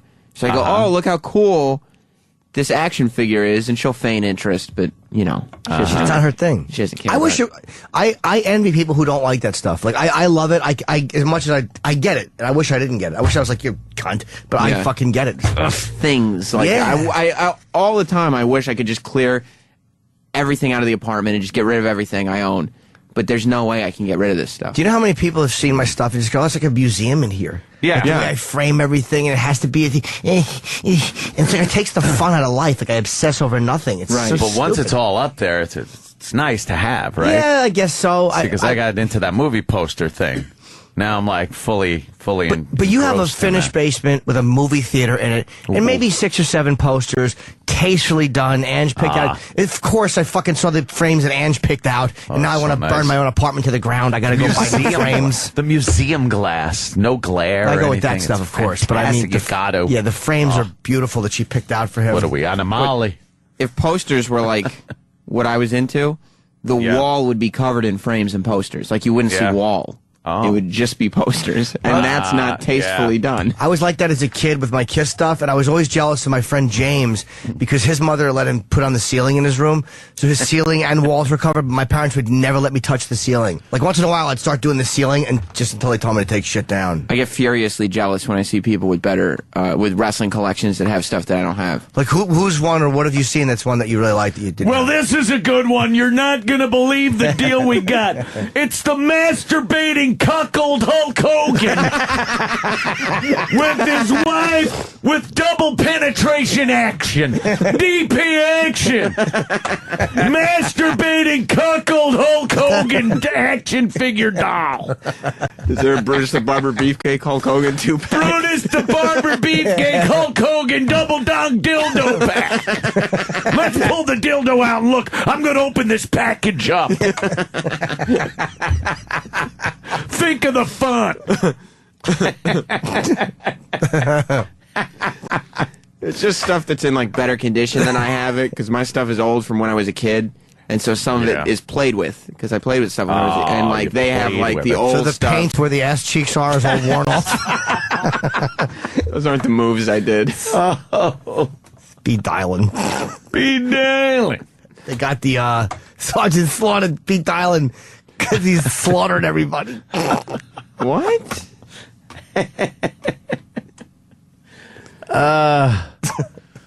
Yeah, that's wow, that would be a good one. Look, be dialing now for the Owen Hart action figure. Owen Hart action figure. With includes gravity. With splatting action figure. Gravity included. With prolapsing asshole from hitting the canvas. It's the Iron Sheik water pistol. Iron Sheik water pistol. Pisses right through his penis. It's amazing. Be dialing, people. Be dialing. Through his because he pisses himself, get it? Oh God, that's fucking wonderful. hilarious, man. That's wonderful. Jesus, it's funny. I'm glad most of your action figures pulled through. Yes, I mean from the big earthquake. Where have you seen better collections? online. I go to wrestling figure message boards and look at their pictures. There's wrestling figure message boards? Yes, absolutely. Why would you Where go do they all there? come from? Asshole.com? There's so many smut sites. Why go anywhere else? Exactly. There's a big wrestling action figure message board that I'm on all the time. I don't post. Do they know you on there? Oh, no. But Is it wfigs.pro? Okay. Yep. Figs. Oh, it's kind of like the one you go to, Ant. No, that's a little different. Where but- should I go? If you scroll down, Wrestling Figure Talk, Mattel. Okay. That's where I hang out. 9 viewing. Oh, this should be called like Figure Mania. This is pretty cool. All right, so. See, that's a great topic. Will we see a Kevin Nash anytime soon? Hey, I don't know. I can't think of a link I would click on in fucking less want to click on than that. Right. Fucked baby photos I would click on before that. Click. I have it bookmarked if you need the address. This site fucking stinks. Well, see, they post pictures of stuff that's coming out. That's where all the news breaks. Then people post pictures of collections. Why don't you show your shit collection? I'm not going to. Why not? Your fucking awful wooden shelf collection that you built. Nothing wrong with my. Stinks. I didn't build the shelf. Collection's fucking horrendous. Did your mother have a message board for Sam collectibles that nobody's onto her? I have his hair. I have his teeth. Taking pictures of my Boy Scout uniform. Yeah. Click on WrestleMania 27 figs right there. How long ago is it? 27. That was last year. Oh, big deal. It's new. I just wanted to see if there are any pictures up. That was just Now for my what's own. a collection you've seen one that you've seen one on here that you were jealous of? Yeah, I can't. I don't remember a username, but if you just scroll around on that board, you'll find people just post pictures of collections, and sometimes they're really good, sometimes they're horrible, and like we've been looking at. Yes. No, my collection is not horrible, and that was just a small segment of it. That was just to display the earthquake damage to my collection. Heartbroken Jerry the King Lawler with genuine crying action. What a pussy. And his chick that fucks everybody. Now it's just getting personal. This guy has a lot of CM Punk action figures. Yeah. Oh, damn. See, I'm a little jealous of that because when the last company was making figures, I had a CM Punk collection as well, and I didn't maintain it into the Mattel line. Punk. I just bought one The fuck is in CM Punk? I've never seen anything more bowlable into. Would you love to take a nice 16-pounder and Holy just roll it right shit. into it? I would love to. After hours were spent setting it up Yes. properly. CM Punk is one of my favorites. I don't know what Is it? CM Punk is. He's a wrestler. He's a big-time wrestler. There he is. That's him. Why do you like him? Looks he's fruity in the eyes. He's not fruity. He's very good at what he He does. looks like an MMA fighter actually with his tattoos. He's very good at what he does, and he's bringing something cool back to wrestling. Check out the Jim Ross doll we have. Pull the string. It talks as its mouth droops from the Bell's palsy. It's one of the only Bell's palsy action figures ever made, people. Be dirty. Be dirty. Bell's palsy rules. Hey, numbface. Be dirty. Special drooling action. Oh, you're funny, dude. I love that shit. Oh, there's one I'm excited about. Macho King MOC pick. Oh, you're funny. Right there. That's Oh, good God. this is the one I'm looking forward to a lot. Ah, the Macho King, Randy Savage. Macho King. In That's all him his with the getup. crown. I saw it at Comic-Con displayed, so. Now, is there an Wow. old? Let's see. I want to see old action figures. Like, show me a really old one. Snap into an oak tree. If you just Google image Hasbro or LJN WWF, you'll find it. Ugh, every time we click back on that fucking awful shelf collection, I know, I hate it. Just standing there on that fucking homemade woodshop shelf. How terrible. humiliating for them. What are those figures? Well, they look these a are the little old ones. I had these as a kid. caricaturish. Those are the Hasbros. Those are from when like Travis and me were growing up. Jake just the Snake after Roberts, the LJN. I see that. Jake the Snake Roberts. A little trivia for you, Anthony. Yes, That Jake the please. Snake Roberts was my first wrestling action figure. Wow. That's right. Are these worth money? Some of them Of course are. they're not. They're shit. Andre the Giant is worth money. I would say the in big boss box. man ones. Well, the big boss fans in a box. But That's not the dead ones exploding now. Are heart. the dead ones more valuable than the living wrestlers? Not always. No. No? No, it has more to do with the figure than the wrestler. Now, what is the? Let me ask you, how much is the Andre worth? What is the most valuable wrestling figure? Like with comic books, people could say, well, it's the Action Comics #1, or it's with baseball cards, it's the Honus Wagner. What is the fucking Honus Wagner of this? I don't know if there is one per se, but like in this line, the Andre is pretty rare. In the box, it's probably like, you could probably get one for like $90. That's it? Yeah, it's not. I mean, they came out in like 1989, so it's not like it's that old. Yeah, the thing about these figures is that there's so many of them. Right, and they're mass produced. Yeah, in the box, they're probably worth a little more, but like everybody had these. You But, know? okay, so what is one that wasn't mass produced, like a fucking an old Dusty Road or a magazine or so? What's an old wrestling thing that's really worth money? Well, I mean, it would probably be like ring used gear goes for a lot of money. Is there anybody on the phone that knows any of this? Or these all just Ring-used people trashing gear. us? Oh, I know, of course. But is there anybody who actually is a collector that knows? I don't know. Jim's Okay. saying you don't know anything about wrestling. Let's get somebody on the phone. I know lots about You wrestling. do, but you don't know anything about the action figure value. You're just pointing at your heroes and going, yay. Fucking zilch. Well, they're not like, there is no super like $1,000 action figure. You're saying there's no one that you're looking Right. at. And the Star Wars one is that little guy. I don't Right. know why now I'm interested in this. Like, there's not a huge. Because collectibles are cool. Yeah, Yeah, they they all are. collect things. But they're not. It's funny. Like since even maybe '89 or it started, but baseball cards from before then, before people knew. But then after that, everybody knew to save Everyone them. knew to save them. They pumped out a fuckload under different names. And they would make them like $400 a meet, like these shitty Don Russ fucking cards or all these. It's like Yeah. nobody. What are you doing?